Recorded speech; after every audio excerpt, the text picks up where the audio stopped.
Meet Harkan. Without a doubt, the absolute strongest powerhouse in his entire guild. So one day, his squad gets completely cornered, about to get wiped out by the Thunder Queen herself, Siro. Right when the execution order drops and all hope seems lost, boom, Harkan crashes the party to protect his crew, and he is definitely strong enough to solo this mess. He tells his buddies to just chill, but here is the insane part. The real threat? Standing right behind him. His own friends stab him in the back with a literal fatal strike. Seriously, the worst kind of betrayal always comes from your inner circle. Siro just laughs, bragging about paying his team a few million to flip. Meanwhile, Harkan? He is broke. He needs this game to survive.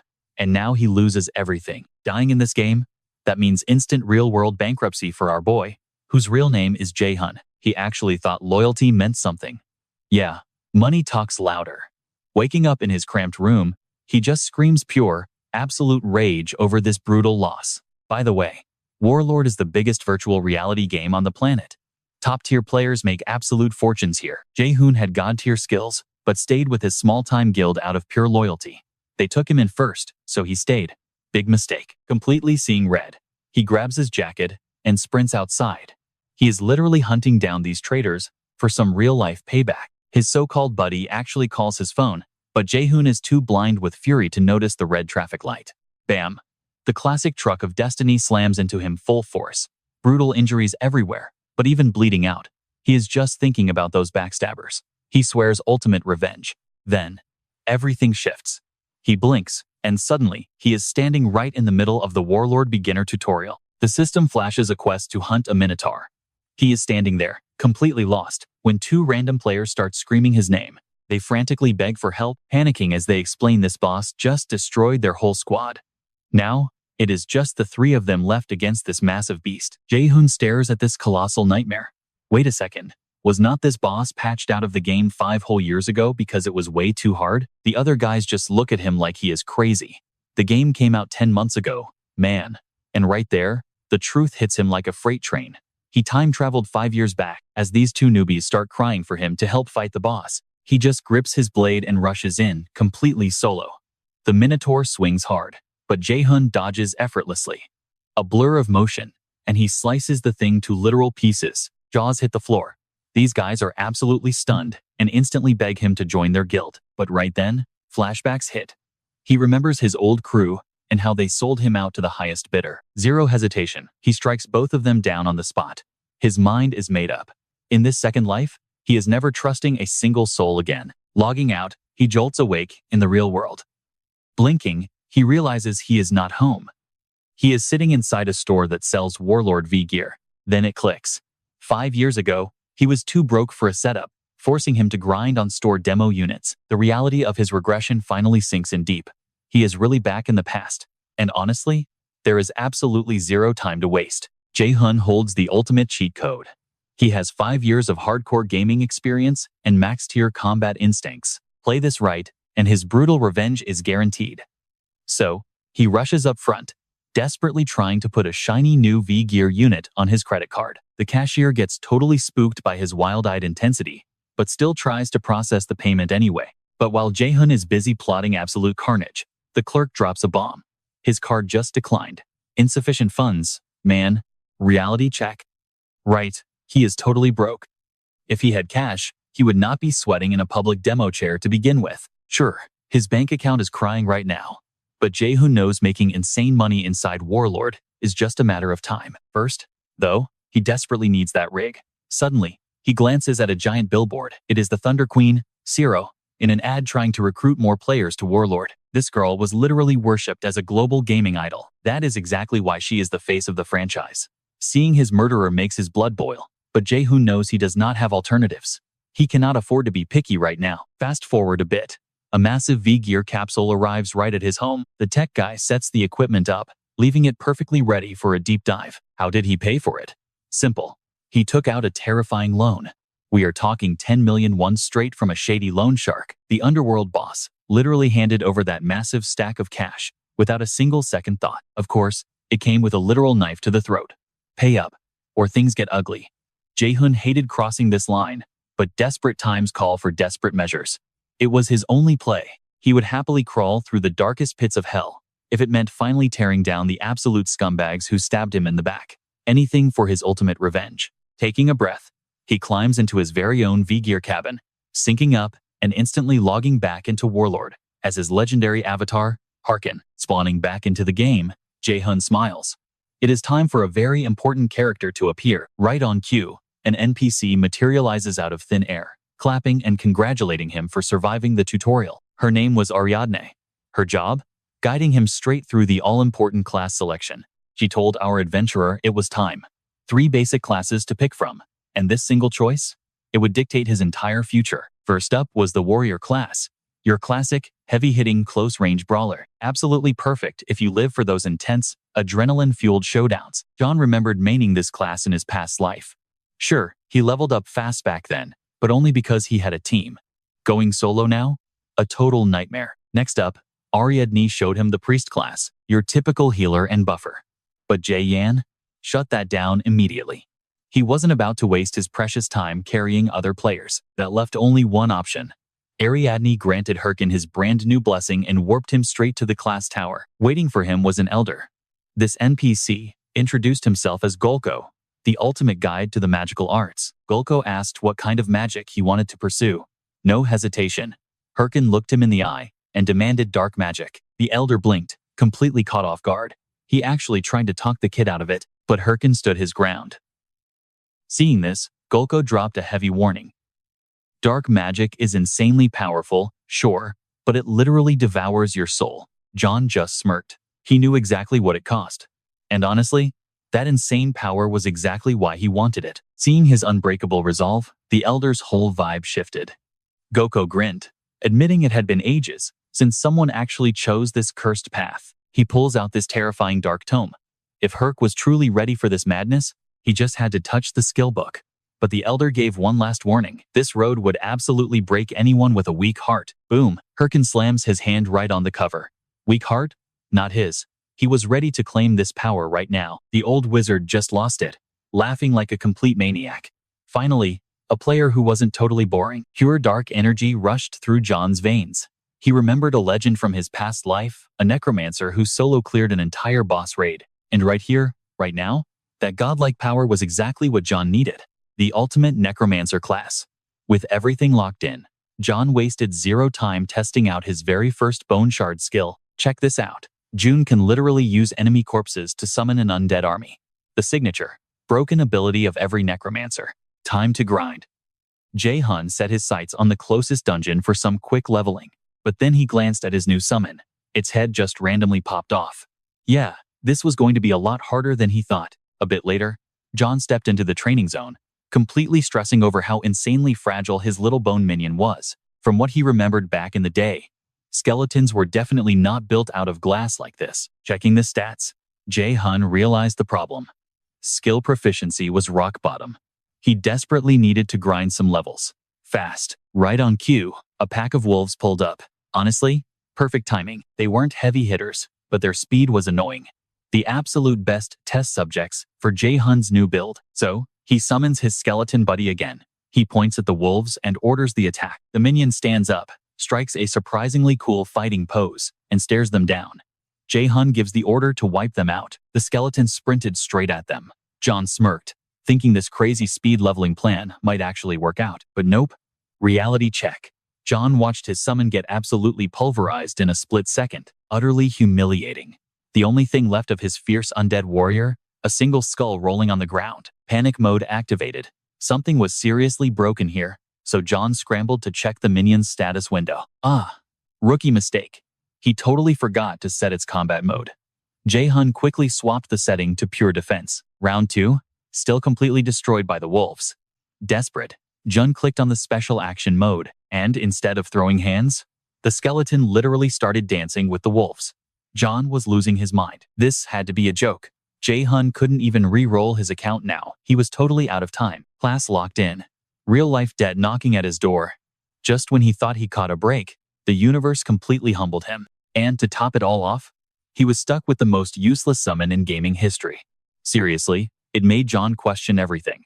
How the hell did that legendary necromancer ever become overpowered with this trash class? Ping! A system alert flashed before his eyes. It showed a hidden option to actually boost his summon's fighting skills. Earlier, John had to step in and slaughter the wolves while his minion just watched. But suddenly, everything clicked. It wasn't being lazy. It was watching. Learning his exact combat style from the sidelines. That was the secret. Jay finally cracks the code on upgrading his skeleton's combat skills.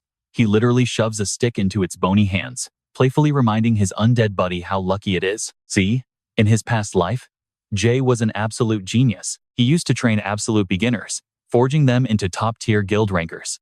Now, he looks at his skeleton. Remember one rule: don't dodge, and you die. Then, bam. Jay ruthlessly smacks his skeleton, repeating this brutal beatdown until the bony guy actually learns how to evade. Still, progress is agonizingly slow. Jay gets frustrated, barking angry orders at his undead companion. Stop tanking hits.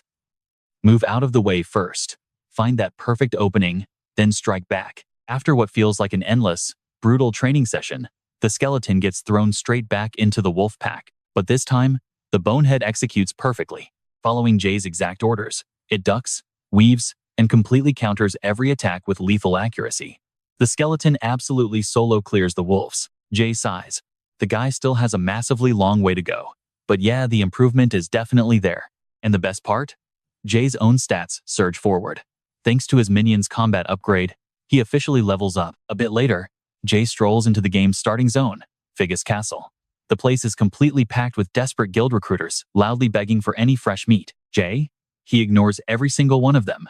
He's totally laser-focused on his real goal, buffing his skeleton, which instantly skyrockets his own personal stats. But suddenly, someone gets right in his face. Some random warrior grabs Jay by the shirt, loudly demanding an apology for a simple bump. Jay rolls his eyes. He has absolutely zero time for this low-level bully nonsense today. Completely triggered by being ignored, the bully throws a punch. But before Jay even flinches, a massive guy steps in and blocks it. The stranger glares. You can't just swing at random people. The bully sneers. What, are you his boyfriend? No, the giant replies. But Jay instantly feels a crazy familiarity. It hits him like a truck. He knows this guy from his past life. Insane muscles, popping veins, and that completely ridiculous outfit. It's Shev the Slayer, a literal legend from Jay's previous timeline. But seriously, what is a massive powerhouse like Shev doing in a starting zone? The bully doesn't care. He completely loses it, furiously screaming at Shev to mind his own business. He claims Jay provoked the situation and definitely deserves a beating. An eye for an eye, right? Big mistake. Shev releases this absolutely terrifying aura, making the bully flinch like a total coward. Shev coldly points out that the bully's punch just hit his hand. So, by the guy's own logic, he needs to be punished for that. The bully's friend starts fully panicking, aggressively whispering about who they're actually messing with. Shev the Slayer runs the Red Bulls, a top 30 guild worldwide, and the guy absolutely lives for bloodshed. The terrified bully stammers, "Why is a top ranker here?" He tries to slowly back away, but Shev the Slayer smirks, casually asking if they are still fighting. That's it, the bully bolts, screaming desperate apologies. Shev just smiles warmly, claiming he's super glad everything worked out so peacefully. Turning around, Shev gives Jay a friendly nod, promising that those annoying punks won't ever bother him again. Jay's response? He just turns his back, coldly stating he never needed any help. Shev just stands there, totally stunned by the freezing attitude. I mean, the guy expected at least a thanks. Walking away, Jay admits something to himself. For just a split second, Shev's insane aura had him completely paralyzed, but he swears next time they cross paths, Jay will be the one looking down. Much later, deep inside a dark dungeon, he can't stop thinking about the massive power gap between them. Worse still, his ultimate enemy still matches Shev's exact level, meaning Jay has to reach that god-tier rank if he ever wants his bloody revenge. Suddenly, bam! A dungeon monster tries to ambush him out of nowhere, but his skeleton minion instantly steps up. See? Jay played the ultimate bait, purposely letting his undead warrior handle the trash. With the beast dead, the bonehead levels up. Still, Jay heavily sighs.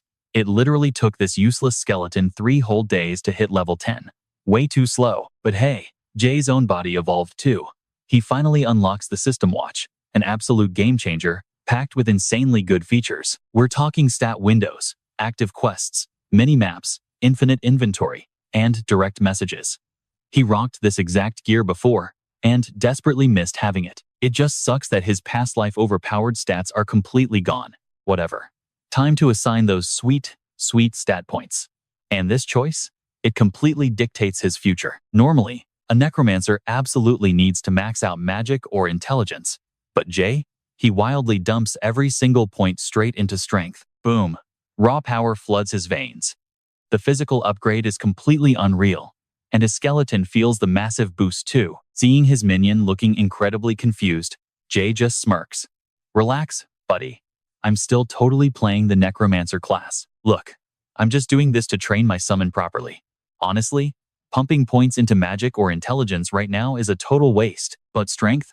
Oh, that changes everything. It meant he could physically show this bony minion every single devastating combo he mastered back in his past life. John looks his summon dead in the eye sockets, saying his literal life is on the line here, so pay attention. As for the other stats, he's got workarounds.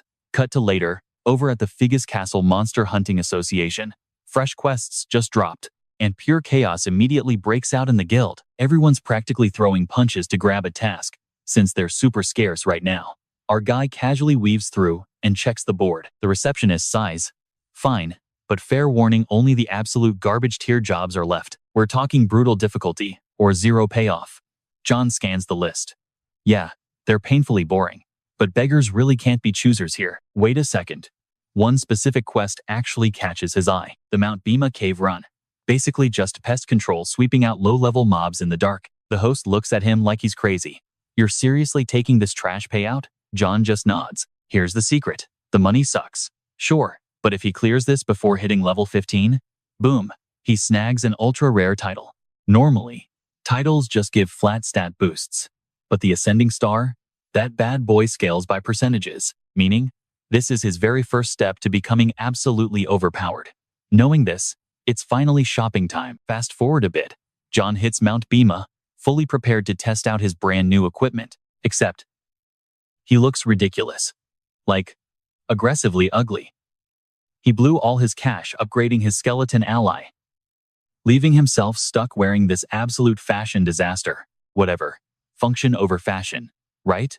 Once he clears this, he can finally buy something that doesn't burn the eyes. So he sprints off, wanting to get this over with at lightning speed. Meanwhile, nearby, someone's screaming for help, completely desperate. But nobody is coming. This guy got totally played. The ambushers are literally just hiding in the bushes, waiting for fresh meat. Enter Multi, a totally clueless newbie. Multi is hyped. He thinks he's a gaming prodigy, convinced he'll hit the top ranks in record time. Right in the middle of his daydream, he suddenly hears frantic cries. Someone sobbing that their buddy is dying. Multi rushes over, and the guy spins a sob story about a random monster ambush. We're totally out of potions. I can't save him alone. It's classic bait. Being the naive hero, Multi instantly pulls out his own potions to help. The guy starts crying tears of joy, thanking him endlessly. Hook, line, and sinker. The crying guy was just a decoy, while his partner sneaks up right behind our hero. And, just like that, bam! Another easy victim. The player killers just laugh in his face, thanking him for the free loot. Multi is totally stunned. Why would they do this? The bandit just smirks. Hey, don't blame us. You're the idiot who walked right into it. Then slash. Final blow.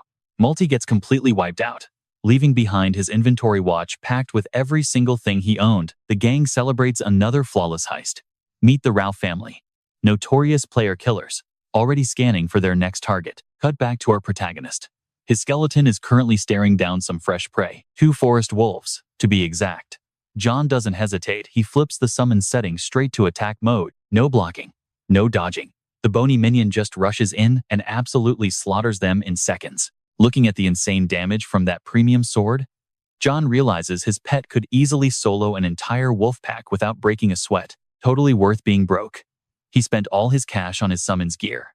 Because real gamers know stats always beat cosmetics. The skeleton just stands there, practically begging for a head pad. But John's all business. They need to grind levels right now. No breaks. Time to hunt. The loyal minion follows closely as they push deeper into the woods. Then, thwack.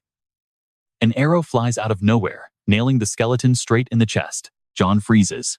What the hell?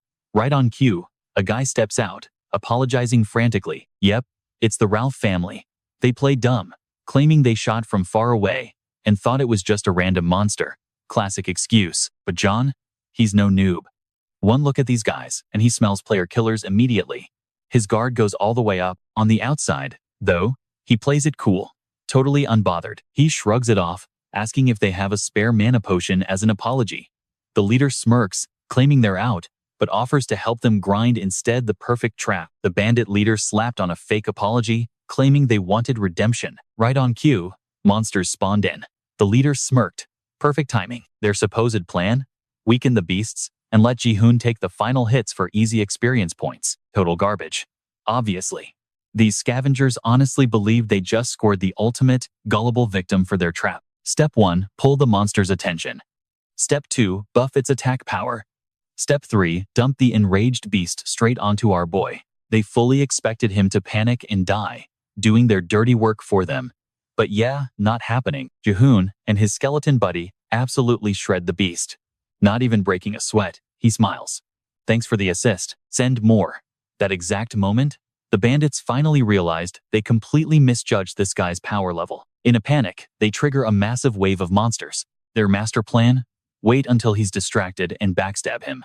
But the second they make their move, Jayhun sidesteps the ambush like he read their minds. The attacker totally whiffs, and Jayhun's counter? Instant, brutal, and absolutely perfectly timed. One single, devastating strike later, that bandit was completely obliterated. Without missing a beat, Jayhun signals his skeleton minion. Weapons drawn, pure aggression. The duo charges straight into the terrified scavengers. Cue absolute panic mode. Suddenly, these tough guys are begging for a truce. Oh, Jayhun wasn't having it. He and his skeleton brutally tear through the remaining bandits. Zero hesitation whatsoever. He's seen this exact garbage player before. The absolute scum who fake being friendly, wait for you to drop your guard, then kill you for your loot. Maybe his past self would have fallen for that cheap trick. But now, he's practically a whole new person, the kind who trusts absolutely nobody. Jayhun finishes them off, noticing they had already hoarded 8 watches from other dead players. Well, dead men don't need inventory slots, so Jayhun happily sweeps up every single piece of loot. The guy needed a wardrobe upgrade anyway. Meanwhile, his skeleton is busy getting payback for that arrow from earlier. Jayhun watches the undead minion completely lose its mind, letting it blow off some steam. Once the dust settles, Jayhun patches up his skeletal buddy. The minion practically jumps for joy over the healing. Seeing the hype, Jayhun drops some advice. Don't sweat the visuals too much. Looks aren't everything in this crazy game. He gives this whole speech about inner beauty, which is hilarious, considering he's literally flexing his stolen, high-tier fashion. Plus, he had to admit those stolen player watches looked incredibly stylish. Here's the cool mechanic. Selling player watches basically triggers a massive randomized loot drop. We're talking high-stat weapons, crazy skill books, and gold. For Jayhun, it was basically hitting the jackpot using dead players' wallets. Even better, his leveling speed is completely broken. He's already planning to start streaming his epic boss fight soon. But right then, a dark memory from his past life suddenly hits him. He remembered talking with his old friend about building the mask guild together, named after an item drop. Staring at that same mask now, he realizes just how cold he's become. But honestly, he would never let anyone steal his life away ever again. This was only step 1. And his undead minion? The only companion he'd ever actually trust on this insane run. Fast forward a bit. The duo drops straight into the Mount Bima cave dungeon. Jayhun knows this zone well, absolute blue werewolf territory. It's a high-risk area, but with his overpowered new gear, pure easy mode. So he and the skeleton push deeper. 2 hours in. Complete silence. Not a single monster in sight. The dungeon wasn't cleared yet, the system hadn't pinged him, so why was this place a total ghost town? Then, glowing in the shadows, he saw it. He stepped closer to check it out. Boom. He just triggered a hidden portal to an instant dungeon. It all clicked. This secret rift had sucked up every single mob. These random anomaly zones spawn inside normal dungeons and stay locked until cleared. They are brutally difficult, but the loot drop? Absolutely god tier. Here's the terrifying catch. You go in, you either win, or you die. The logical gamer move here was to back away immediately. Getting killed triggered a brutal 2-day respawn penalty. Massive setback, but Jayhun wasn't playing it safe anymore. This was his second chance. Zero hesitation. All he had to do was survive the raid. Crossing that threshold, he entered a massive arena. The killing intent in the air was suffocating. What insane boss was waiting for him? He didn't have to wait long. A massive, towering werewolf materialized right in front of him. A deeply corrupted, nightmare-level boss. Level? Completely unreadable. Jayhun thought he'd seen it all, but his jaw literally dropped. Then the boss charged, kicking off an absolutely savage boss fight. Boom! John got launched backward from the sheer force. His skeletal ally braced for impact, but John? He just started laughing. Oh, we hit the jackpot. He grinned. A beast this terrifying? That practically screamed main quest territory. He glanced at his summon. Take this boss down, or no dinner for you. Then, John dashed straight at the monster, his loyal skeleton rushing right behind him. His ally angled its sword perfectly. John launched off the blade into a huge jump, dead center above the beast. Right then, he activated a demonic curse, completely wrapping his weapon in pure, shadowy energy. He had the raw damage to absolutely shred this thing. And slam. The attack connected flawlessly, leaving behind a nasty curse that drained the monster's stats. First time trying that trick, too. Not gonna lie, our boy was pretty hyped it worked so perfectly. The boss? Yeah, it was absolutely pissed. Roaring with pure rage, the beast lunged right at John's blind spot. Look, you don't one-shot a boss monster. John totally expected the massive wolf to get back up for round 2. Time for the secret weapon. He tapped his player watch, pulling his absolute best trump card straight from the inventory. Flash. Magical armor completely covered him, turning our guy into an absolute powerhouse. This slot feature, totally unique to the Warlord game. When triggered, the device pumped out raw energy, skyrocketing your base stats and literally transforming your physical form. The crazy part? The transformation is totally random for everyone. That's exactly why the community dubbed it Supreme Mode. Supreme Mode locked and loaded. John was hyped. The giant wolf bared its fangs and charged him again. Swipe. Miss. Claw. Miss. John danced around every single attack. But man, he had to admit this beast was insanely fast. One hit from those claws meant instant death. So he kept weaving like crazy. But John wasn't just stalling for time. He found a tiny opening and boom, counterattack. Plus, with Supreme Mode active, his damage output was absolutely off the charts. Watching the wolf's health bar drop, John just smirked. Okay, now this game is getting actually really fun. But whoa, the boss recovered way too fast. It snapped its jaws right at him. John barely sidestepped the raging beast. Hey buddy, John taunted the angry wolf. Did you seriously forget? It's a 2-on-1 fight, because his skeleton partner was totally ready. With the monster completely distracted by John, the summon went straight for the blind side. Let's show him what we practiced, John yelled. The poor wolf boss, absolutely clueless about the pain coming its way. Wham! In total sync, John and his summon blasted the monster together, a flawless cross attack. They sliced the beast from both sides. Game over. Standing over the fading boss, John totally admired his own epic skills. And the loot? Oh, it was beautiful. He smiled at the drops, knowing insane difficulty always means top-tier rewards. Right there in the pile was the Corrupted Tracker's necklace, an ultra-rare, mind-blowingly powerful piece of gear. Check this out, it was account-bound. Untradeable items like this always packed way more punch than normal equipment. But wait, it gets better. He just unlocked 3 brand new titles. The first one, Rising Star, made total sense. Hero Challenger was obvious too, since he solo cleared a dungeon. But that third title, Corrupted Tracker, now that changes everything. Every veteran player knew that name. It was the starting trigger for the legendary main quest, the Corrupted Count scenario. This quest line, it's basically the core lore of the entire Warlord game universe. Absolute must-play content. The massive payouts meant everyone fought for a spot. But get this, even in his previous life, John only reached Chapter 4. Unlocking it this early in his second playthrough? Absolute madness. Our guy was completely buzzing with excitement for the future. Fast forward to the real world. John sees huge news online. The massive Hydra Guild just entered the final stage of the Corrupted Count quest. Their leader bragged they'd beat it in 3 months. Reading that, reality hit John like a truck. He was way behind. These guys were at the finish line, while he was barely leaving the starting zone. The rewards would be totally gone. He actually thought about just giving up. Like, maybe just wait it out and prepare for the next big storyline instead. But wait, what if this was actually a golden ticket? The entire gaming world was currently hyped about Warlord's first massive quest coming to an end. John realized something genius. If he dropped his own Corrupted Count footage right now, the algorithm would explode. Hello? Massive payday. Thank God he recorded the whole boss fight. He needed it uploaded yesterday. But raw footage is boring. The real magic is in the editing. For a viral hit, he needed the absolute best. He contacted the one legendary editor from his previous life, the editing god known as Romani. They didn't know each other yet in this timeline. Getting the message, Romani rolled her eyes.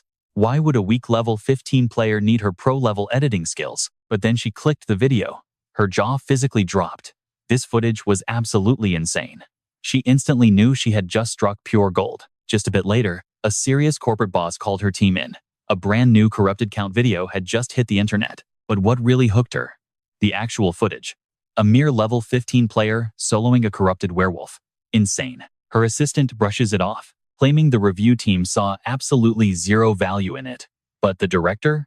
Oh, she's completely fascinated. She orders them to recruit this guy immediately. Meet Seolian Che, heiress to South Korea's massive Thunder Corporation. And, more importantly, our protagonist's absolute worst enemy from his past life. In the game, she's literally Sil, the Thunder Queen. Cut back to John, who practically drops his phone in shock. That clip he uploaded just yesterday? The view count is already skyrocketing to absolutely ridiculous numbers. He remembers grinding for years in his previous life just to get a fraction of this. Now, his rise is lightning fast. Even his editor, Romani, acts totally different. She's actually talking to him, a massive change from the super quiet girl he knew before. She never initiated conversations. But post-video, she's completely obsessed with his progress. And honestly, she's blowing up his phone way too much. It's getting a bit ridiculous. John is literally one tap away from blocking her. She just desperately wants to know when that next upload is dropping. Only one problem. He has absolutely no idea what to film. Tracking down another rare boss like that werewolf? Nearly impossible. So he dives straight back into the game, praying for some fresh inspiration to hit. Meanwhile, another player named Chev is completely hypnotized by the upload. No matter how many times he loops it, John's flawless combat mechanics blow his mind. Plus, he's got this weird gut feeling. He knows this guy. He just can't figure out from where. Suddenly, Yell, a guildmate from the Red Bulls, interrupts his hyper-focus, asking who he's obsessed with. Chev immediately names John's avatar currently the most hyped player online. She laughs, joking that rewatching it so much is frying his brain. But Chev seriously can't look away. The raw mechanics in this fight?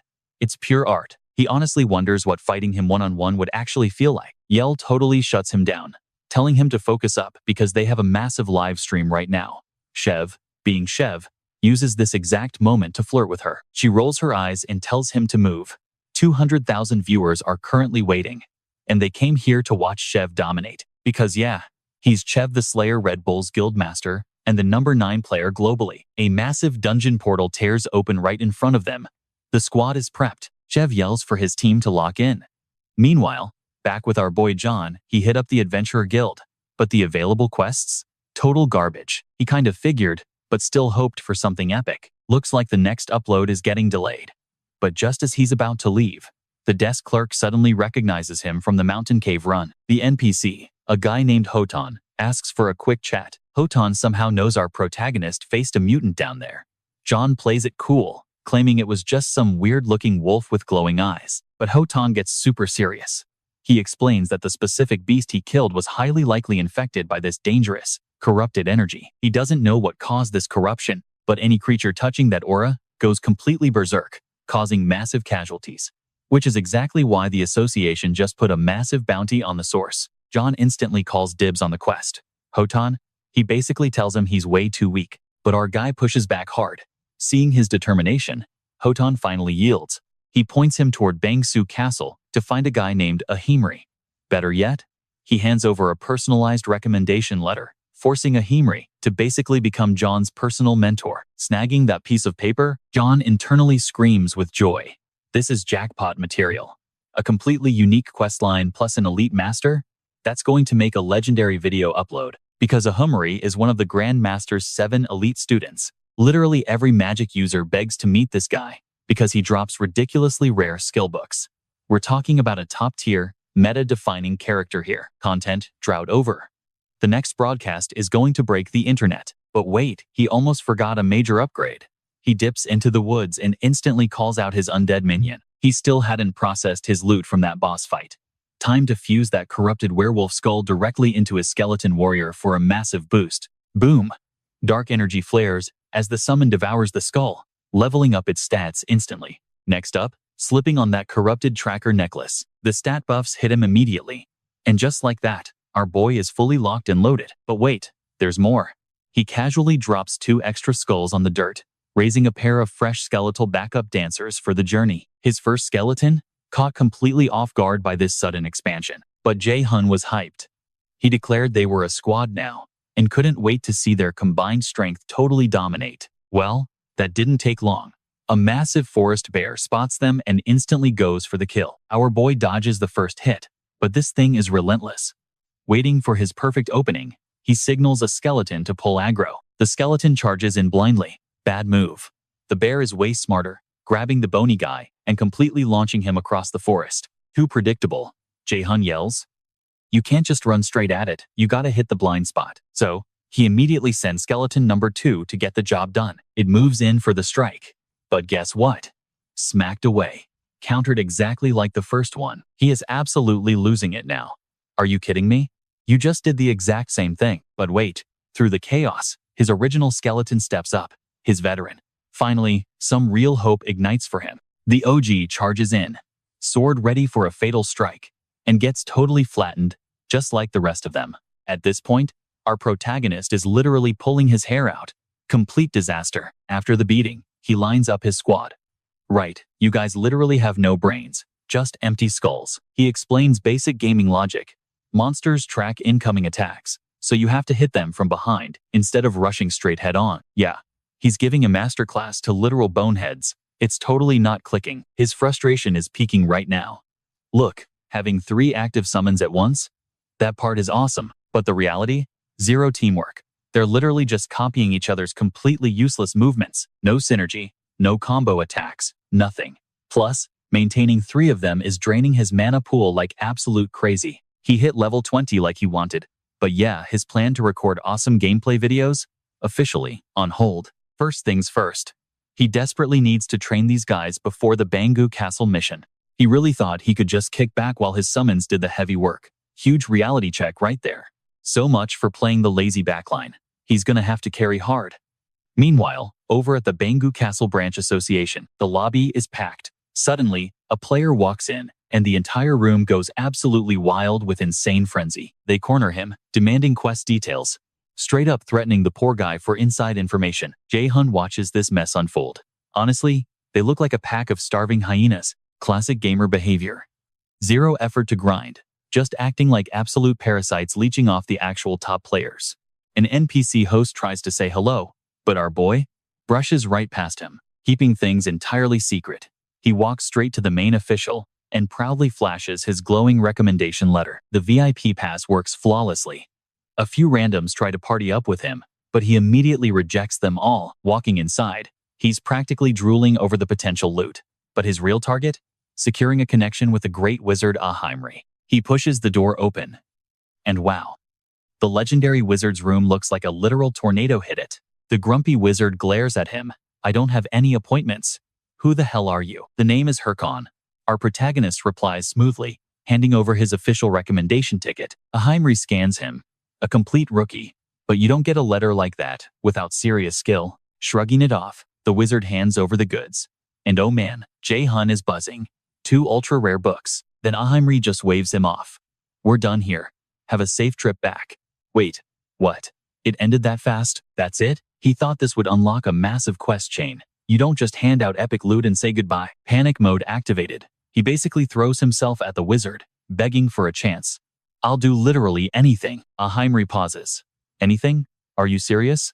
A devious smirk forms. Oh, he definitely has a task. The mission? Steal an egg directly from a terrifying monster's nest. The catch? Absolutely zero rewards. Our boy is completely stunned. Cut to outside. A new player approaches, decked out in insanely expensive gear. Every single head turns. He strides in, smirking. So, this is where Haho Mask is, huh? Meanwhile, Jayhun is still inside, cursing his terrible luck. A garbage fetch quest with no payout? This is an absolute joke. He's seriously debating if he should just abandon it. But before he can decide, another player walks right up. Word instantly gets out that he scored a hidden quest. And just like that, the hungry mob swarms him. John totally forgot about these vultures. And now, he is completely trapped, with absolutely zero way out of this surging crowd. But right in the middle of the chaos, someone steps up. It is that mysterious warrior from earlier, shoving his way through the mob and demanding everyone clear out. He looks at John, asks for a quick private chat. John is instantly annoyed like, who even is this guy? Not interested. John shuts him down immediately, but then, the warrior drops a name. Mr. Ha-Ho Mask. And suddenly, he is asking for cooperation. Yeah, that got his attention. The two step away from the noise to talk. The warrior actually apologizes for being so aggressive. He claims it was an absolute emergency, and there was no way they could talk with all those ears around. Looking at his insane gear, John realizes immediately this dude is a top-tier ranker. No clue who he is, though. The real question? How does this guy know his secret identity? Time to play it cool. Guard up. John plays dumb, asking straight up why he just called him Ha-Ho Mask. The warrior smirks. He knows exactly who John is. And get this, he knows all about the quest John just got from the wizard. No more games. John cuts straight to the chase. Who are you? And what do you want? He makes it crystal clear he is not here to waste time throwing hands. Dead silence. The mysterious player just stares. Then, completely backs down. Says he made a huge mistake and apologizes. John keeps up the clueless act and nods. He walks away, throwing a casual comment about putting this whole weird misunderstanding in the past. But the absolute second John is out of earshot, another player steps out of hiding. The warrior sighs, admitting they might have just tracked down the completely wrong guy. His reasoning? Only a total newbie leaves their smartwatch completely exposed like that. The second player chimes in, noting the corrupted count quest is basically wrapping up, meaning, staking out that wizard non-player character is officially a complete waste of time. But the warrior with glasses is not having it. The nest egg quest is their main priority, and they literally cannot afford a single mistake right now. Everyone falls back to their positions. But here's the thing. From a distance, John is watching everything. He knew that warrior had backup. Our boy connects the dots instantly. These guys? Definitely part of an organized guild, but normally, guilds offer deals. These guys did not. They tried to corner him instead. This is not your average, run-of-the-mill group. The part that really gets under his skin? Having zero clue who he is dealing with. But one thing is absolutely guaranteed. This egg quest? Way bigger than a basic fetch mission. These players definitely watched his viral video and tracked him down because of it. And since they let him walk away so fast, they do not care about his Ha-Ho Mask identity. They are completely obsessed with the actual Ahim request. John is flying blind here. All he knows? Keep a low profile. Zero attention until this mission is locked and done. Oh, he is so done. More absolute lunatics, showing up to ruin his run. Seriously, dealing with past enemies like Chiolon was already a massive headache. Speaking of the devil, cut to Chiolon. Her secretary, Park Suji, walks up offering a bottle of water. Suji asks how the big guild entrance exam went. Chiolon just scoffs. Total waste of time. Complete garbage tier candidates. Then, she demands an update on Ha-Ho Mask. Suji looks nervous, admitting John has not responded to a single message. He probably joined a rival guild by now. Chiolon snaps, furious. Is she absolutely sure about that? Suji shrinks back, admitting she is just guessing. Bad move. Her boss barks orders to dig deeper and not come back without cold, hard facts. Just as Suji turns to leave, Chiolon asks about the chairman. The secretary shakes her head. Dead silence from the top boss. Chiolon smirks. No news is good news. That silence means their warlord operation is absolutely crushing it. Crazy, right? She actually remembers when she first mentioned playing this game. The chairman literally tried to force her into an arranged marriage. Pushing that aside, Chiolon fires off more orders. Find fresh recruits. Get a full report ready. Tomorrow, no excuses. Suji panics that deadline is completely insane. But her boss literally just walks away, leaving the poor secretary talking to the wall. All right, back to our boy John. Change of scenery. It has been a hot minute since he set foot in the lizard swamp. Based on the map, the mission target should be pretty close to the wizard castle. He needs to steal an egg, right? So naturally, it probably belongs to some massive, terrifying monster native to this very swamp. The mobs in this zone? Absolute top tier. So John decides to test out that crazy skill enhancement he grabbed earlier. Just draw the magic mark, hit the right spell, and watch the magic happen. Boom. He slaps the Helm of Madness right onto his undead summon. The effects kick in instantly. Dark aura, power surging. John is actually impressed. To test its limits, he gives a wild order. Attack me, but he completely forgot one tiny detail. The helm has a side effect. It literally strips away the wearer's sanity. So the skeleton hears the order, Zero hesitation. It straight up lunges at its own master with killing intent. Oh crap. John realizes instantly he messed up bad. Reflexes kick in. He dodges and counters, smashing his own summon into the dirt. Disaster avoided. He pins the thrashing skeleton down and scolds it. Do not ever screech at your master like that again. He stands there, heart pounding, trying to process this chaos. Was that a glitch? A hidden feature? Either way, things just got incredibly complicated. The noise echoed, and bam! Swamp lizards swarmed in, fully ready to slaughter the trespassers. John just smirked. Perfect timing for some test subjects, he called out, instantly triggering his Helm of Madness and throwing on that sick bone armor. Just like that, his 3 skeleton summons leveled up their power completely. The lizards hissed, bracing themselves, and John ordered his undead crew to strike. Total chaos instantly broke out, and honestly, it barely took a second for his bone brigade to dominate the fight. They absolutely crushed those lizards. Seriously, 0 survivors left standing.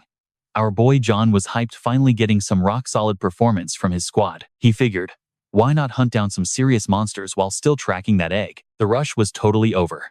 He just wanted to grind and evolve his stats to the absolute max. But get this, someone was creeping on him from the shadows. Enter Ilya, a girl who was convinced she was God's greatest gift to the server. In her mind, everyone worshipped the ground she walked on. Honestly, life on easy mode, 1 fake tear, and an army of simps would come running.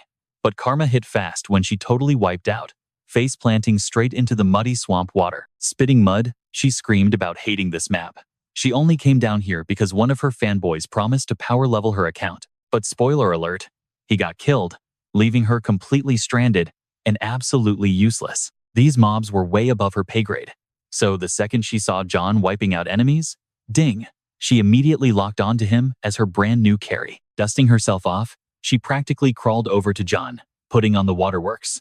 The scary monsters hurt my legs, she cried. I literally cannot take another step forward. Classic damsel in distress act. She was 100% sure this gamer guy would instantly fall for her trap and escort her out safely. But wait for it. John literally just turned around and kept walking, completely ignoring her. Left her sitting in the dirt, absolutely speechless. Rejection? That wasn't in her dictionary. She yelled for him to wait, but John gave 0 cares. Man, she was seeing absolute red right now. Cut back to John. He tried getting back to the grind, but the distraction was real. He could feel her stalking him. He initially tuned her out to save precious time, but this girl was sticking to him like pure glue. In John's eyes, if you boot up a hardcore game, you should probably learn the basic mechanics first. Tired of the constant shadowing, he finally spun around to confront the problem straight up. What's your deal? He snapped. Putting on that innocent act, she lied about dropping her rare sword, begging for his help. John laid out the terms. I grab your gear, and you permanently get lost. She nodded eagerly, tossing him a super sweet thank you. But inside? Oh, she was laughing, totally convinced she had another helpless player wrapped around her finger. Fast forward. They actually spot the weapon sinking in the bog. John reminded her of the deal. He fetches the loot, and she takes a hike immediately after. He instantly signaled his undead summons to grab it. The 3 skeletons waded straight into the murky waters, pushing forward to secure the blade. Watching them leave, Ilya practically jumped for joy. Perfect bait. Everyone knows a summoner is squishy without their pets, right? With his guards busy, this guy was just a sitting duck waiting to be dropped. Time for payback. She pulled her dagger, lunging right at John's blind spot. But John barely even looked. He sidestepped her pathetic sneak attack instantly, mocking her trash speed, before physically chucking her through the air. Splat! She belly flopped hard into the murky stream. Dripping wet, she absolutely lost her mind, screaming that her high-level simps were going to hunt him for this. John just sighed, telling her to shut her mouth and take a good look right behind her. She froze, thinking it was a bluff. She turned only to realize she sat dead center in a mutant nest. While she thrashed around panicking, John just watched coldly, letting her know she really picked the wrong guy to backstab today. Because, honestly, he read her cheap little scam from mile 1. He'd survived way too many betrayals to fall for something this basic. Plus, this entire dramatic side quest was totally ruining his leveling schedule. Looking at his summons, they were just goofing off. He immediately snapped at them, demanding they practice combat instead of weird habits. And right on cue, ding, system notification popped up. Player Ilya eliminated. He actually banked player kill points for that. Pretty wild. considering he technically just used the environment to drop her. Beyond that, John was dead certain she was completely faking that whole bodyguard threat anyway. But plot twist. Her stream chat saw the whole savage takedown live, and the simps were absolutely furious. Within minutes, the swamp turned into an absolute war zone. Some white knight charged in, practically crying for vengeance. But yeah, his epic revenge arc got shut down immediately. John literally stared at the kid, completely baffled. Why throw his life away for absolute zero reward? Hitting him with a harsh truth that streamer girl wouldn't even drop a thank you, much less look at him in real life. Seriously, you shouldn't get attached to a girl like that. But the kid? He just laughed right in his face. I love her. I'd die for her, he screamed. June absolutely had it with this toxic energy and just straight up ended him. Remembering her little trap from earlier? Yeah, she definitely plays this toxic game all the time. Does June regret taking her down? Not even a little. But he definitely underestimated her crazy personal army of bodyguards, meaning way more of these obsessed white knights are bound to hunt him down. That girl really knew how to totally brainwash her flock, having them totally wrapped around her finger. Which perfectly explains why all these literal lunatics keep showing up to fight him. Our boy was already bored out of his mind with 0 quests. And now, a whole new wave of annoying obstacles drops in. Honestly, he'd love to hunt her down and wreck her all over again. But time is ticking, and he really needs to stay low-key. But wait, looting time. He snatches up the dropped gear from his victims, and holy crap, this last guy was carrying some insanely high-tier loot. He's honestly pretty thankful these clueless fanboys attacked him. Why? Because selling all their shiny gear is gonna make him filthy rich. Right on cue, yet another raging fanboy steps up for a fight. This time, he proudly admits he's the exact guy who crushed their precious queen. But then, an absolutely massive army of them steps out from the shadows. Yeah, fighting them all is suicide time to run. We're talking an insane number of players here. He literally lost count. It's honestly completely pathetic how many guys want to die for her. So instead of just sprinting away, he summons his undead skeleton squad. Bad news though. These guys actually did their homework and brought the perfect counters for his undead minions. One look at their crazy high levels? Total mismatch. He instantly knows his current undead lineup absolutely cannot wipe out a squad this strong. So, tactical retreat it is. He dips out, silently promising to hunt every single one of them down once he levels up. After sprinting like crazy through that nasty swamp, he finally stops to catch a quick breath. Shaking off that massive army was absolutely brutal, but dropping his guard right now? Definitely not an option. Just one tiny problem. He is completely lost. This specific area? It feels entirely different from the rest of the murky swamp. This weird zone isn't on his map at all. But after scanning his surroundings, the puzzle pieces finally click into place. Meanwhile, that brainwashed mob is still hunting him, until suddenly, they spot his undead skeletons literally dancing in the swamp mud. The group is completely confused. But then, pure anger. They think he's absolutely making fools out of them. So one hothead recklessly charges right at the skeletons. Big mistake. He crashes straight into a massive, terrifying boss monster. Panic sets in instantly. Before the guy can even blink, the massive beast snatches him right up.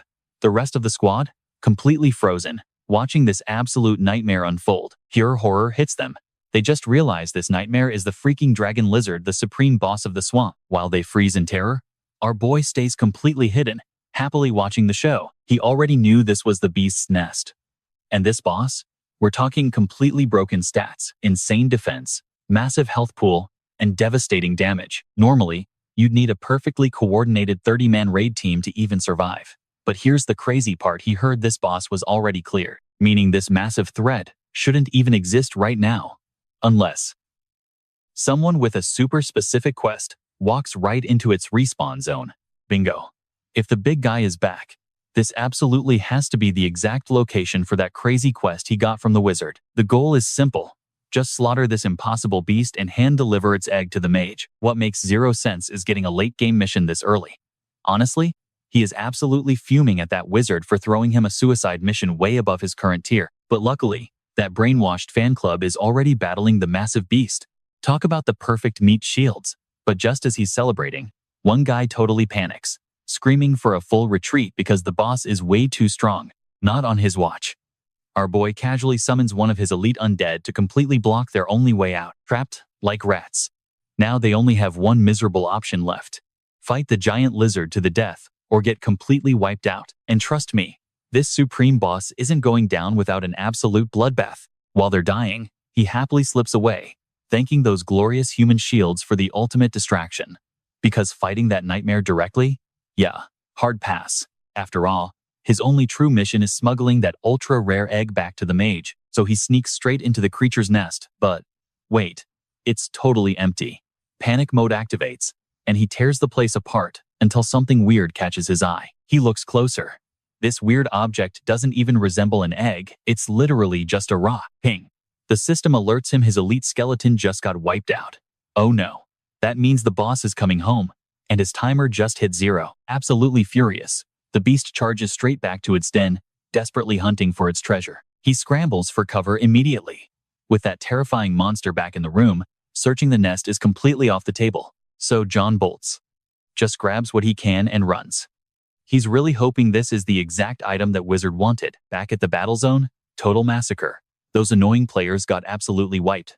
Jayhun just finds pure wreckage left behind. He laughs a bit. Warlord is wild. Give players absolute freedom, and you get absolute lunatics running wild everywhere. Our boy scoops up all that sweet dropped loot. Then, he turns around to drop a warning. Crystal clear, no room for misunderstanding. He admits he's been playing nice, going easy on them. But unlike these scrubs, Jayhun takes this game absolutely seriously. The message is simple. Cross him again, you're not getting mercy. He guarantees the next encounter is gonna be a total bloodbath. That goes for that crazy woman's followers or literally anyone else. Warning delivered. And just like that, John casually walks away. He puts some serious distance behind him. Safe, at last. But deep down, John makes a vow. If those losers ignore his warning and track him down, it is absolute, total war. No holding back. Time to cool off and grind some cash. Plus, he snagged some insanely rare drops back in the swamp. Things are looking up. Fast forward. Jayhun meets Wizard Ahimri. Time to hand over that dragon lizard drop. He straight up tells the NPC it was a total nightmare to get.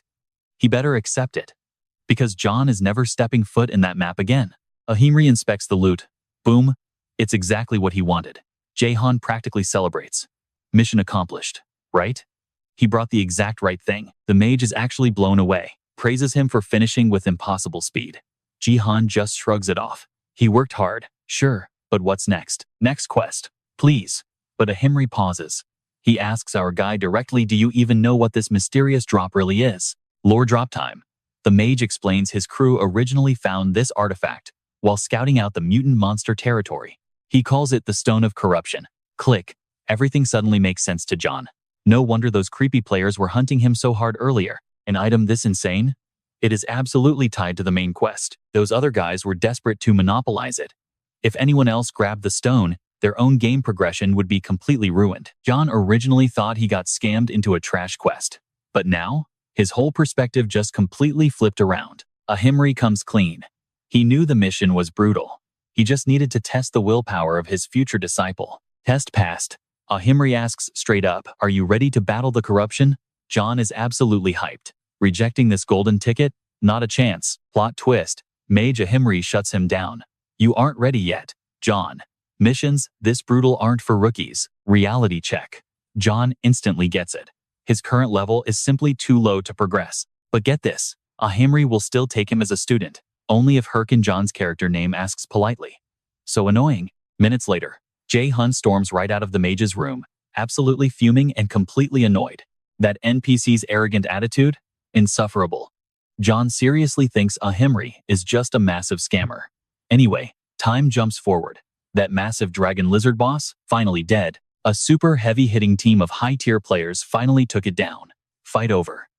The guild captain regroups with his squad, panting hard, trying to recover. He approaches his ally. You are way stronger than I expected, partner. The captain smiles, thanking the helper for his absolute clutch assistance during that brutal boss fight. Wait, look closely. This helper is the exact guy who tried hunting John earlier, now smurfing among low-level players. We literally couldn't have cleared this without you, the captain admits. He's super grateful the guy took the mercenary job for some basic gold. He tries handing over a fat stack of gold coins, but the helper swats it away, says that wasn't the deal, and he refuses to break their original contract rules. Mind blown, the captain is speechless. High-level helpers always take the cash, but this mercenary is operating completely differently. Plus, Let's be real. This helper is a high-level ranker, doing a scrub-tier mission way beneath his skills. The captain is super suspicious now, but he honors the deal. The helper can loot whatever is inside the boss nest, even though, honestly, it's probably empty. This player didn't care. He only wanted that glorious corruption stone. That's the whole reason he accepted this boring job. He heard the boss respawn and was absolutely terrified that Heiho Mask would kill it first. He had to beat him there. Since that didn't happen, perfect. He was completely convinced that corruption stone was still inside the nest. Soloing a boss isn't a joke, even for a ranker. But he put in the work. He was absolutely positive his epic reward was finally his. He checks the nest. Empty. The helper absolutely explodes with pure, unadulterated rage. Somebody stole the stone. Meanwhile, back in the real world, John logs out, feeling like his entire life is finally about to turn around. Look, getting revenge is great. But John's other massive goal on this journey? He just desperately wanted to enjoy some seriously good food for once. And tonight, it's feast time. Jayhun used to save every single penny just in case. But since he officially secured the main quest with the wizard, he figures his financial nightmares are finally dead and gone. Jayhun also read up on, he just bagged a mountain of loot from those defeated players. Honestly, he totally deserved a massive reward after surviving that crazy mission. John checked his bank balance, dreaming of a sizzling steak. But reality check? After paying off his debts, he had barely 1,001 left. That wasn't even enough for cheap instant noodles. Jayhun seriously wondered why he was still dead broke after grinding so incredibly hard. Just as total despair kicked in, his phone buzzed. A message from Royne. She wanted to know when he'd actually get back to making videos. Oh, crap. He realized he hadn't spoken to his editor in ages, completely forgetting to update her on all the absolute madness lately. See, John had stopped recording to lay low. Too many eyes watching him. He really needed to stay out of the spotlight. But then, it hit him. Why should he starve just because some creepy players were stalking him? Honestly, he couldn't care less about those guys anymore. Hiding wasn't paying the bills. Time to stop running and just do what he had to do. And just like that, Jayhun logged back in. He geared up, completely ready to tackle the absolute nightmare known as the Forest of the Dead. Stepping into the zone, June shivered. This place? Always unbelievably creepy, no matter what. But hey, it was the absolute best spot for rapid leveling, and that terrifying aesthetic, pure clickbait gold, for his next video. Let's move. John rallied his undead squad. Time to hunt. He even introduced a brand new skeleton to the party, announcing that magic was their new meta, so they all better play nice together. Thanks to a skill he picked up from Himri, he could finally summon skeleton mages. The higher Jayhun's level, the stronger these summons would get. It's an absolutely overpowered skill, but there's a massive catch. That skeleton mage eats up crazy amounts of mana. Whatever. June prepped for battle and pointed out their targets, wild enemy skeletons. But these guys? Way tougher than his own summons. Jun totally needed his squad to actually work as a team here. Seeing his undead crew literally hesitating, June barked out an order. Stop standing around looking useless, and get into the fight. He reminded them that undead mobs play by completely different rules, so backing down wasn't an option. Did that pep talk work? Not even a little bit. John groaned. They had zero time to waste here. The slaughter needed to start immediately. Finally, one of Jayhun's skeletons rushed in and smacked an enemy hard. But guess what? That wild skeleton barely even flinched. See? This is exactly what I meant, Jayhun shouted. Basic attacks are completely useless here. Guys, we need a major strategy change right now. He snatched a heavy hammer straight from his inventory and totally obliterated a few enemy skeletons just to prove his point. You just gotta smash their skulls in, Jayhun commanded. Sounds easy, right? Well, his skeletons were still shaking in their boots. Listen up. John laid down the law. Their mission was to wipe out 100 skeletons in exactly 100 minutes. That meant one kill every 60 seconds. Fail, and I'm leaving you guys behind. That threat worked like magic. Pure panic set in, and his skeletons instantly charged forward. Nobody wants to get dumped by their summoner. Fast forward a bit, and the squad was absolutely wrecking everything. Jayhun, smirking like a proud dad. Honestly, his undead crew adapted to those heavy hammers way quicker than he'd predicted. Oh yeah, the next video is gonna completely blow up. He grinned. But that celebration cut short. A massive, towering skeleton suddenly dropped right in front of John. A skeleton warrior, a crazy rare random spawn. But did Jayhun care about the danger? Nope, he just saw walking, talking loot. More importantly, walking, talking steak money. So, Jan rushed in with his squad. But spacing out about food was a huge mistake. The monster lashed out and almost perfectly took his head off. Jan barely dodged out of the way. 1 inch closer, completely crushed. Thank God he'd crippled the monster's arm earlier. Now, John just had to smash the absolute crap out of the rest of its body. Jayhun launched a flawlessly perfectly timed combo with his undead crew, looking back to shout, "Everyone's still alive," but the monster wasn't done. It rose up, aiming a sneak attack right at John's back. John just smirked. "You're seriously forgetting something, right? One of my guys hasn't even taken a turn yet." Right on cue, his skeleton mage chanted, unleashing a massive, blazing fireball that completely vaporized the giant monster. John was already practically drooling over the absolutely insane view count this fight would get. Oh, and that juicy dream steak was finally within reach. But suddenly, the system blared a terrifying, ear-piercing warning. The map boss had finally awakened, demanding total vengeance for its fallen soldier. Instantly, a massive portal ripped open right in front of June. An absolute nightmare burst from the shadows. But did Jayhun panic? Nope. His eyes lit up like crazy. He totally recognized that monster. The Golden Skeleton, the ultimate boss of this zone. A legendary mage-class nightmare famous for absolutely obliterating unsuspecting rookies. John honestly never planned to fight this huge boss today. Beating this thing? Yeah, he wasn't exactly confident. But pulling off a win would mean the most epic video ever. Time to buff his undead squad and go wild. Except, he looked back, realizing he was totally alone. His mana was completely drained, causing every single summon to literally vanish. Pure panic hit hard. Now, John had to face this ultimate boss totally solo, keeping 4 summons out, especially that mage, had completely chewed through his mana bar, so 0 mana, no squad. Looks like he's going completely hand-to-hand combat right now. Watch activated, armor locked and loaded. Our guy is absolutely ready to throw down. Backing down? Not in his vocabulary. Especially when the ultimate prize is on the line, a perfectly cooked steak. Priorities, right? Seeing Jayhun push forward, the boss completely loses it, unleashing an absolute storm of magic. 1 hit. That's all it would take to end him. They don't call this monster the rookie killer for nothing. Letting this guy spam spells? Yeah, that's a one-way ticket to a game over. So, the plan is simple, shut down that magic completely. Jayhun goes on the offensive. But get this, he doesn't aim for the body. He smashes straight into the monster's magic circle. He figured it out. Those hands are the literal spell triggers. Break the hands. Break the magic. Honestly, pretty brilliant strategy. Oh, the boss was pissed. System warnings start screaming in Jayhun's ear. This isn't just about fighting anymore, it's personal. Pure, unadulterated bloodlust. It wants to absolutely crush whoever caused that damage. Our boy is standing there, sweating, thinking, wait, what did I just trigger? No time to think. The enraged monster instantly unleashes a terrifying, non-stop wave of destruction. Run, just run. But Jayhun can literally feel the strike closing in on him. Boom. The attack completely craters the ground. He trips, tumbling hard, back against the wall. Nowhere left to run. Here's the terrifying part, he doesn't recognize this attack pattern at all. Is his memory failing? Or does this golden skeleton have hidden phases? Honestly though, figuring that out won't save his life right now. And his skeleton summons? Still on cooldown. No backup. 0 intel. Jayhun is seriously wondering how the hell he survives this. Doubt creeps in, but sitting still means death. He has to strike back. He charges straight in. His plan? Just read the attack paths and dodge. Only one massive problem, there is literally 0 opening to hit back. No blind spots anywhere. Landing a solid hit feels absolutely impossible right now. A split second of hesitation and bam, the boss catches him perfectly. And it gets worse.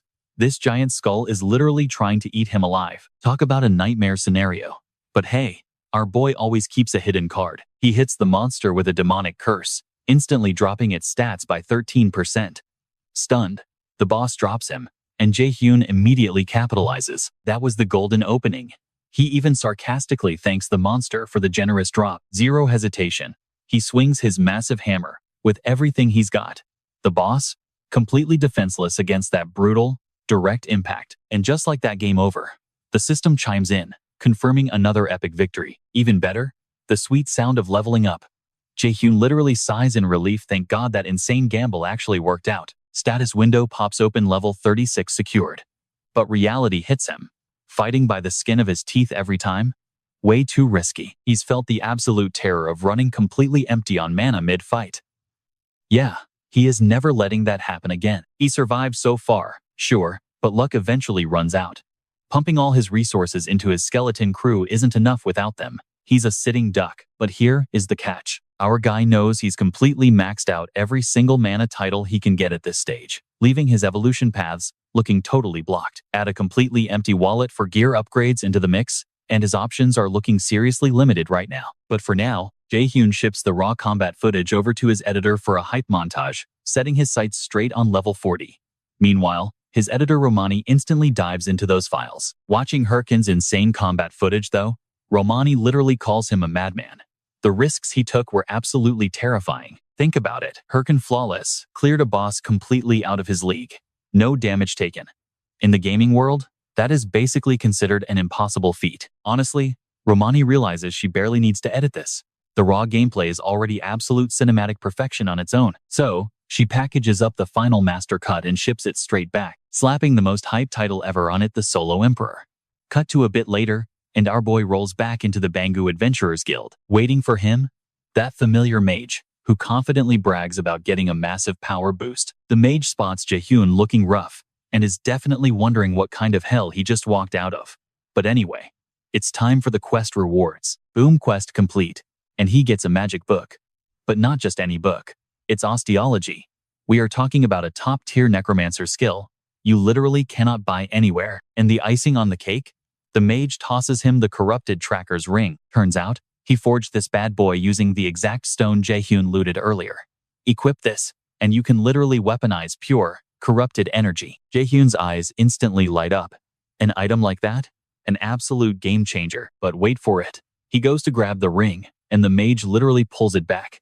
He smirks, saying his apprentice has to actually earn this gear. If Jayhun wants it, he has to rip it from his hands. Of course, it wasn't going to be that easy.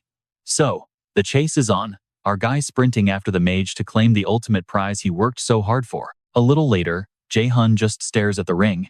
Seriously, what was up with that mage's attitude? If that guy wasn't a crucial NPC, our boy would have completely wrecked him. But hey, at least he scored a new quest. Earlier, that arrogant mage blabbed about losing contact with some agent named Miji. The objective? Head straight to Suryu Castle. Jayhun is absolutely boiling inside, but lets it slide. Suryu Castle is a massive high-level zone, so time to grind on the way. Meanwhile, his buddy Romani hits him up. The latest video dropped, and Jayhun needs to see this. Immediately, Jayhun checks the stats. And the numbers? Absolutely mind-blowing. Completely off the charts. And the revenue? Skyrocketing. He literally stumbles backward in pure shock. He's never seen numbers this insane in his entire life. But one thing is crystal clear. With this kind of cash, he can feast like a total king. He knew the video was good, but this shattered every single expectation. He's so hyped he's ready to log off just to grab some epic food. Everything else can totally wait, right? Well, suddenly, a really weird message pops up, a recruitment offer from the Thunder Hunter Guild's leader. And, oh yeah, Jayhun knows exactly who this woman is. In his past life, Cheolin stalked him relentlessly, and, because of his past refusal, his old persona got completely blacklisted. Her entire guild hunted him down without mercy. So, accepting her offer now? Not a chance in hell. Taking a breath, Jayhun realizes something crazy. He's acting exactly like his past self. Cue the flashback. Back then, her persistence made him absolutely furious. He just couldn't wrap his head around it. Why keep bothering him when he was already settled in a guild? At the time, an old buddy told him he was incredibly lucky. The Thunder Hunters were top tier. Getting an invite meant you were an absolute beast at the game. And on top of that, the guild leader came from crazy money. A super wealthy family. Players working for her were pulling in massive, unbelievable salaries. His partner kept hyping his unreal talent, saying their videos were already making bank. Honestly, he told Jayhun he was way too good to be stuck in some starter guild. But classic Jayhun, he completely brushed it off. He didn't care about the fame or the money. He honestly believed in his own team. He thought they had massive potential, that they'd grow together, and the cash would naturally follow. Pure loyalty. That's why he chose to stay. His buddy tried his hardest, but couldn't change his mind back then. Snap back to reality. Jayhun realizes the red flags were everywhere. The betrayal was obvious, he was just completely blind to it. Still, Nobody deserves to be stabbed in the back by their own team. But whatever. This is definitely not the time to cry over the past. Eyes on the prize. He can't drop the game now. That massive payout? It'll still be there waiting for him to spend later. Plus, why settle now when he can make so much more? Boom. He summons his skeleton squad back to the field. He looks at them. Last time, he carried the whole team. So now, it's boot camp time. A brand new training regimen to level up their combat power, because there is absolutely no way he's repeating the brutal mistakes of his past life. He remembers it perfectly. His old, human teammates, they were always slacking off during training, but his skeletons, absolute loyalty. They follow every single command perfectly. This right here, this is how he totally changes his destiny this time around. Time to get ridiculously strong. He points ahead. Next stop for the Bone Squad, they are heading straight to Suyu Castle. It's going to be one hell of a training montage. The rules are super simple. Just keep running until they hit the target. But if anyone slacks off, oh, they're getting smacked around until they pick up the pace. Talk about perfect motivation. The skeletons sprint like their absolute lives depend on it to avoid taking a beating. Cut to somewhere far away. Cheolin is completely lost in thought. Suddenly, someone walks up and asks what's on her mind. Enter Hatch, one of the top dogs in the Thunder Hunters Guild. He gives her the heads up the big meeting is starting. He's got bad news, too. Their guild is completely stuck on the corrupted count mission. Zero clues for the next step. Cheolin? She is absolutely fuming. The humiliation of letting the rival Hydra guild beat them to the punch is eating her alive. Hatch tries to calm her down. This meeting has the leaders of all 30 top guilds. They're bound to dig up some crucial intel. She completely scoffs. A meeting like that? Probably a massive waste of time, but she'll show up anyway. Hatch can only wish his boss good luck. Alright, back to our boy Jayhun. That viral video payout almost made him lose his mind completely with all that cash. But just remembering Cheolin's face, that was the reality check he needed. The rage dialed him back in. The gaming grind simply doesn't stop. The second he logged out, boom. The very first thing he did was pay off every single dime he owed the loan sharks. That massive headache is finally dead and buried. Next step, splurging on ultra-rare skill books. Got to stack those crazy game advantages. But guess what? After that epic shopping spree, his bank account flatlined. Just like that, our guy is completely broke once again. Even though he only bought the absolute bare essentials, checking his zero balance bank account, yeah, that physically hurt. To brush off that broke gamer frustration, Jayhun immediately dove into his shiny new skills. First up, Skin Graft, a major defensive buff. He was absolutely hyped to test this out. Stacking it with his Skeleton Warrior's essence, his defense literally shot through the roof. Time for the ultimate test. He grabbed his own blade and slashed right at his arm.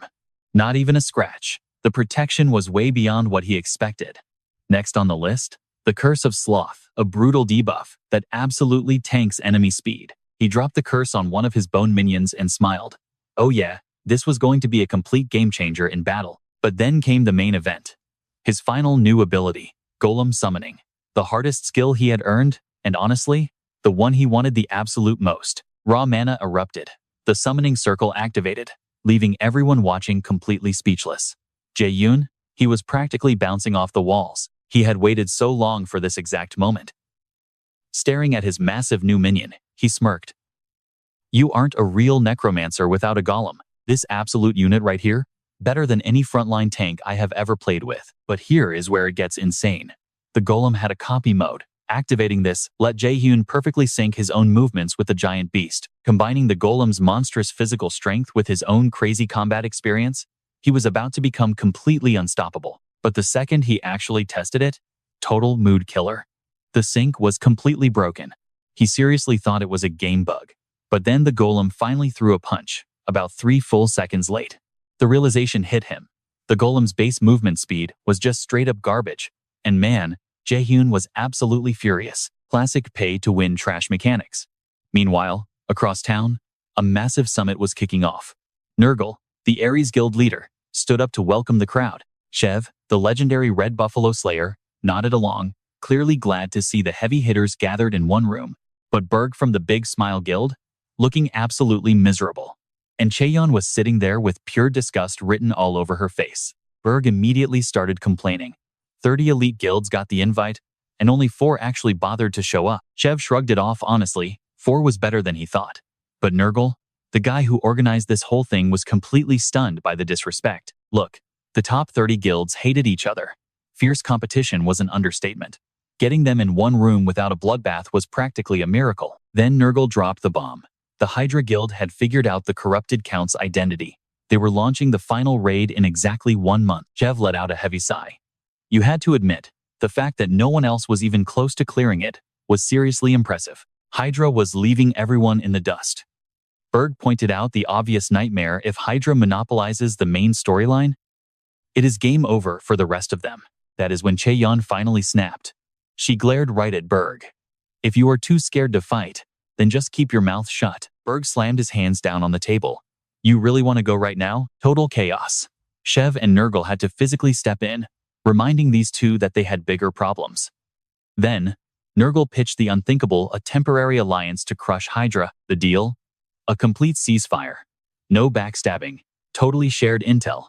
At least until the corrupted Count questline was officially cleared. Chev absolutely hated playing nice.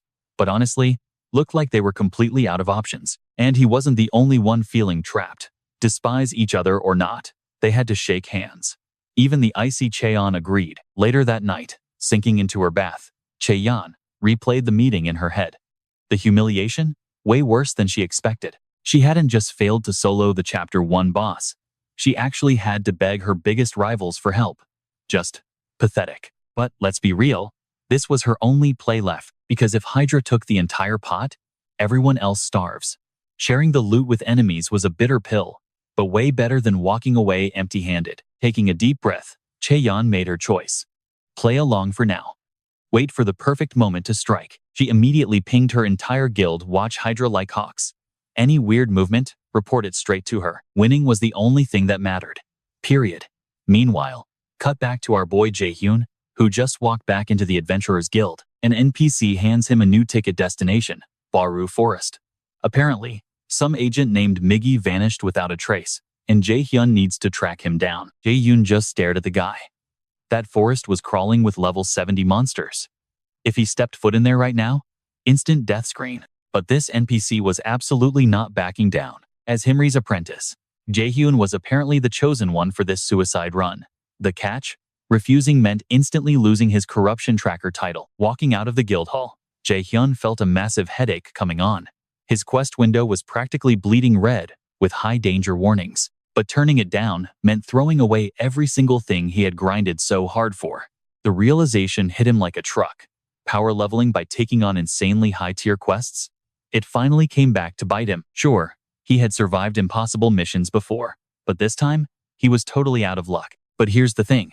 John kept taking on absolutely insane quests, way above his level. The result? A literal nightmare challenge. And the worst part? He couldn't even drop it. While panicking, he caught some nearby players whispering. The rumor? The legendary Hydra Guild was about to clear the main storyline. 30 other top-tier guilds?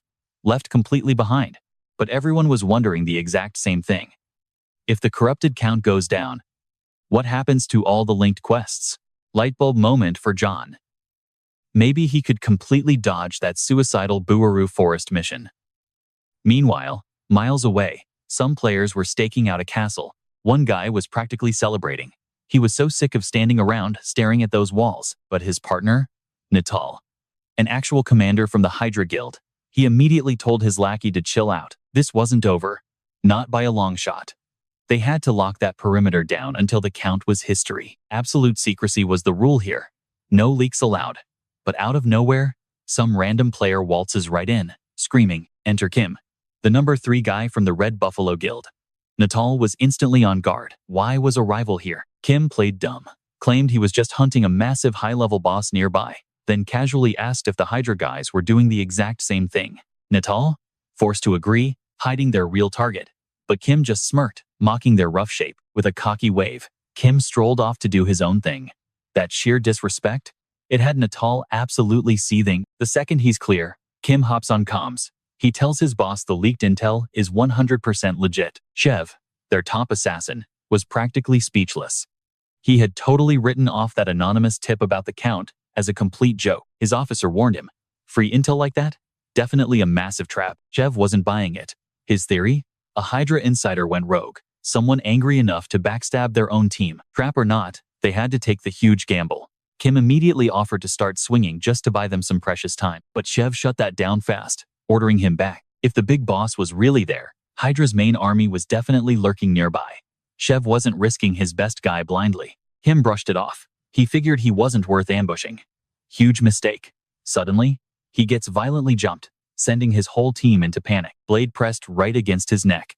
Turns out, Red Buffalo wasn't the only guild that got that mysterious email. The Thunder Hunters had arrived. And their princess, Hahui? She demanded he spill everything, or it was game over for him. Cut back to John. A terrifying bear roared. Opposite it, John's massive stone golem, completely ready to fight. Boom. The beast moved like lightning, crashing into the rock monster. The golem tanked the hit and tried swinging back, but it was way too slow. That bear treated it like a practice dummy. But John, he wasn't watching. He just wondered why his inbox was totally dead. Remember that leak? Yeah, that was John. He used his past life knowledge to mass email the Count's exact location, fully expecting replies, all just to completely dodge his own impossible forest quest. The logic was simple. If the Count dies, his quest vanishes. This game's main story works in massive phases. Right now, everyone was stuck in Chapter 1, the Corrupted Count arc, and when this boss hits 0, boom. Every connected side quest gets auto-completed or deleted, shifting the entire world into the next chapter. John knew he didn't stand a chance against the boss himself. His level was way too low for that suicide mission. Let the heavy hitters do the dirty work. He didn't care who got the kill. As long as the boss died, John was golden. That's exactly why he blasted that secret to multiple guilds. He was waiting for a reply.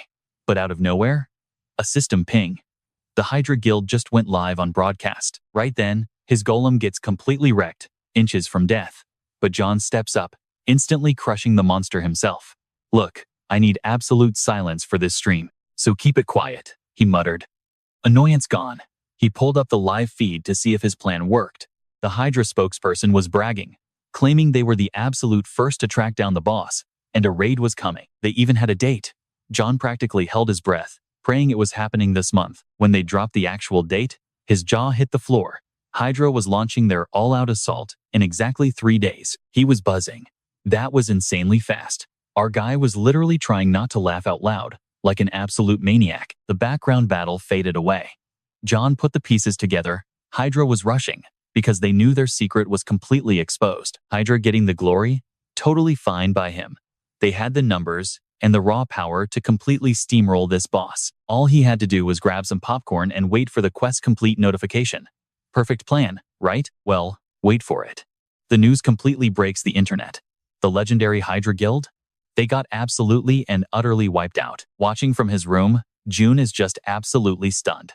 He mutters, if you're jumping into a raid, at least come prepared. Failing in under an hour? Pathetic. He totally overestimated the Hydra Guild. Now, he's got to find a backup plan. Just then ding. A notification pops up. The Red Buffalo Guild is going live, and their leader, Chev, the Slayer. On stream, Chev breaks the news. The Hydra Guild just wiped, and the map is already resetting. He warns his squad. This boss? It just deleted a top-tier guild. Plus, he admits they're running dangerously low on backup supplies. Their odds of winning? Dropping fast. But backing down? Not happening. For the pride of the Red Buffaloes, Chev steps right up to the plate. His squad goes wild. But watching the stream, Jayhun groans. This is a complete suicide mission. The Red Buffaloes are tough, sure, but weaker than the guild that just died. Then Chev drops a massive bombshell. He's not going alone. Enter the Thunder Hunter Guild's leader, the Thunder Queen. Seeing Sil step up, Jayhun's jaw hits the floor. Shiolian teaming up with a rival? Never saw that coming. Flashback time. Back at camp, Chev gets an unexpected visit from Shiolian herself. He smirked, admitting a secret meetup wasn't exactly on his bingo card today. She played it cool, no bad blood here, just temporary allies. But Chev wasn't letting it go. The Thunder Queen literally crushed one of his guys earlier. Sil just waved it off as a minor clash. She was only there for serious business. She knew he had secret intel on the corrupted Count. Chev tried playing dumb, but she wasn't having it. Zero time for silly games right now. She already double-checked the leaks with other top guilds before even walking into his camp. Plus, she called him out. There was no way Chev tracked down a boss like that completely solo. Caught off guard, Chev finally cracked. swearing he had zero clue who the mysterious informant actually was. Cutting to the chase, Cheolian asked straight up, did he really think the Hydra Guild could clear it? Because she definitely didn't. Hydra went in completely blind, desperate for that sweet first clear glory. But a massive main quest boss? You don't just blindly rush that kind of fight. Her genius strategy? Let those tryhards become cannon fodder first. Watch them die, steal their attack patterns, and counter. Confused, Shev narrowed his eyes. What exactly are you pitching here? Bam. Syl slammed her blade right into the table, catching everyone off guard. Her pitch? A temporary alliance. The second Hydra wipes, they raid the boss together. Shev thought she was just talking tough, but looking into those eyes, pure, terrifying resolve. Flash forward to right now. Shev sees she wasn't bluffing. In this joint raid, she is going absolutely all out. As a team, they finally reach the count. But the boss? He smirks at these fragile players. Boom! A massive wave of horrifying monsters floods the room, and panic sets in. Even with two top guilds backing them up, they're getting completely overwhelmed. But Syl stands her ground like an absolute tank. Fired up, Shev steps in as her shield. He yells at the Thunder Queen to push forward, swearing he'll hold the line. No hesitation. Syl blasts forward, trusting Shev completely to watch her blind spots. As she rushes in, the Count just laughs, mocking her pathetic attempt. He unleashes an insane barrage of deadly attacks, but she weaves through every single one like an absolute blur. In just seconds, Syl is right up in his face. She winds up for the kill, but wait. A sudden counterattack slams into her. This boss isn't going down that easy. Out of nowhere, massive tentacles shoot up and trap her completely. Shev's heart skips a beat. But hey, this is Syl we're talking about. Flexing her raw power, she literally shreds the tentacles to pieces. Now, oh, she is completely dialed in, ready to end this whole fight. One final dash. She gets right into the danger zone, winds up her blade, and slash. The Count is split clean in two. Watching this, Shev just loses his mind cheering. He mutters under his breath, the Thunder Queen is way more terrifying than the rumors. The whole world watched it live. Jayhun is just sitting there, completely furious that Cheolian stole the kill. Still, he takes a deep breath. At least the annoying boss is finally dead. Honestly, it didn't matter who got credit. Jayhun smirks, letting his rival enjoy her 15 minutes of fame. That boss? It's going to be her final win, because when he's done leveling up, his revenge is going to be absolute. Cut to the Bulkas Mountains. John is already back on the endless daily grind. Ever since his revival, he's had one single obsession: payback. He's coming for every single player who dared to backstab him. That's exactly why he's diving straight into these absolute death traps. He needs insane power. Fast. Let's rewind a few hours. Jayhun's squad rolled up to the mountain entrance, only to hit a massive invisible wall. A blocked field, system requirement, blocked their path. John instantly knew the truth. This high-level zone was totally locked behind the Warlord's Chapter 2 update. But the second Syl killed the Count and cleared that massive world quest, the barrier completely shattered. Stepping across the threshold, John smiles. He's officially the very first player to enter the zone. The pioneer of a brand new frontier. Our guy thought he hit the absolute jackpot. Uncharted map? That is peak content right there. But reality hit hard when John ran straight into level 60 wild boars. At level 41, running for his life was his only play here. Which brings us back to right now. John couldn't believe his absolute garbage luck, spawning right next to these beasts. Time was ticking. Other players would flood this map any second now. Desperate, John summoned his skeleton squad to buy some time. But honestly, total waste of effort. His undead crew got absolutely shredded in mere seconds. Not that John cared, they were just bait anyway. Taking his shot, he blasted the boars with frost magic, locking them completely in ice. Perfect setup, right? Wide open targets. But then you literally cannot make this up. John slipped on a random banana peel. Out of nowhere, up in the trees, a monkey was dying of laughter. An armored monkey. Absolute menaces known for trolling players hardcore. Jayhun was completely ready to murder this primate. But wait, the boars. He learned the hard way his freeze spell had a painfully short timer. Right when he thought it was game over, salvation came crashing in out of nowhere. John watched, completely stunned, as a single arrow pierced the lead boar. And get this, that one shot? It wiped out the entire pack. Just one attack. How insanely overpowered do you have to be? The dust cleared, and a hunter stepped up. "Are you all right?" he asked. Meanwhile, miles away at Suryu Castle, a different squad spotted something seriously crazy. Their jaws just completely hit the floor. Someone was casually rocking the White Mamba set, Insanely expensive. Unbelievably rare. The crazy part? Nobody recognized this guy at all. Plot twist. It was that exact Hydra guild member who tried hunting down Jayhun earlier. He glanced at his teammate. Got any updates for me? His partner just sighed. Nothing. No guild has the intel we need. Makes sense. That leak about the corrupted count came from a completely anonymous drop, totally untraceable. He asked about Ha-Ho Mask, but she immediately shot that down. He is just uploading his normal gaming videos. Nothing out of the ordinary. Plus, no way some random rookie grabbed top-tier intel like that. Frustrated, the guy announced he was heading to his mercenary gig at the Sweepers Guild. Meanwhile, though, he gave a final order: hunt down the leaker. Whoever ruined the game's balance. They were going to pay a heavy price. Cutting back to Jayhun, he is currently chatting up his savior. And our boy recognized him instantly. Mong. Literally the main NPC for Chapter 2. This guy's stats were no joke. He used to be the royal prince's personal combat tutor. Some bad politics got him expelled, though, and now he commands the guard unit protecting the Bolka Mountains instead. Finding Mong right now, Jayhun's terrible luck had officially reversed. But Mong wasn't messing around. You cannot stay here. This place is swarming with nothing but deadly beasts. The veteran hunter desperately wanted our main character safe. But Jayhun?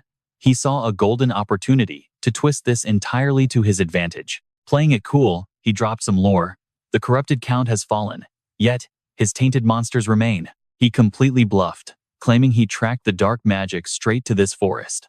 And now, he just needed a little backup to solve the mystery. Hook, line, and sinker.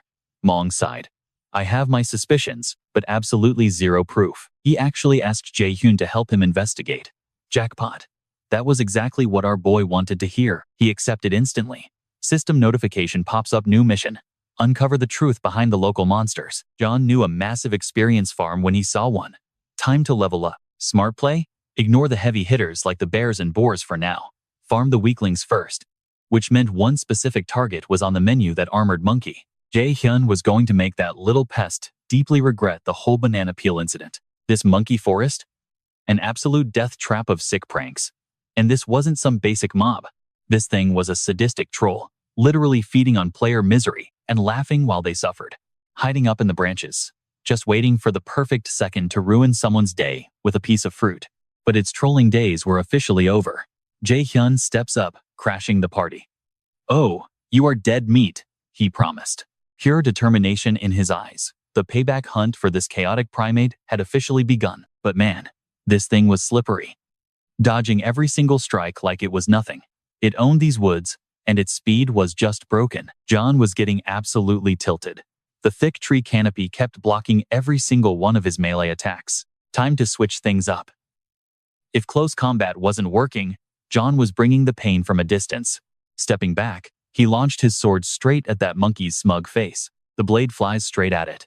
The monkey freezes, pure panic, taking over a mistake that nearly costs its life. Smack. Jayhun's sword hits a tree instead. The monkey actually starts laughing, but our boy, totally unfazed. That missed throw? Pure bait. Bam. His golem launches forward, completely leveling the monkey's tree. And just like that, mission accomplished. The tricky beast goes down.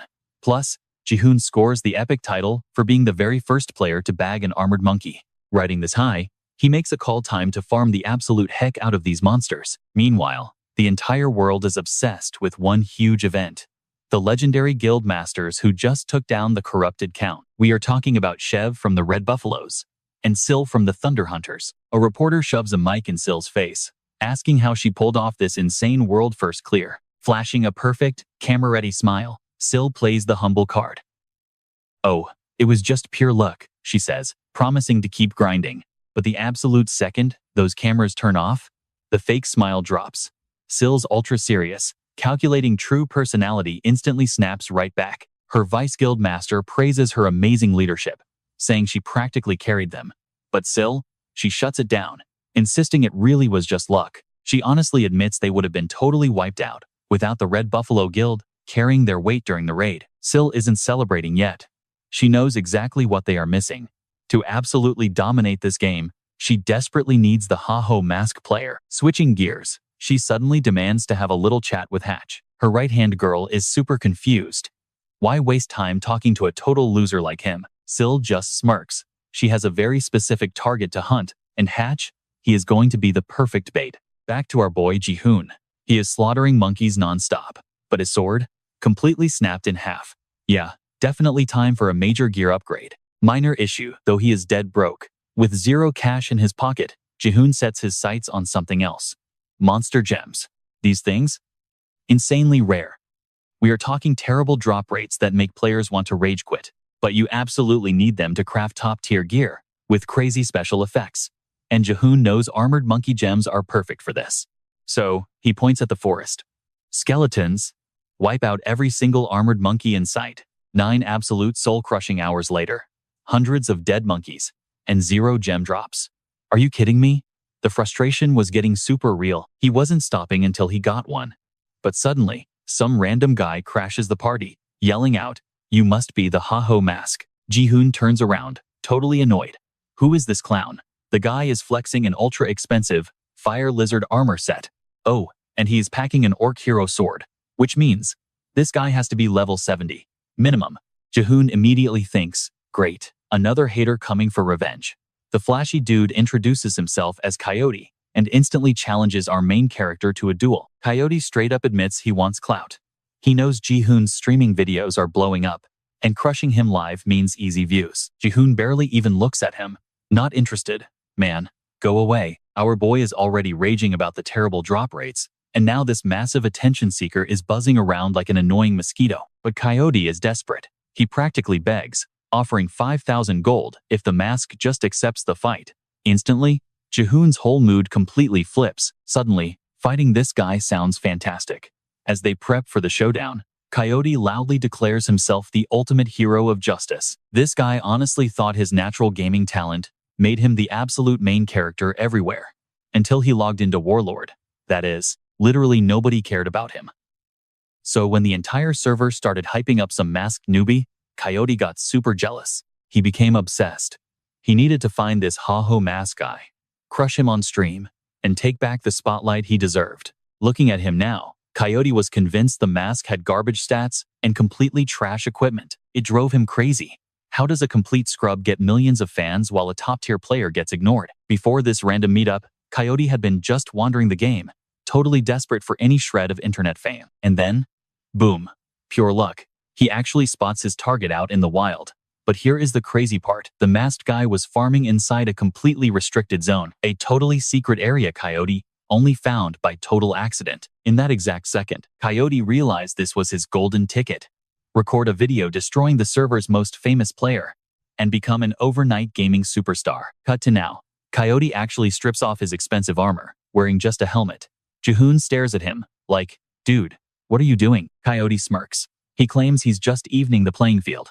Since Jayhun is clearly a low-level weakling with a shattered sword, fighting in full armor wouldn't be fair. The guy was absolutely desperate for a clean fight. He didn't want the comment section saying he only won because of pay-to-win gear. Then, he flexes, warning Jayhun to prepare for absolute destruction. Done talking, Coyote charges right in. But Jayhun just sighs. Yeah, it's really hard to be intimidated by a guy fighting in his underwear. But Jayhun? He casually sidesteps every attack. Coyote is fuming, screaming at him to actually fight. Jayhun just smirks. You want me serious? Earn it. Boom. Coyote pops a skill, supercharging his strikes. He lands a brutal punch, sending our boy flying, a warrior speed booster. Jayhun instantly recognizes the rare skill.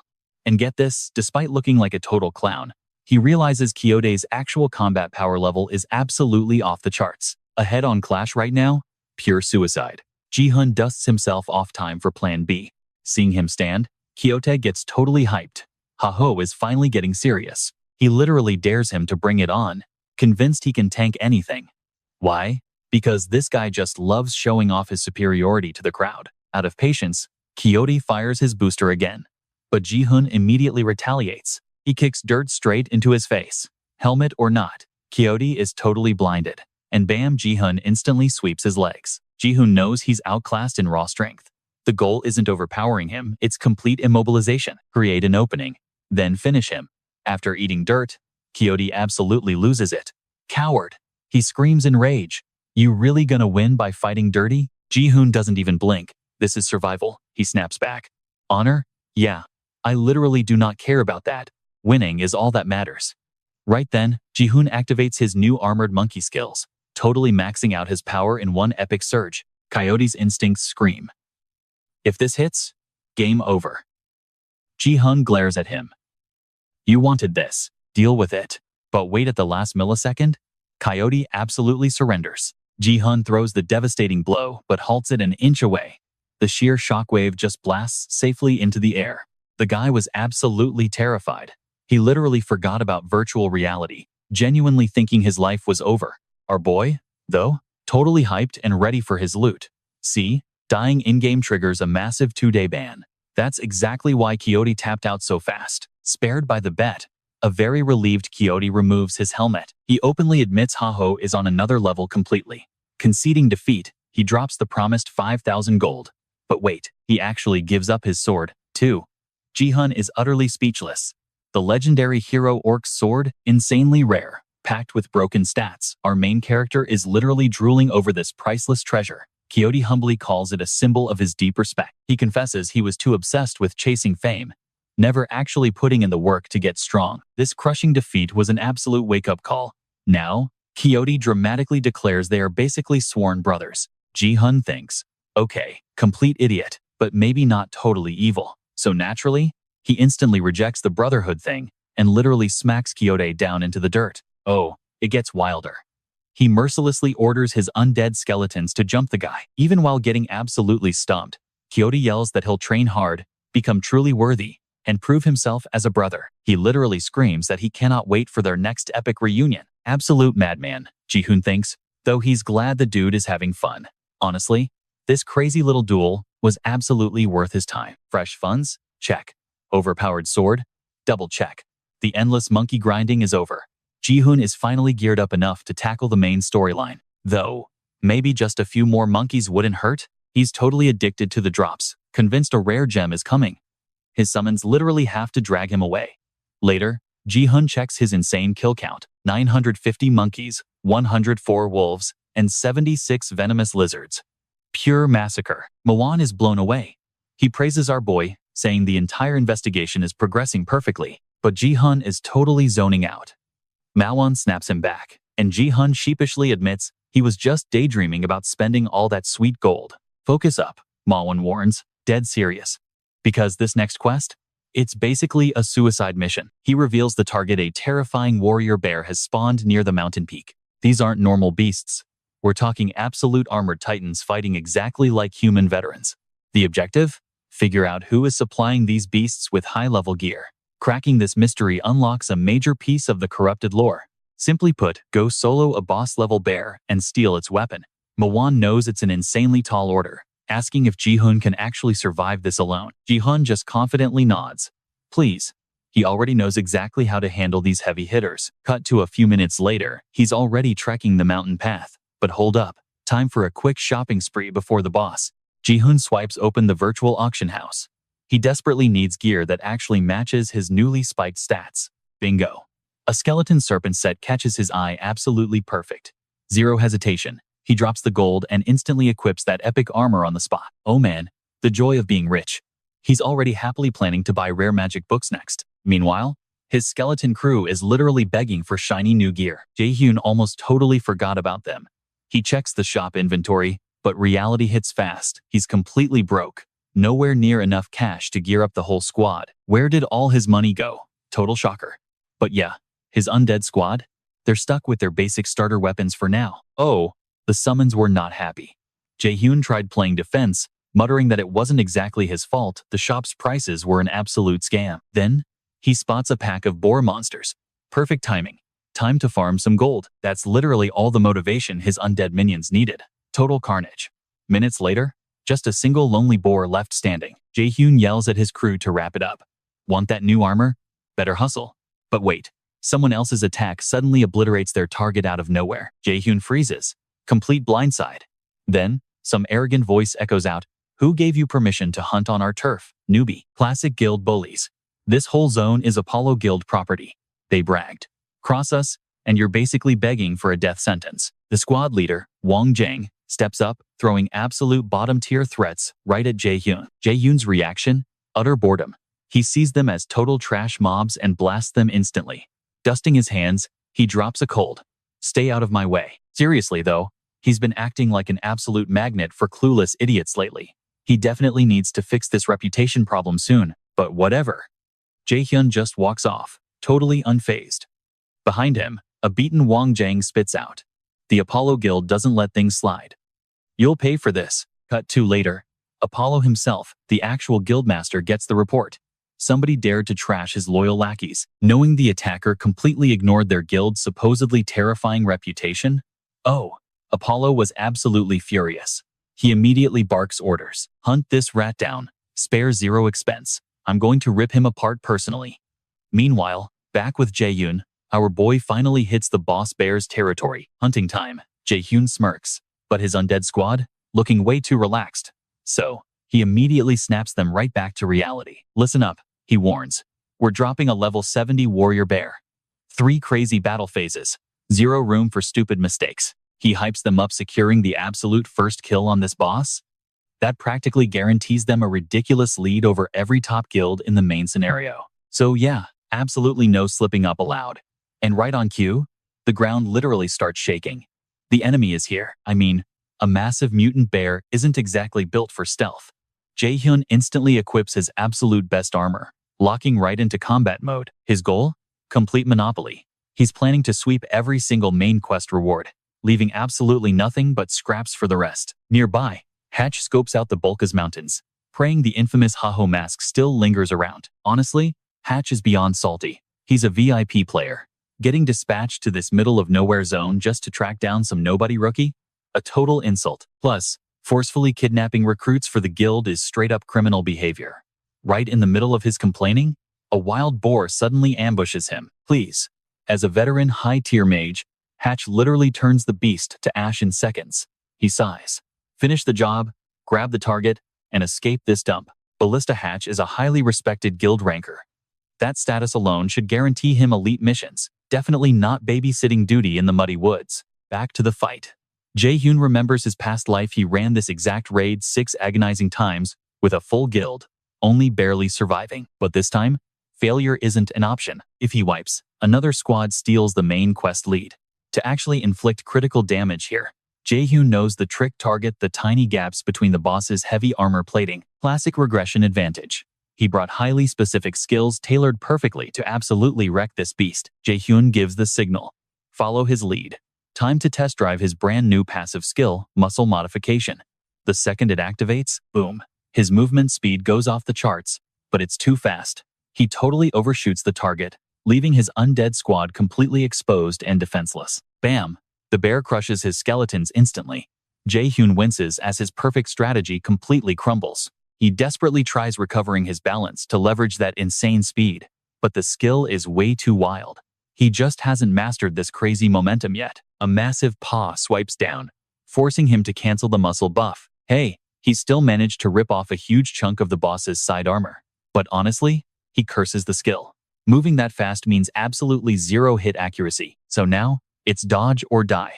Completely stripped of his close-range offense, Jayhun pivots hard, chucking explosive bombs from a safe distance instead. The bear tanks the explosion directly to the face, but it just enters absolute rage mode.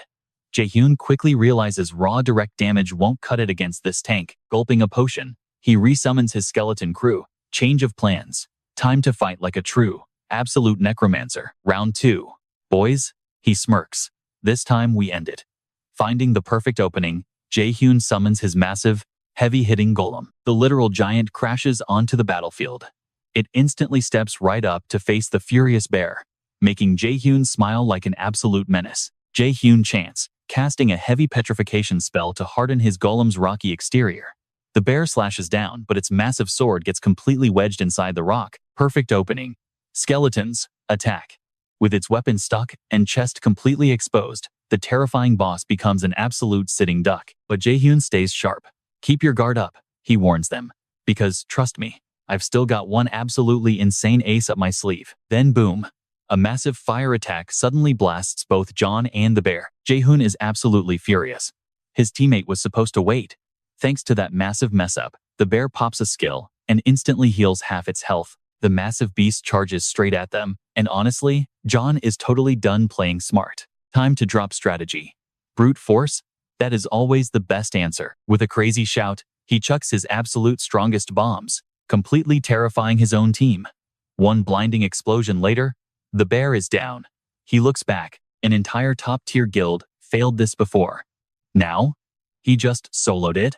Brimming with confidence, John turns to his skeleton summons. Easy, he says. Just hit up the quest giver and claim the reward. But wait, he is the only one celebrating. His skeletons, totally bummed out. They honestly wanted to smash things themselves. Cut to the western base. Inside a shady tavern, Hatch is literally losing his mind. He is beyond frustrated. Finding this mask guy? Impossible. He searched these mountains for days without one single clue. To make it way worse, the mask just dropped a brand new video. The result? A massive flood of players rushing the mountain, making his job absolutely impossible. He cannot exactly crawl back empty-handed. But come on, searching this massive mountain completely solo? For a ghost? Totally unfair. He is literally seconds away from rage quitting his own guild.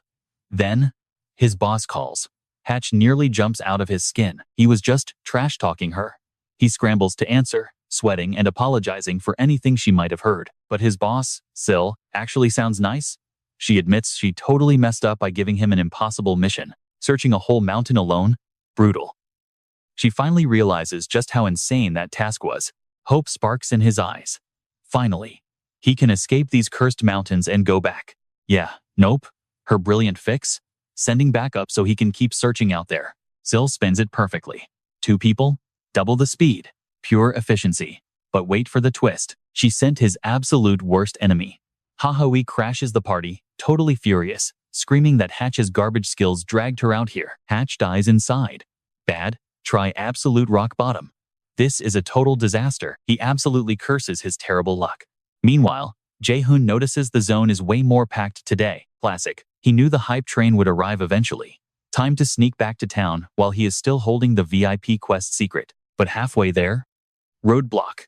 A bunch of heavy hitters from the Apollo Guild block his path. John instantly assumes they want revenge. He flexes, telling them to bring it on. He has zero time for nonsense. Wait. What?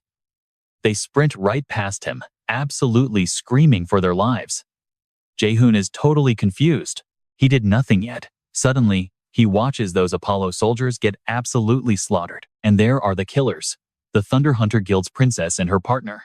Wow, they just hit the jackpot. Jayhun instantly spots them and freezes. What are those monsters doing way out here? The princess points right at him. Found the target. She is the guild's number 2. They call her the princess, but her real nickname? Chihuahua. Short, loud, and incredibly vicious. She blindly follows her leader's orders. Like, literally marching into hell for her. The other guy? He is number 3, Hatch. They call him Ballista. Why? Because this genius mage locks onto targets and never misses. Jayhun gets cold sweats remembering how these two hunted him in his past life.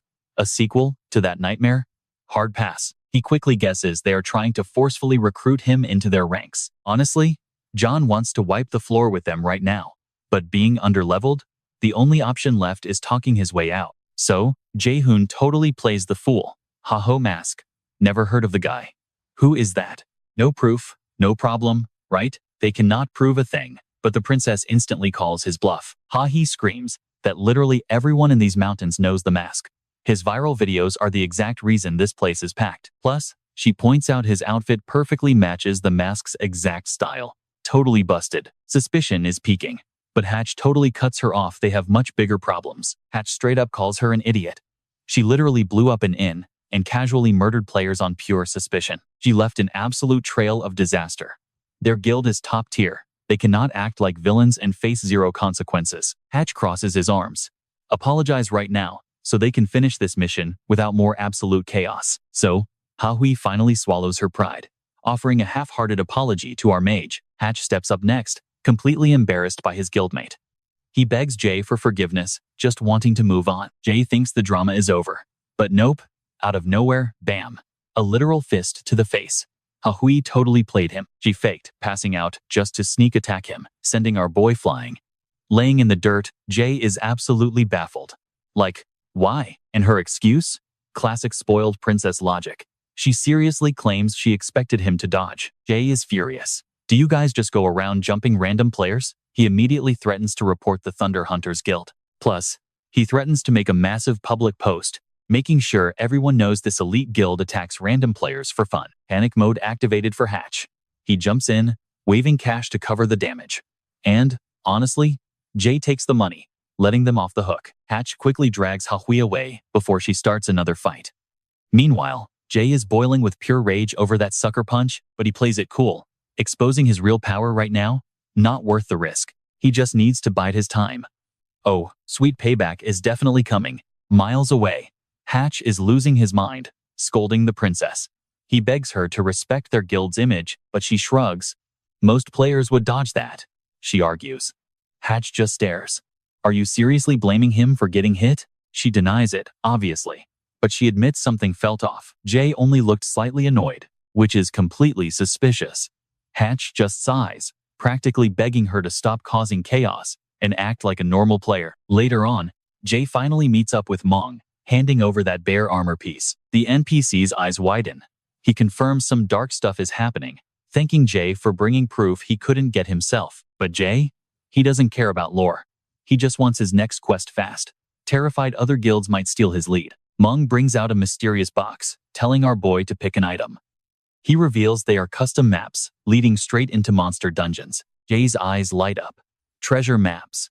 Grab one, clear the dungeon, and rake in that sweet loot. But wait for it. As Mong hands over the map, he casually drops a catch. He needs a favor. Classic game logic, nothing is ever free. Jay groans as the NPC asks him to investigate some wild rumors about armed monsters spawning way out past the Bulka Mountains. Jay sighs. All right, where am I looking? The Parang Forest. Mong replies. And instantly, Jay's face drops. He clearly hates hearing that name. He's definitely not thrilled, but he accepts the quest. Outside, he does the math. That forest is a level 90 zone. He seriously needs to grind on the way there. Time to formulate a crazy speed leveling strategy now. After soloing that warrior bear, he feels ready for absolutely any challenge. But right in the middle of his plotting, someone shows up. Shev the Slayer walks up, asking if Jay remembers his face. Meanwhile, Hatch calls his boss. He's absolutely losing it. He cannot babysit the princess for another second, though he promises he hasn't quit the mission. Hatch reports that the Red Buffaloes Guild just locked down Sura Canyon.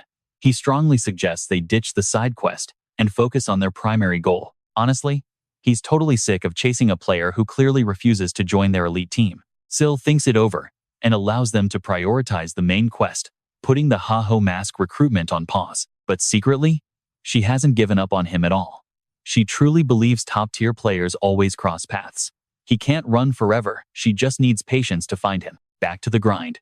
Jay stumbles across a level 75 demonic goat, but it's barely a warm-up. He summons his skeletons and absolutely wrecks it. Boom! Level 62 achieved. Jay is hyped, knowing he's closer to surviving Parang Forest. But there's a huge problem right now. A massive crowd of players is watching his every move. They are hardcore Ha-Ho Mask fanboys, desperately trying to get his attention. And Jay? He despises this.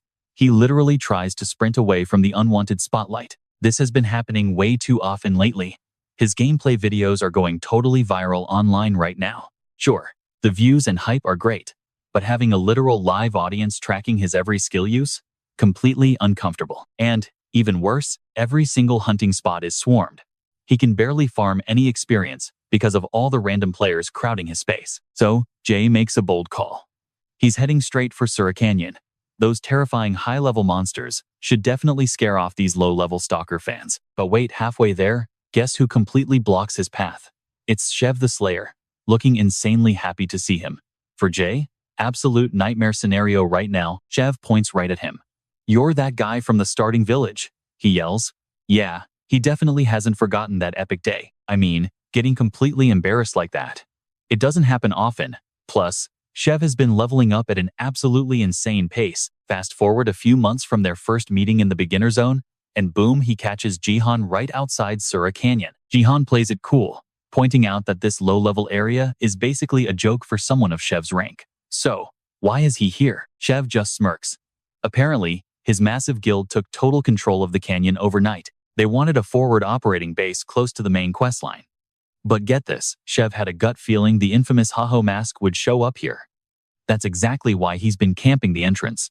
He admits that After seeing that viral clip of Haho crushing the warrior bear, rumors started flying around. So, he's just casually patrolling the zone. Then, Shev casually asks if Jayhun is also trying to figure out Haho Mask's true identity. Jayhun immediately plays dumb, turns around, and completely bolts. Once he's safely away, our boy is seriously stressing. Why is everyone suddenly hunting him down?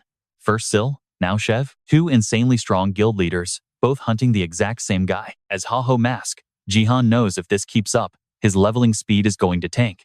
But running away isn't an option either. His main quest is locked to this exact region. Right as the panic starts setting in, it hits him.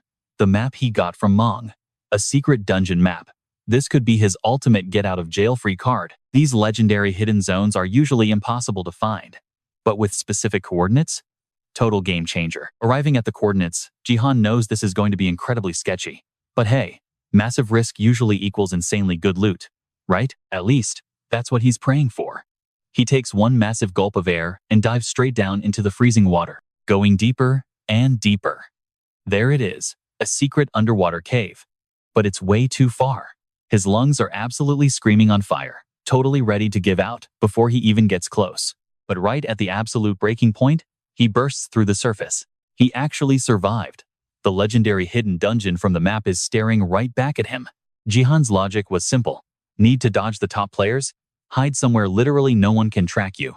Mission accomplished. Because without that super specific item, this zone is completely locked off. And right now, our guy is the only player holding the key. Plus, hidden zones mean rare monster spawns. He's totally ready for some absolutely brutal fights that will push his limits completely. A few steps in, he spots movement.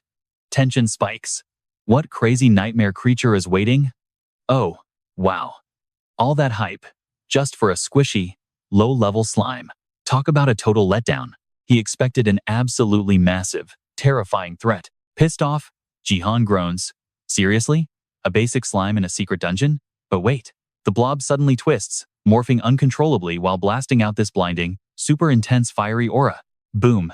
He figures it out instantly. A spirit monster is nearby. These elemental beasts are unbelievably rare in Warlord. Their loot? Absolutely essential for forging top-tier elemental gear. Everyone wants them, which means Jayhun could make an absolute fortune just by auctioning off a single material. No time to waste. He immediately orders his undead squad to strike. But the glowing slime panics and shrieks out this ear-piercing distress signal. The whole cave starts shaking like crazy. Boom! A gigantic, roaring fire salamander blasts into reality right next to it. Jayhun? Absolutely terrified. And it gets worse. The beast instantly unleashes a literal tidal wave of pure fire straight at him. He and his summons scatter, scrambling for cover. Jayhun is sweating bullets. Dodging a massive area attack inside a tiny, enclosed cave is an absolute nightmare. If he doesn't end this quickly, he'll be totally roasted. He has to finish this fast. But luckily, our boy brought his secret weapon. He triggers the Helmet of Madness, stacks it with bone armor, and drops his trump card. The Black Orc Skull, a crazy expensive artifact, gets directly fused into one of his skeletons. These buffs stack perfectly, spawning an insanely overpowered skeleton knight. Without missing a beat, he orders his brand new heavy hitter to rush the flaming beast. Slash. Faster than you can blink, the knight swings, completely one-shotting the salamander and its annoying little slime buddy instantly. The hype is real. Jayhun is absolutely grinning, loving this incredibly strong new ally. But right as the dust settles, roar. A whole pack of salamanders swarms the cave, rushing straight for him. But Jayhun doesn't even flinch. Why panic when you have an absolute unit on your side? He just casually points, ordering his knight to attack. Absolute carnage. The knight just shreds through the entire mob like they're made of paper. And ping. The system flashes that sweet victory screen. The rest of his undead squad literally look in awe. But Jayhun's brain is already spinning. This upgrade just put the game on easy mode. Think about it. With this powerhouse leading the charge, he could literally just sit back, eat some popcorn, and let his summon do all the heavy lifting. Even better, those flaming salamander essences he looted turned out to be worth an absolutely massive amount of gold. Oh, the potential is terrifying. Once he grinds enough materials, he's totally going to give this massive upgrade to every single skeleton. A personal army of destruction. Next up, time to press forward, go deeper, and absolutely wreck the boss. Next stop, Perung Forest. But Jayhun's excitement crashed fast. An instant dungeon portal suddenly blocked his path. And right then, reality hit him. Things were going way too smoothly. Classic trap. Step inside, and boom, door locks. No escape until the boss falls. You literally can't predict what's waiting. Panic started creeping in. Die here? 2 whole days locked out of the game. A totally fatal setback. His rivals would absolutely crush him, but John looked around. No other path forward. So, yeah, time to bite the bullet and jump right into the portal. Crossing his fingers, he stepped into the unknown. A few tense minutes passed before, ding, the system flashed a massive warning. Welcome to the throne room. Giant knight statues lined the walls. Creepy, abandoned temple vibes everywhere. But get this, every single statue was covered in brutal slash marks. Jayhun froze. Total shock. There, chilling on the throne, an enemy just waiting for him. Boss fight? Oh, definitely. No question about it. He screamed at his skeletons to shield up. But bam, in literally 2 seconds flat, every single one turned to dust. John was absolutely rattled. This wasn't supposed to happen. Then it clicked. He knew this monster from his past life. A spirit knight, programmed with the absolute highest tier battle AI in Warlord. In his first life, John fought this exact same beast at this power level. Only difference? He had an entire massive guild backing him, and they still got completely massacred. Total wipe. But this time around, yeah, repeating that nightmare is just not an option. So, he flares his magic, hyping up his remaining squad. All out, right now. John orders. But the boss isn't just standing there. Swish. It instantly slaughters another low-tier skeleton. Brutal, that's the signal. Kid gloves off. John and his elite warrior skeleton charge straight at the absolute unit of a boss. A tiny skeleton actually manages a sneaky back attack. Direct hit. But the damage? 0. Literally didn't even scratch the guy. Pull back. Now, John screams. Way too late. The boss just casually swats the minion, blasting it head-on into oblivion. Wait, that backstab was a critical hit. And the boss just ignored it? Instead, its auto-defense triggers, blasting a shockwave that knocks everyone away. Basic summons are completely useless here. John is officially stuck. But right in the middle of this total disaster, a memory hits him. His old mentor once asked him why he'd fight something 4 times his level. John's answer? Honestly, he had 0 clue. If I don't win, I miss dinner. That was his logic. His old master's jaw literally hit the floor back then. Back to reality. John smirks. He's never been the big brain, tactical genius guy. Not in his past life. Not now. Pure gut instinct. That's always been his style anyway. No crits? Fine. I'll just spam attacks until it dies. Logic out the window, John goes completely berserk, throwing everything into one desperate barrage. But the boss vanishes. It's too fast, bringing its massive blade down on John. Game over, right? Nope. John grins. You're honestly not that fast, buddy. Boom. His warrior skeleton perfectly blindsides the boss. One surgical strike to the wrist, and the monster's weapon goes flying. Jayhun's eyes light up. An opening. Keep this insane pressure going, win the fight, and dinner is officially saved. Meanwhile, at Sura Canyon, Chev looks around, totally impressed by the booming local economy. Yell just smirks. Guild perks, obviously. They lock down the supply chains, keeping the whole zone running like a well-oiled machine. Chev nods. Think we set up enough bait to finally catch this ha-ho mask guy? Yell rolls his eyes. Total obsession. He really doesn't get the hype around some random dude farming trash mobs. But Chev gets serious. Sure, low level for pros like us. But ha-ho, the guy fights things way beyond his pay grade and somehow survives. Only 2 types of gamers do that. Complete psychos, or absolute gaming gods. Ha-ho, he's both. Chev is completely fanboying right now. Anyway, back to our boy John. The boss is disarmed. Right? Wrong. It literally shapes a new arm out of pure fire. John just groans. Great. Phase 2 is always a headache. But backing down? Never. John and his skeleton rush back into the meat grinder. The boss swings that blazing fist. K.A. boom. A terrifying explosion absolutely shreds the throne room floor to pieces. John dives away from the flames. Okay, yeah, reckless rushing isn't going to cut it anymore. Time for finesse. Finding a gap, John darts in, slash. Direct hit. His skeleton buddy follows up with a nasty combo. Pure tag team perfection. John's pumped. The Unga Bunga strategy is actually working. Just maintain the rhythm, and the win is his. But, big surprise, the blazing boss is about to absolutely lose its mind. Absolutely furious. The boss drops another massive area attack. Boom. An even bigger explosion rocks the arena. And John? He instantly realizes this guy just leveled up. But get this, the attacks are getting way more lethal. The monster completely flips its combat style, adapting to our boy's moves in real time. Just insane. Playing it safe? Not an option anymore. John knows he has to end this. Right here. Right now. He orders his summon to push the offensive. Hard. But out of nowhere, bam! A surprise attack catches John completely off guard, launching him straight across the arena, face down in the dirt. The truth hits him. He was so hyper-focused on micromanaging his skeletons, he totally forgot to protect himself.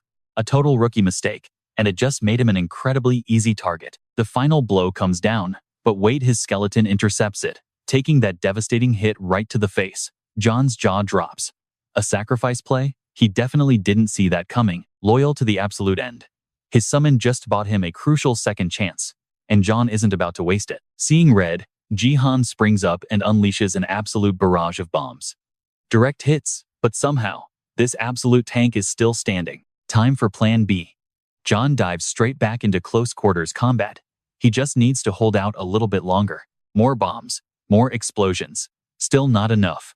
He literally has to push past his limits right now. But the boss counters, charging straight at Jayhun with terrifying speed, looking to finish this fight once and for all. Here's the thing about spirit monsters. Pure magic barely scratches them.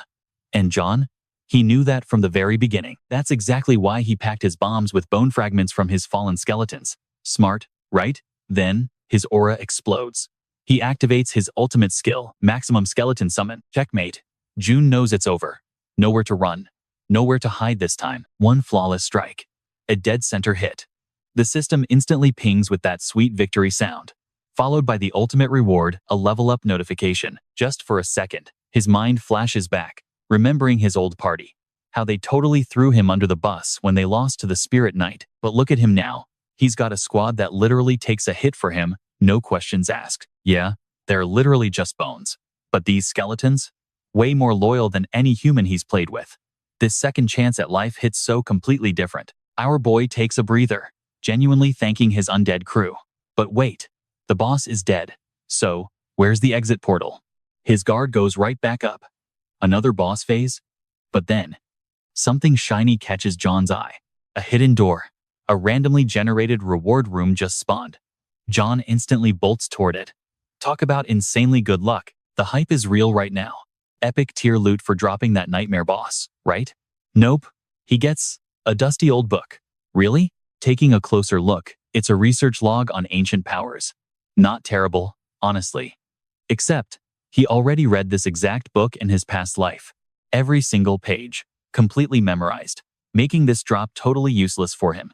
Give the guy some gold or a shiny sword instead. But hold up. Something else is glowing right underneath it. What do we have here? Cut to a bit later. John is standing right in the middle of Perong Forest. He grinded enough levels. Time to jump back into the main storyline. And it's not just Jayhun who got a power boost. His entire skeleton crew is looking terrifying right now. A massive upgrade across the board. The hype energy from his summons? Absolutely off the charts. And honestly, Jayhun totally gets it. Because that glowing item in the reward room? A completely broken, game-changing skill. It actually lets him equip his own gear onto his summons, meaning his undead squad can scale endlessly. Of course, the catch? It completely drained his wallet.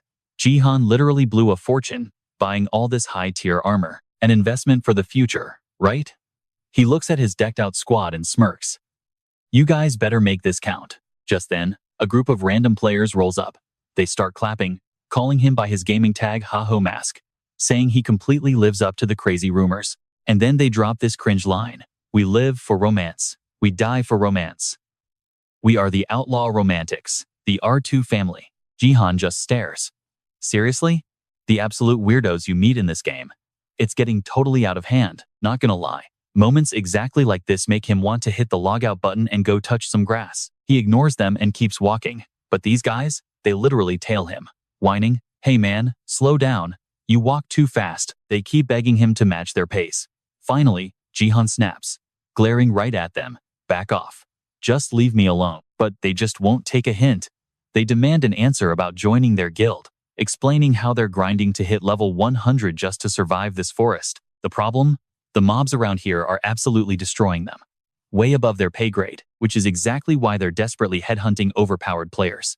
They literally whine, "Come on, why won't Ha-Ho Mask just join us?" They keep pushing and pushing, saying only a total beast like him can protect their so-called guild's romance. Yeah, pure cringe. Fast forward a few minutes. Jayhun, he finally decides to settle things. With his fists, absolute wipeout. He drops them all, telling them flat out he is never joining, and their romance roleplay means absolutely zero to him. A final warning before he walks away. He's a solo player, and if they dare stalk him again, he won't be nearly this nice next time. After Jayhun walked away, total despair, those players saw him as their absolute last hope against the Toon Guild. You know, the same rivals who literally trapped them in a tree for being weirdos. But hold on, one of the players drops a bombshell. The mighty Toon Guild is actually begging for help now. Meanwhile, our boy Jayhun is busy with a brand new problem, a massive, towering ogre. But hey, he isn't fighting solo. His summon squad is right there. They charge in together, and boom, one single strike, that monster is completely wiped off the map. He is on a whole different level now. I mean, Jayhun has already slaughtered over 50 of these exact same ogres. Beating that spirit knight changed everything. Normal mobs are basically a joke to him now. But Jayhun isn't complaining, he's leveling up insanely fast. Right in the middle of this slaughter, he suddenly remembers a specific quest. Track down armored monsters deep in the forest. The problem? Zero luck finding them, and absolutely zero progress on the main storyline. Jayhun knows the clock is ticking. Other top guilds are already grinding that main quest, and they could beat it any second now. To get ahead, he needs leverage. So, he figures, maybe next time players try to jump him, he'll actually interrogate them before beating them senseless.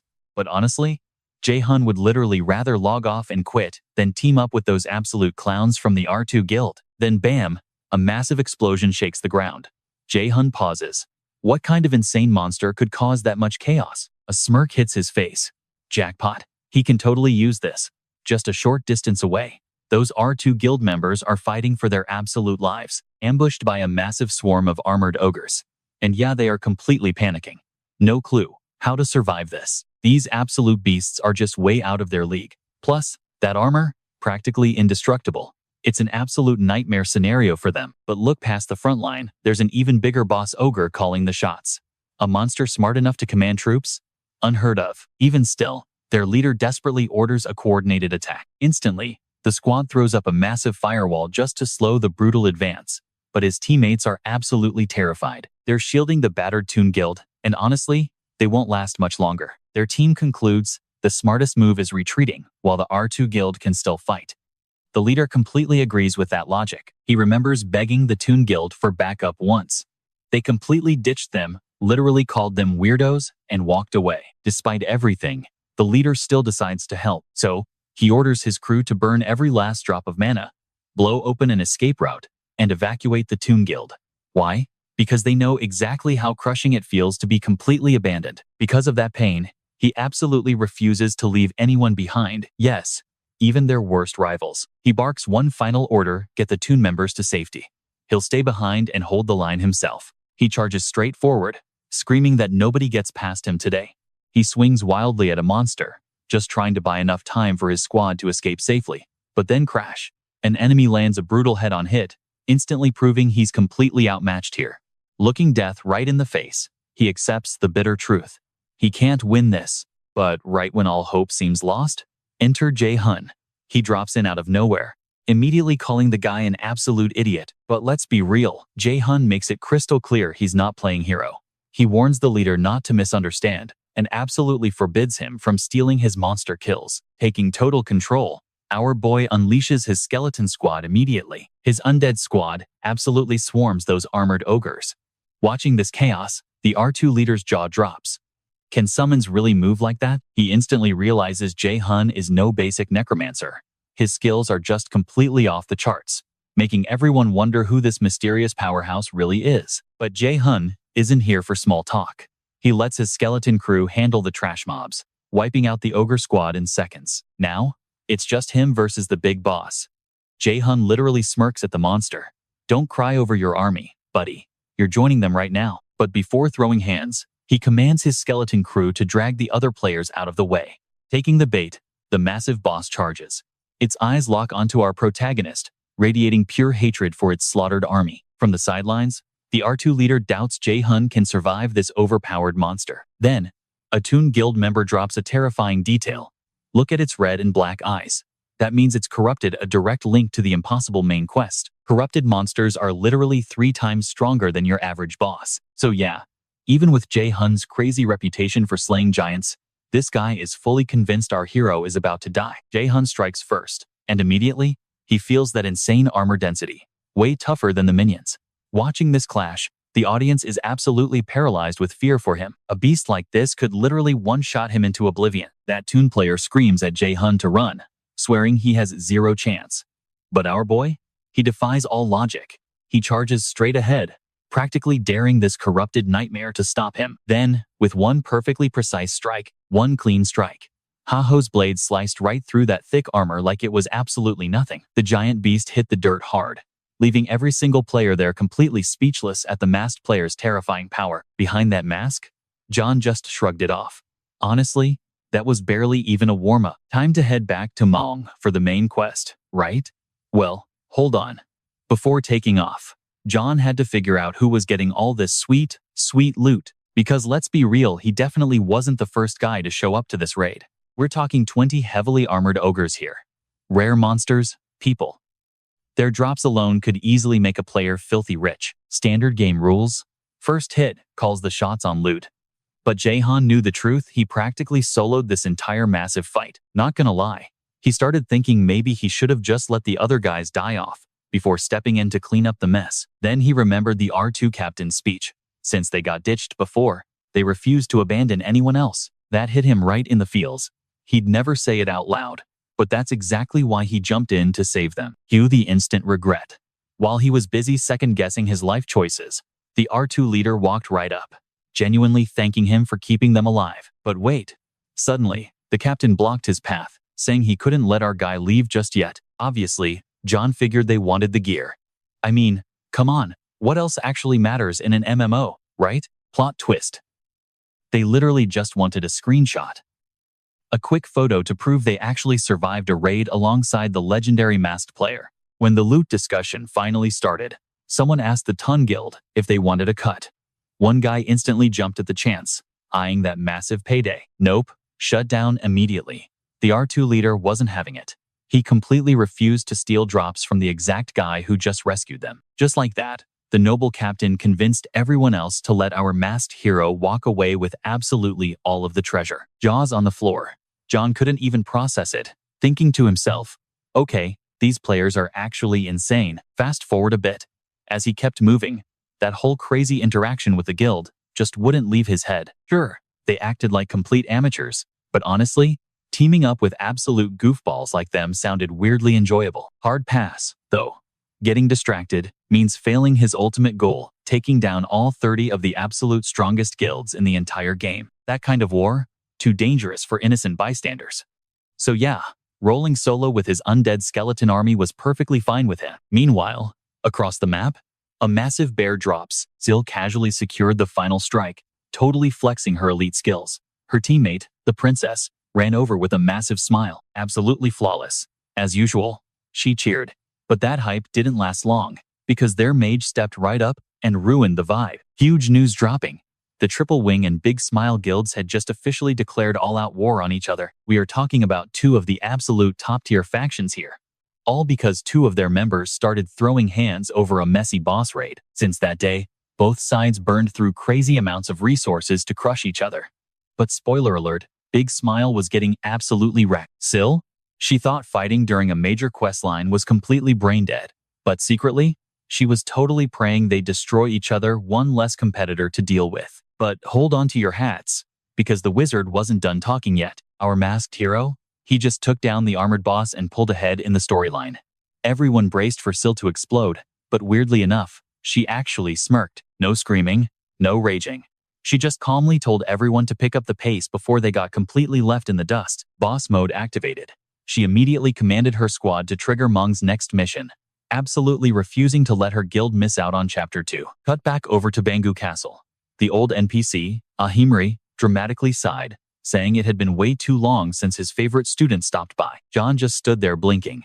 Like, what was this guy even doing here? Well, the old man claimed he brought a super special delivery. Boom, he pulled out the legendary secret order ring, proclaiming our boy was finally worthy. But John's reaction? Pure, unadulterated annoyance. Honestly, his day was going absolutely amazing right up until this old dude crashed the party. Let's rewind a bit to when he actually got the guild invite. Mong had pitched the idea, but dropped a massive warning label. Joining this hidden faction literally meant you had to be ready to die for them. Naturally, our guy played the hero role perfectly, swearing he'd gladly risk it all to crush the forces of darkness. Yeah, right. Internally, his brain was just calculating all those juicy, exclusive perks and stat boosts he was about to unlock. Falling for the act, Mong officially recruited him. John was practically drooling over that ring until the NPC told him to go see his old mentor. Instant nightmare fuel. Plot twist number 2. Turns out, that grumpy old wizard was also secretly a high-ranking member, which meant getting the emblem directly from him. And trust me, John would rather face a boss barehanded than deal with that guy. He already knew the old man wouldn't make it easy. Cut to right now. The wizard practically forced him to beg, fully expecting a fight over it. John just let out an incredibly heavy sigh. It's literally always like this, but hey, gear is gear. So, he swallowed his pride and basically groveled on the floor just to officially get that sweet membership rank. Wizard Ahimri literally fights back a laugh, but hey, he finally accepts Jayhun into the order. The catch? A crazy mission to push his limits. Boom. Straight to the front lines of an absolute bloodbath. Jayhun, completely blindsided by this sudden drop. Fast forward a bit, our boy touches down, and yeah, it's pure, unfiltered chaos everywhere. Jayhun knows this spot well. It's notorious for infinite monster swarms flooding right over those walls. Those endless waves? They make this raid an absolute death trap. But wait for it. Every single kill equals crazy loot. We're talking massive payouts here. Plus, it's literally the ultimate leveling ground. In his past life, he begged to come here, but his old guild was totally terrified, holding him back completely. Now, zero dead weight holding him back. He is absolutely hyped for this first raid. First up, prep time. But get this. A female tracker has been stalking the Haho masks every single step. She smirks. Target acquired. Meanwhile, in a totally different area, an absolutely brutal punishment is going down. They literally unleashed a massive tiger on these guys. They're begging, but Apollo, their ruthless guild leader, is just seeing red. His men completely blew the mission to hunt down the player who aggressively attacked them. Apollo is absolutely losing his mind with rage, screaming, demanding to know why they failed so hard. One terrified guy explains the Thunder Hunters stepped in. Fighting heavy hitters like that? Basically a fast death sentence. He drops another bomb. Those top-tier hunters are actually trying to recruit this insane rookie. Apollo scoffs, thinks the rookie is just acting cocky because a top 30 guild has his back. But oh, Apollo's plotting something. He immediately calls Heavy Bean a Smile Guild officer. Apollo wants a massive favor right now. He wants the Haho mask absolutely crushed. Heavy Bean's like, what's your actual problem with this random kid? Apollo just snaps. The mask guy beat up his entire crew and didn't even drop a basic apology. Basically, Apollo's massive ego got totally crushed. He wants blood. But Heavy Bean thinks this is incredibly pathetic. Total rejection. His guild isn't going to clean up some petty, low-level ego trip today. Left with absolutely nothing, Apollo pulls the ultimate card. He's cutting their funding. Right now, his cash literally dragged them into the top 30 rankings. If they won't back him up when things get messy, he is done paying these ungrateful players. Game over. Furious, but completely trapped, Heavy Bean realizes he has absolutely no choice but to fold right here. He grinds his teeth. Fine, he'll teach the mask guy a harsh lesson and report back when finished. But the second that angry call drops, the guy goes into absolute panic mode. Rejecting Apollo kills their bank account. Attacking a rising star kills his reputation. Lose-lose situation. He is totally screwed here. Right in the middle of his breakdown, someone steps up. It's Cho Wu Rang, a reserve player. She actually volunteers to go take the mask guy out herself. Lightbulb moment. She's off the official roster. The perfect ghost for this exact dirty work. He asks if she's capable. She's totally dead serious. She owes him her life, and wiping this guy out, that is her ultimate payback. Back to our main guy. He's right at the danger zone. Guards start screaming for everyone to line up at the gate. Dozens of players instantly gear up. Then, a major non-player character steps right up. Captain Bagel, the wall boss. He barks at everyone to brace themselves. Jayhun, actually shocked this hellhole has an administrator. Bagel drops the rules. Outside is pure slaughter. And those gates? Locked tight for 144 hours straight. Your final payout depends purely on your kill count. High risk, absolutely insane reward system. No escaping until that timer hits 0. Then, he drops the real hype, a hidden quest. The target? A mutant called the Blue Giant. The drop? A literally priceless unique skill book. Unbelievable. Jayhun's eyes just light up. A book like that? It is absolute account-boosting gold. He only heard absolute rumors about this thing in his past life. Now, it is right there waiting, but looking around, it suddenly hits him. Every single player here is drooling over that exact prize. The greed is completely real. Everyone wants it. And yeah, they will absolutely player kill to take the win. But here's the thing. They all know the mask guy is the apex predator here. The real raid boss? It's totally him. The gates smash open, and boom, Jayhun launches like an absolute rocket, going full throttle for first place. Everyone else? Just left choking on his dust. Pure dominance. But right in the middle of this total chaos, Cho Wurong steps up. Someone immediately scoffs, calling her a complete rookie. Like, why even listen to her, right? The guy literally tells her to back off and stop getting in everyone else's way. Big mistake. Cho instantly drops the loudmouth, effortlessly showing off her insane strength. Then she just casually tells the rest to chill out. Here is her pitch. She couldn't care less about the skill book. Her only target? Haho Mask. Help her crush him, and the book is yours. A total win-win situation. Sounds like a sweet deal, honestly. But guess what? Jayhun is watching this entire little meeting unfold. He instantly realizes these guys are teaming up just to hunt him down. Now, he definitely isn't scared of losing to them, but Jayhun really just wanted zero drama today. Too bad. Looks like he has absolutely no choice but to crash their party. Meanwhile, Cho feels incredibly confident. With her new squad, she seriously doubts Haho Mask can beat these numbers. In her mind, victory was already guaranteed. Plus, she is already daydreaming. Taking him down means her mentor finally respects her, scoring her an official spot in the infamous Big Grin Guild. And once she is in, she is getting her own minions. They would do whatever she wanted. She would finally be a true boss. Power, status, literally everything she ever wanted. But suddenly, one of her new teammates snaps her out of it. She was so busy daydreaming about guild life, she completely missed the monster wave incoming. Snapping back to reality, Cho violently orders everyone into attack formation. But wait, her teammate points out something terrifying. The monster swarm is way bigger than normal. Cho freezes. He is right, their defense is gonna break, and right in the middle of this absolute mess, she spots Haho Mask. Jayhun decided to get a little creative here. He pulled total aggro from the monsters, then just trained them right into his enemies. Cho's jaw literally drops. This absolutely insane mob training strategy completely wrecks her entire plan. The group gets absolutely shredded. Panic sets in instantly as players watch their own teammates drop like flies. Her squad is cracking. They tell Cho they are done for, screaming to retreat before this massive monster wave wipes them out completely. Cho is seething. Her perfect ambush plan? Completely trashed. She tried to set a clever trap for Haho, but walked right into his instead. Still, she holds her ground. She yells that once the aggro fades, these beasts will finally calm down. She orders her crumbling squad to just survive as long as they physically can. And while they do that, she is going straight for Haho Mask herself, letting her weak teammates act as monster bait while she handles the real threat. Classic villain move. Boom! Cho dashes directly at Jayhun. She strikes instantly, aggressively pushing our main character completely away from the main group. Getting up in his face, she demands a one-on-one duel. But Jayhun just smirks.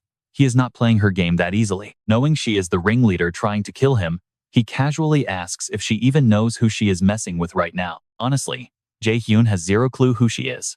It is super weird. Why is some random stranger trying so desperately to take his head off? Cho bites her lip. She absolutely cannot leak her ties to the Big Grin Guild, so she lies. She claims she just wants his rare skill book. But our boy? Yeah, he is not buying that garbage at all. Swinging back, Jayhun calls her bluff immediately. He can read her face like a book. She couldn't care less about some rare skill book. Cho stays dead silent. No confirmation, no denial. She just keeps attacking, desperately trying not to let his trash talk get to her. Meanwhile, Jayhun realizes something. Her attacks? Actually pretty solid. He might actually have to tap into his Necromancer abilities for this one. He tosses a bone bomb, but boom, she dodges it with crazy reflexes. Jayhun knows someone this strong isn't a nobody. He directly asks what guild she represents. Cho absolutely refuses to talk, telling Haho she will satisfy his curiosity through pain instead. Then, She literally materializes high-tier battle gear straight out of her inventory. Jayhun watches her equip this heavy armor. Okay, she is going all out, but he realizes killing her here means all her secrets die with her. Still, looking at her power level, he absolutely cannot afford to hold back anymore. It is time to get serious. Cho straight up tells Jayhun she won't show mercy. But wait. Suddenly, she notices his undead skeletons just standing there, watching. Jayhun tells her to relax. He literally commanded his undead summons to sit back and not interfere in this fight. Cho is super confused. Why hold back? She asks. Our main character just shrugs. She wanted a one-on-one duel, right? So yeah, jumping her with a skeleton army wouldn't exactly be a fair fight. Hearing this, Cho smirks. She thought Haho Mask was some calculating monster, but he is actually playing fair. That naive honor is a massive weakness she can exploit. Without hesitation, she launches a brutally fierce strike at Jayhun. But honestly, he completely blocks it, feeling zero difference from her last attacks. But then a blur of motion, terrifyingly fast, she slips right behind him, catching him completely off guard. Jayhun didn't see that coming at all. And Cho? Oh, she is just warming up. She unleashes a crazy combo, landing massive damage on our boy. Watching our guy drop, Cho smirks. He's kind of cute, honestly. But playtime's over. Nobody defies Heavy Bean and lives. Well, that was her plan, anyway. Plot twist. Jayhun isn't fighting alone. Out of nowhere, his skeleton summon crashes the party, sweeping Cho completely off her feet. She's completely stunned.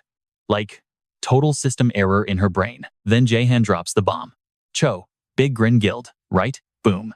He got exactly what he wanted, rendering her entirely useless now. Cut to a few minutes later. He's got her tied to a tree, demanding answers. Why is her guild secretly hunting him? Cho just laughs right in his face. Yeah, right. My lips are sealed completely shut. Nice try. Jayhun casually name-drops her full identity, Cho Wong, Heavy Bean's loyal subordinate. She plays dumb, acting like she has no clue what he means. He hits back. He knows everything. Cho is baffled. How? Well, thanks to his past life. He knows she becomes Heavy Bean's legendary right hand. Obviously, he keeps that regression secret. He just glares right back. Look around. You don't get to ask questions here. Start talking. Why is your guild targeting me? Cho swears she doesn't know, then stubbornly demands our masked protagonist just kill her already. Jayhun just scoffs. Kill her? What a massive waste of time. Besides, this is the system she'd literally just respawn in 2 days anyway. With the assassin dealt with, our main character shifts his focus. It is officially time to hunt down that blue giant boss. But before he walks off, he drops a cold warning. Stay out of my way. Next time, I won't be nearly this nice. And that's when it finally hits her. This masked guy was playing chess while she was playing checkers. He literally stole her exact playbook, luring monsters to set up a perfect ambush. Fear, respect, maybe something else? She's left wondering who this absolute monster really is. In her twisted mind, she thinks tying her up was him flirting. And honestly, it's making her feel entirely new, weirdly exciting things. Fast forward. Cho reports back to her boss, admitting the brutal truth she completely failed to assassinate the masked rookie. Heavy Bean tries playing it cool, telling her to just go rest up. But the second he hangs up, pure, unadulterated panic sets in. His absolute best assassin just got completely played by a total newbie. He tries breathing. At least the guildmaster, Apollo, doesn't know yet, right? Wrong. In classic horrible timing, his phone immediately rings. It's Apollo, and Apollo is absolutely livid. A top 30 guild getting completely humiliated by some random rookie player? Completely unforgivable. Word spreading would absolutely destroy their untouchable guild reputation overnight. That was the absolute last thing Heavy Bean needed to hear. Now, his panic transforms into pure, boiling rage directed straight at our masked protagonist. Speaking of our guy, he gets a sudden chill down his spine, like someone's intensely trash-talking him, but he has zero clue why. Taking out, Cho gave him decent intel, but honestly, he wanted more answers. Problem was, the clock was quickly ticking down. First priority, reaching that blue giant boss before anyone else. So, he and his undead crew sprint into action. Sometime later, we see him absolutely exhausted. That giant boss fight, it honestly pushed him right to his absolute limits. Catching his breath after that bloodbath, he realizes he completely underestimated the boss. That thing was a totally different beast than he initially remembered. Still, gotta love the other players. They were too busy killing each other. leaving the massive boss loot entirely for him to claim. But Cho's little ambush was still seriously bothering him. At least her failure confirmed that the Big Smile Guild was officially hunting him down. But why target him now? Back in his previous life, the top 30 guilds only launched a massive joint attack because his personal guild grew fast, threatening their absolute dominance over everything. And leading that massive witch hunt back then? None other than Chai Siolan alongside his elite Thunder Hunters Guild. Which logically makes him wonder, is Chai secretly pulling the exact same strings in this timeline? Something was definitely off behind the scenes. And not knowing the full puzzle, it was driving him absolutely crazy inside. Whatever. His current life philosophy is simple: crush whoever stands in the way. Checking the system, he still had 138 hours of raid time left, time to grind and make some serious cash. Fast forward to the raid ending, and those massive gates finally swing completely open. Everyone trudges back to the starting zone. And let me tell you, they are absolutely miserable. Nobody got decent results. Worse still, the guys who tried fighting our masked protagonist are completely traumatized, deeply regretting the day they ever crossed his path. A bunch of them curse themselves for ever listening to Cho. Right in the middle of their whining, our boy casually steps up, completely unbothered. He's literally having the best day ever. Way too hyped to care about their pointless crying. He's arguably the single winner of this entire event, and because he thrives on pure chaos, he literally taunts them. Did you guys seriously come back broke? Not a single penny? Oh, they are furious. But he just laughs it off. Hey, you tried jumping me. That's what we call instant karma. Watching from the shadows? Cho. And she's whispering to herself that round 2 is going to go very, very differently. Because get this, she's completely head over heels for him now. The urge to kill him? Gone. Even she thinks she's fully losing her mind. Right on cue, the NPC Bagel announces the raid's MVP. The order? He wants the Necromancer, Harkan, in his office. Right now, our boy Jayhun? Absolutely over the moon. Inside the office, Bagel gives him massive props. Not only did he wipe out the most monsters, but he crushed that blue giant. The guy insists on giving him a proper reward. Bagel also drops some lore weird monsters have been swarming lately, completely messing up the local squad's operations. His theory? They're all coming from the Ice Mountain. And get this, he's actually planning a full expedition up there really soon. But Jayhun? He's completely zoning out. He already knows this lore. He just wants his loot. The second Bagel brings up the reward, though, complete attitude change, finally. The exact moment our boy has been waiting for. But hold up. Before handing over the skill book, Bagel mentions a letter from Harkan's master. Turns out, the master wants his apprentice up in the Urgal Mountains. Jayhun already knows those mountains are absolutely packed with high-tier monsters, so getting picked? Totally expected. All this chatting just annoys him, though. Catching on, Bagel finally reveals the promised loot. Bagel laughs, saying he'd normally tell people to be careful with a book like this, but not him. Jayhun is buzzing. What kind of insane power is he getting? He activates the item, practically praying for a god-tier skill. And what does he actually get? Something called clay creation. Meanwhile, in another area, Sil is absolutely fuming. Hatch tries to cool her down, telling her not to sweat the small stuff. But yeah, she's definitely not listening. She absolutely snaps, blasting the surrounding landscape into pieces with pure fury. She's screaming about some random nobodies who literally swooped in and stole their main quest boss right from under her guild's nose. She wants names, right now. Hatch shakes his head. They aren't from the top 30 guilds, and since they dodged the trackers, they must be low tier. Still seeing red, Sil orders her mage to slap a massive bounty on their heads. She wants the area totally cleared when that boss spawns again. Identity unknown or not, nobody steals her prize. She swears to wipe them all out. Meanwhile, cut to the thieves. One nervous player asks if their stunt was too reckless. He admits that snatching a boss from the Thunder Hunters was borderline suicidal, a miracle they even survived. His partner shrugs it off. There was literally no other choice. The Thunder Hunters were moving way faster than they expected. The nervous guy suggests just wiping out the competition next time, but his partner immediately shuts that down. That would expose them completely. Their leader steps up, backing up that exact logic. He announces their true mission to completely rebalance this entire game from the shadows.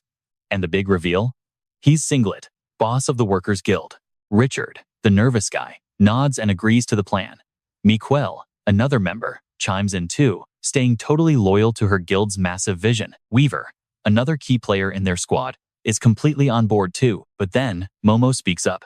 She points out that the player Hi-Ho Mask is blazing through the main quest way faster than them, directly blaming Singlet. Singlet snaps back. Their main priority is stopping those top 30 guilds first. He promises they'll deal with Heiho Mask once the big guys are crushed. Meanwhile cuts the tension, telling everyone to drop the arguing and focus on the next mission. Everyone nods. Time to move out.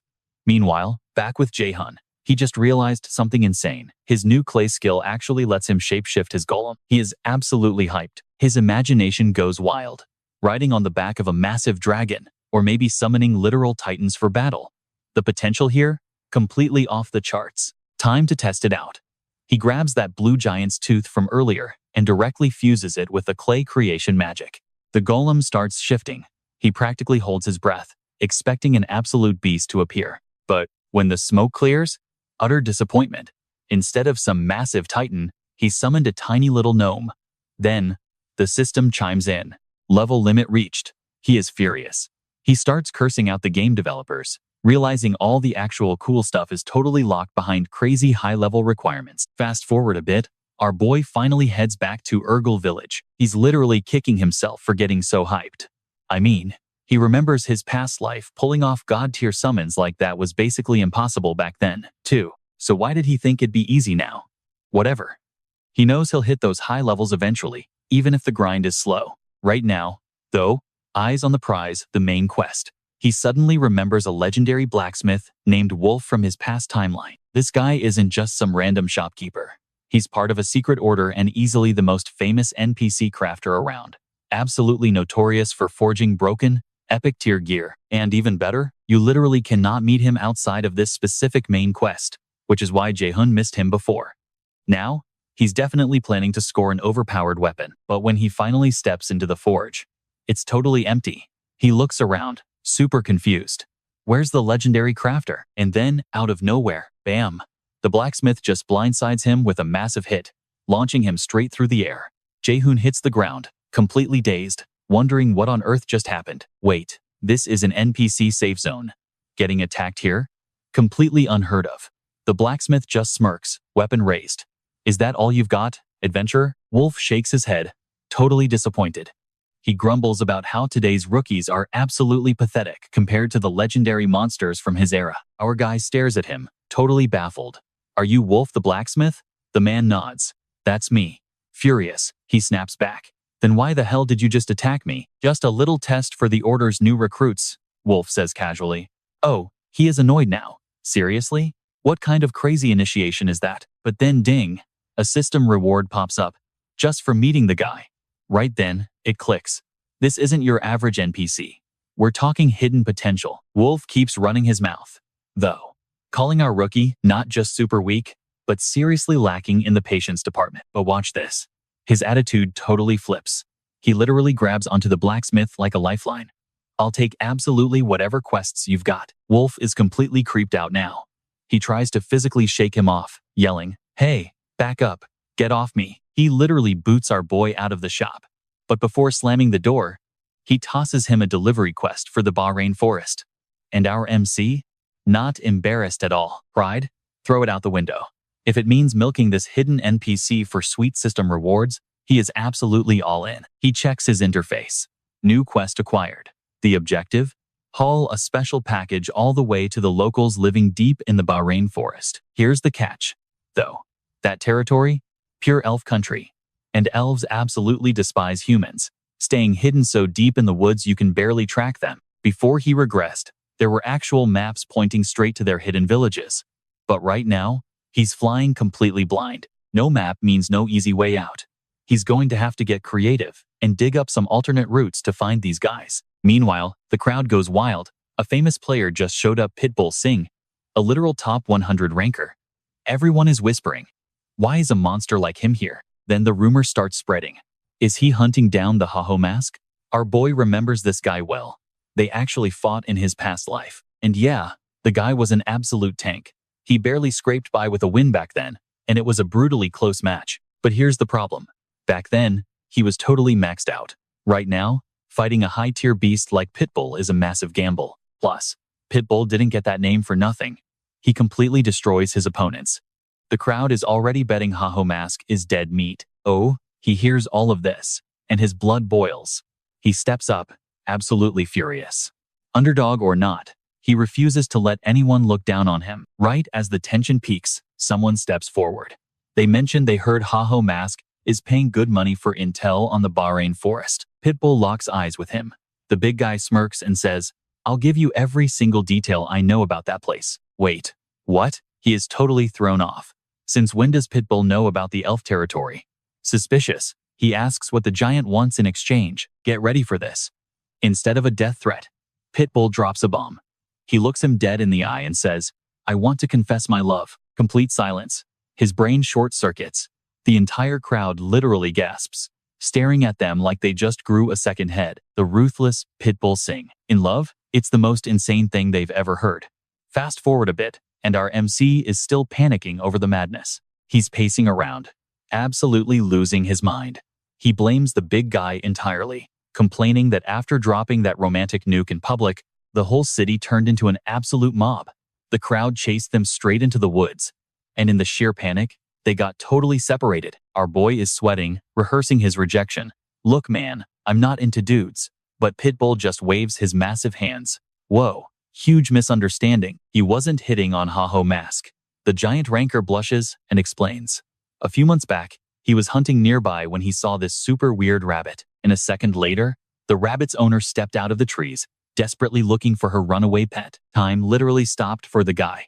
Pitbull looked at her, and bam, Cupid's arrow. To him, she was the most gorgeous girl on the planet. But the second she saw his terrifying face, she grabbed her bunny and bolted, left him standing there heartbroken. They haven't crossed paths since. The guy waited for days, but nothing. Desperate and totally love-struck, he started interrogating every NPC he could find, hunting for any clue about the elves. But every single lead? Complete garbage. Just when he was about to give up entirely, he caught a rumor floating around the city. Someone else was digging for elf secrets. Boom, instant team-up. Pitbull practically dragged Haho into an alliance. Our boy? He was quietly fuming. Like, why couldn't the big idiot just say that from the start instead of sounding like a creep? Honestly, this whole emotional roller coaster left him exhausted, but he had to finish this quest. No matter how annoying this massive sidekick was, Pitbull was currently his one and only ticket to the elf hideout. Pinching the bridge of his nose, he lets out a massive sigh. Fine, just take me to where you saw your dream girl. They trek deep into the woods until they hit this incredible, massive waterfall. According to Pitbull's notes, Bong Waterfall was a major hotspot for elf activity. He even mapped out other locations like the giant ancient oak tree or the absolute edges of the nearest town. The guy did his homework. Our MC narrows his eyes, scanning the area. Any monsters lurking around here? Pitbull gets totally serious. Yeah. And we're talking boss level huge. You gotta stay on extremely high alert, he warns. But our boy just cracks his knuckles. Perfect. Time to bash some monster skulls and see who comes running. Right on cue, the water explodes. A gigantic, terrifying serpent rears its ugly head. Pitbull instantly draws his weapon, but our MC throws out an arm, holding him back. "I'm taking this giant snake down solo," he declares. Pitbull looks at him like he's crazy. "Are you insane? That thing's level is way too high, even for a ranker. A completely impossible fight?" Our guy just grinned. "I know, but I am Ho, the masked one." Classic confidence, zero hesitation. Jayhun rushed straight at the monster. Bam! The snake struck first, launching our boy completely into the air. Pitbull completely freaked out. "Jayhun, you good? But watch this." Our guy slowly stood up, literally forcing tears into his eyes. The agony. "I'm dying." Pitbull, absolutely speechless, just staring at him in pure confusion. "Dude, what are you doing?" While Jayhun played the victim, that massive snake pulled back ready for the kill. "Dodge, man, you're gonna die," Pitbull screamed. But Jayhun didn't move an inch. Suddenly whoosh, an arrow nailed the snake dead center. A brutal barrage of arrows followed. Pitbull's jaw dropped. It finally clicked. Jayhun smirked. "See? Regular NPCs don't fight monsters. They run in terror. So when residents get hunted, the elves show up to protect them." Everything made sense now. The helpless victim routine? Pure acting. Jayhun just shrugged. "Hey, I could have been wrong, you know." His crazy gamble worked perfectly. The insane prediction was absolutely spot on. Time to talk. He confidently introduced himself as Harkan, sent directly by Wolf the blacksmith. He added he carried an important delivery, asking for a village invite. Not happening. One elf snapped. "You totally manipulated us." Her companion absolutely didn't hold back either. This right here is why elves despise humans. You are disgusting, incredibly selfish creatures. Ouch, they scoffed. Zero chance Lord Wolf trusted a scammer like him. And fighting them? Absolute game over for Jayhun. The quest would fail instantly. So, what now?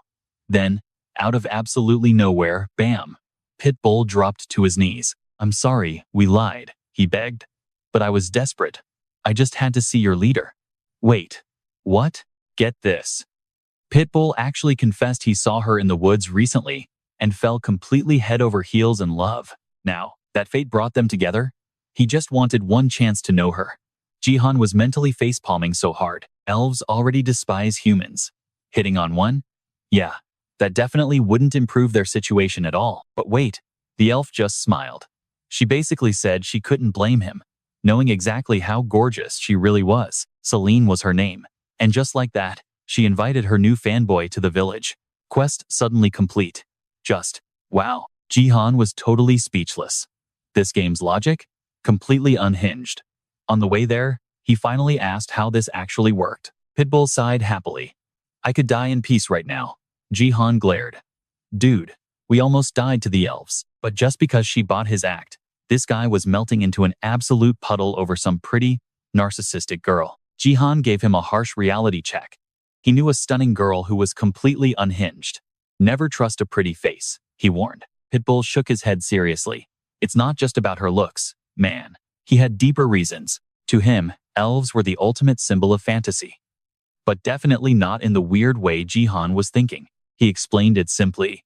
Growing up, every single game, every comic, elves were the absolute heart of the fantasy genre. Traveling magical worlds alongside an elf companion? That was his childhood dream. That's why he loved them so much. Jayhun just stared blankly. Okay, but what does any of that have to do with you dropping and confessing? Aren't you playing to live your dreams too? Pitbull asked. Jayhun scoffed hard. My dreams aren't some childish fairy tale. The brutal truth? He wanted absolute power. To become the strongest warlord player and completely destroy anyone in his way. Just thinking about that kind of dominance made him smirk. But Pitbull pushed back. Doesn't that make you exactly like them? I couldn't care less. Jayhun snapped back cold. This world is simple. The strong eat the weak. End of story. Zero chance he'd be prey. He's the hunter. Pitbull frowned. By your own logic, if you get crushed, you can't complain. Honestly, he just couldn't understand how Jayhun found any real happiness in brutally trampling over other players' lives. Wham! Jayhun clocked him in the face. Absolutely furious. You know literally nothing about me, he yelled. Dreams? Happiness? Those are total luxuries. Things only people who already have something can actually afford. Jayhun? He had to claw and bleed every single day just to survive. And he knew exactly how losing everything felt. Look, I get what you're trying to do, Jayhun growled darkly. But save the moral lecture. I definitely don't need it. Before things exploded, an elf interrupted the heavy tension. We finally arrived, she announced, cutting the fight short. Celine gestured forward. Welcome to the legendary sanctuary Baheim village. She pointed to the massive center tree, the elder's spot. Jayhun didn't hesitate, marching straight toward it. Once gone, Celine questioned Pitbull. Pitbull didn't answer immediately. Meanwhile, Jayhun was finally led straight to the legendary elven elder. Celine quickly explained that Jayhun was here on Lord Wolf's direct orders. Jayhun took a breath. He almost lost it back there, almost ruined absolutely everything. But right now, total focus on the mission. And right on cue, the elven elder steps up. Name is Dara. And the guy instantly suspects Jayhun is working with that secret order. Jayhun just nods, handing over the blacksmith's package to the old elf. Dara tears open the package. And man, Jayhun's eyes go wide. He recognizes it instantly. Absolute game changer. An epic item that wipes out all negative status affects the Bracelet of Purification. Makes sense why Wolf kept this hidden until delivery. But hold up. The truth just hit Jayhun like a ton of bricks. His next job? Purify that corrupted elf, and finally expose exactly who is pulling the strings behind this second main quest. He thought this artifact was his reward. Nope. Dara straight up tells him to get lost. Jayhun glares. Seriously? That is all you have got for me? Dara shrugs. Nothing else for you. And then? The elf literally calls him weak. Absolute disrespect. Reality check. Just like last time, His level is way too low for this main quest. Jayhun snaps back. Watch me. I will return when I am stronger. Cut to outside the village. Jayhun is just completely wrecking monsters, absolutely seething. Literally nothing is going his way today. And the worst part? The Thunder Hunters are miles ahead on the main quest. They just crushed the ogre, meaning they are already deep in the Urgel Mountains. Jayhun is furious with himself. In his mind, he should easily be level 100 by now. Instead, he is falling behind and missing out. But honestly, that is not what is really boiling his blood right now. It is Pitbull's words. They are eating him alive. Jayhun flat out refuses to accept his past life's tragedy was just destiny. No way. Need an outlet? Destroy everything in sight. And just to make it harder, Jayhun actually drops his sword. Time to smash these monsters completely barehanded. He is so incredibly done with all this nonsense. It is finally time to crush this problem once and for all. Meanwhile, Pitbull is venting to Celine about the drama. He totally admits it, he overreacted and crossed a massive line. Celine just looks at him. Why not apologize to Jayhun? Sure, swallowing his pride sounds rough, but she tells him to step up, because hey, real friends are honest. Cut back to Jayhun. An enemy launches a lethal sneak attack, but bam, Pitbull crashes in and completely blocks the strike. Pitbull blocks it, yelling, I am here to apologize. Talk about some absolutely perfect comedic timing, right? With the beast dead, Pitbull awkwardly admits he has been feeling awful. Jayhun glares back. Want to fight? Do it now. I am so not in the mood. But Pitbull just stares him dead in the eyes and gives a genuine, completely sincere apology. And, just like that, Jayhun completely drops his attitude. Pitbull swears he was just worried, not trying to lecture him on how to live. Honestly, Jayhun is completely caught off guard here. Jayhun smirks. Feeling guilty? Then help me grind. Still, Pitbull seriously wants to know if they are actually cool now. Jayhun's response? They are grinding until they pass out, no escapes allowed. Pitbull sweats, asking, wait, apologies cost labor now? Jayhun chuckles. Nah, that is just his weird, gamer way of saying, yeah man, apology fully accepted. Mid-chat, another monster jumps them. But this time, perfect teamwork. They sync up and absolutely demolish the beast in seconds. Then they just start wiping the floor with the entire mob. Flash! Flash! Huge waves of experience points and massive level-ups shower down. After an insane grinding session, Jayhun finally hits level 100. 3 straight days with 0 sleep for this exact milestone. He is literally running on fumes now. Pitbull looks like a zombie. He groans, begging to log out and rest. Jayhun smirks, knowing that at this new tier, he can completely steamroll the main quest without breaking a sweat. Real talk? Solo grinding would have taken ages. So, right before his buddy logs out, Jayhun awkwardly rubs his neck and genuinely says, thanks for the carry. Pitbull just laughs. Dude, stop acting so shy. We are literally grown men. Seeing you get flustered is just painful. And boom, Pitbull logs out, leaving a very annoyed Jayhun standing there alone. Jayhun scowls at the sudden exit, but whatever. No time to sleep anyway. Instead of logging off, he rushes straight back to Dara's place. Dara takes one look at his new power level and officially hands over the bracelet to find the kid. But Jayhun? Totally zoning out. His eyes are just glued to the loot. He finally secures that epic elven bracelet. Hyped about his new gear, Jayhun puffs out his chest. Trust me, I got this. Meanwhile, his inner gamer is definitely planning to keep this broken item forever. Plot twist. The elf straight up admits he has absolutely no clue where to send Jayhun. Dara sighs. If he actually knew the location, he would have handled it himself. So Jayhun's very first task? Literally hunt down the quest location before even starting. Jayhun desperately begs for just one tiny hint before heading out. But nope, completely useless. The elf gives him absolutely nothing. Stepping out of the forest, Jayhun groans. How do you find one corrupted elf on this insanely huge map? He actually thought hitting a high tier would fix everything. Nope, brand new headaches just keep spawning. Now, back to square one. He has to trade for intel again. Only this time, he cannot just wander around asking dumb questions like a complete noob. If he leaks this, absolute chaos. Everyone would be out for his head. But get this, he's holding a massive secret. Jayhun has this crazy theory. What if that corrupted elf isn't just surviving, but actually building a literal monster army? If he's right, massive monster waves will drop near the elf. So his big brain play? Just buy monster spawn data. Players will eagerly sell that info, totally clueless about the real prize. Connect the dots, follow the monster trails, and boom, finding that corrupted elf becomes a walk in the park. He's pumped. Finally, A solid lead. But then, a random guy steps out of the shadows, offering exactly that intel. Panic mode activated. This isn't some lucky break. Standing right in front of him is the legendary Shev the Slayer. Earlier at Red Buffalo headquarters, their guild leader, Yell, revealed they got an anonymous leak about the elf before. And guess what? That same snitch just messaged them again. Yell was super confused. Why would this mysterious informant suddenly throw cash at random, low-level monster spawn data? Made zero sense. But Chev, he saw right through it. He figured the snitch was using useless monster stats as a massive smokescreen to hide the real target. The actual truth? They didn't care about monsters. They wanted the jackpot. Yell bought the theory instantly. They decided to keep it strictly classified, and Shev was totally on board. Shev made a promise he was going to hunt down this golden goose himself. Cut back to reality, Jayhun is absolutely sweating bullets. Our boy threw out bait hoping to catch some random small guild rookie. Instead, he hooked a literal apex predator. Jayhun immediately tries to bail, but Shev coldly growls, "Don't even think about trying to run." Oh snap.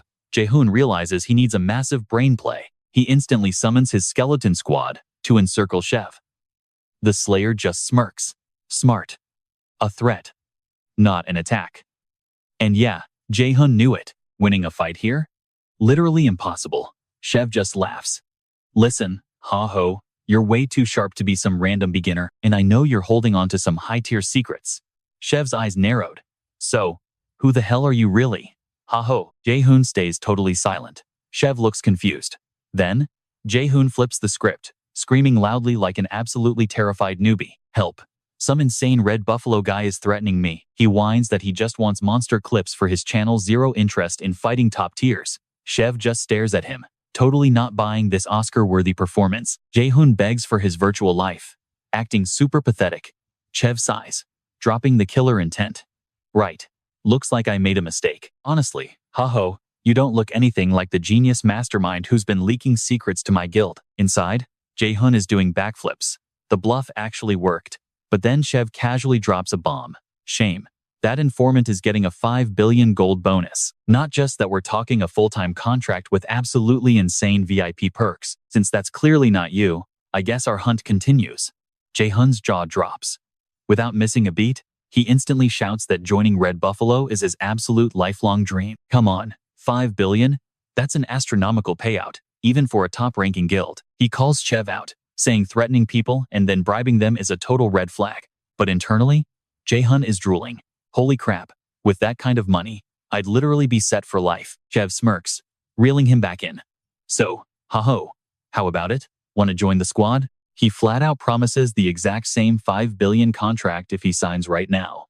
Jayhun acts hesitant, claiming this crazy offer feels way too sketchy and sudden. But Chev's playful tone vanishes. "Think carefully before you answer. If you're not my teammate, ha-ho, you're an enemy. And enemies? I crush them right here." The tension spikes. But Jayhun holds his ground, declaring he's not accepting yet. His excuse? He refuses to be carried. He wants to level up using his own skills. He's playing the ultimate proud gamer card, swearing to reach the top entirely solo, even if it gets him killed. Then he drops a massive flex. "When I hit max power, Red Buffalo will be the first guild I destroy." Chev just steps back, totally amused. "Man, the view up here is fantastic." He randomly points towards Red Lake. "Listen up.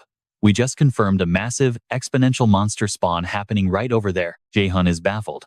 Why share top-tier intel with a future enemy? Shev literally laughs in his face. "Please, I don't consider a mere kid a threat. My guild is an absolute powerhouse. We don't bow to anyone, especially not some arrogant solo player." He claims it's a freebie because he respects Jayhun's gutsy playstyle. But he warns him, "Don't let this little favor go to your head." With that mic drop, Shev announces he's leaving. But wait, before he walks off, Jayhun tosses out his own hint. "Keep your eyes locked on Salt Mountain." He brilliantly deduces their strategy. If they're avoiding the tricky elf zones, Red Buffalo must be grinding the main quest through the Dwarven territory line instead. Meaning, their closest hotspot has to be Salt Mountain. But Jayhun smirks, telling Shev not to overthink his little tip too much. Internally, our boy is feeling extremely petty.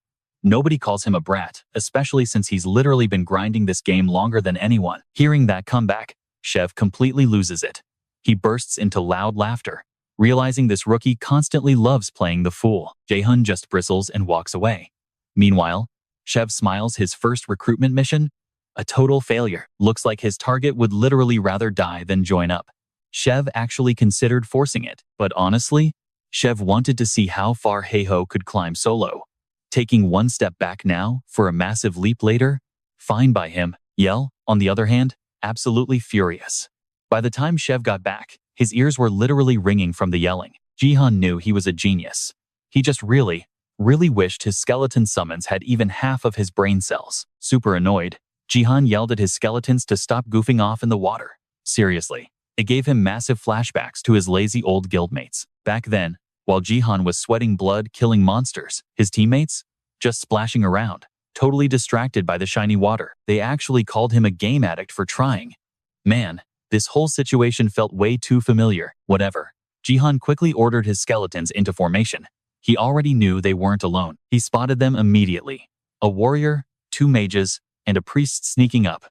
Classic ambush setup. So, Jayhun told his bony squad to get ready.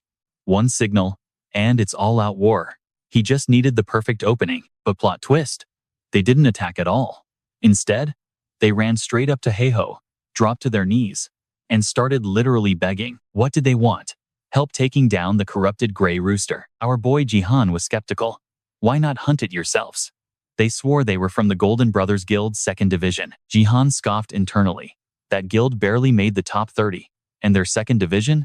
Yeah, basically bottom of the barrel. Cut to the chase, Jayhun demanded. One guy broke down, crying that if they failed this mission, they were getting kicked out completely. Jayhun flat out said no. And oh man, did they panic. They were desperate now, promising him everything, all their loot, even cold hard cash. So Jayhun naturally asked, how much? The leader offered 20,000 total. To Jayhun, that was absolute pocket change. Pathetic. They even offered to give up the boss drop. They just needed his muscle, no matter the cost. Jayhun thought about it. He needed to clear these corrupted monsters anyway, right? So he countered, give me the 20,000, plus all the loot. They instantly agreed, bowing and thanking him like crazy. But honestly, something felt super sketchy here, and Jayhun hadn't quite connected the dots just yet. Flashback time. Before all this fake crying, these guys were actually breaking their backs in a mine to pay off massive debts. They were literally just debt slaves working for the Apollo Guild. If you couldn't pay Apollo back, straight to the mines. No exceptions. But the guildmaster had actually offered these desperate losers one final lifeline. The catch? They had to assassinate Heiho, the masked player.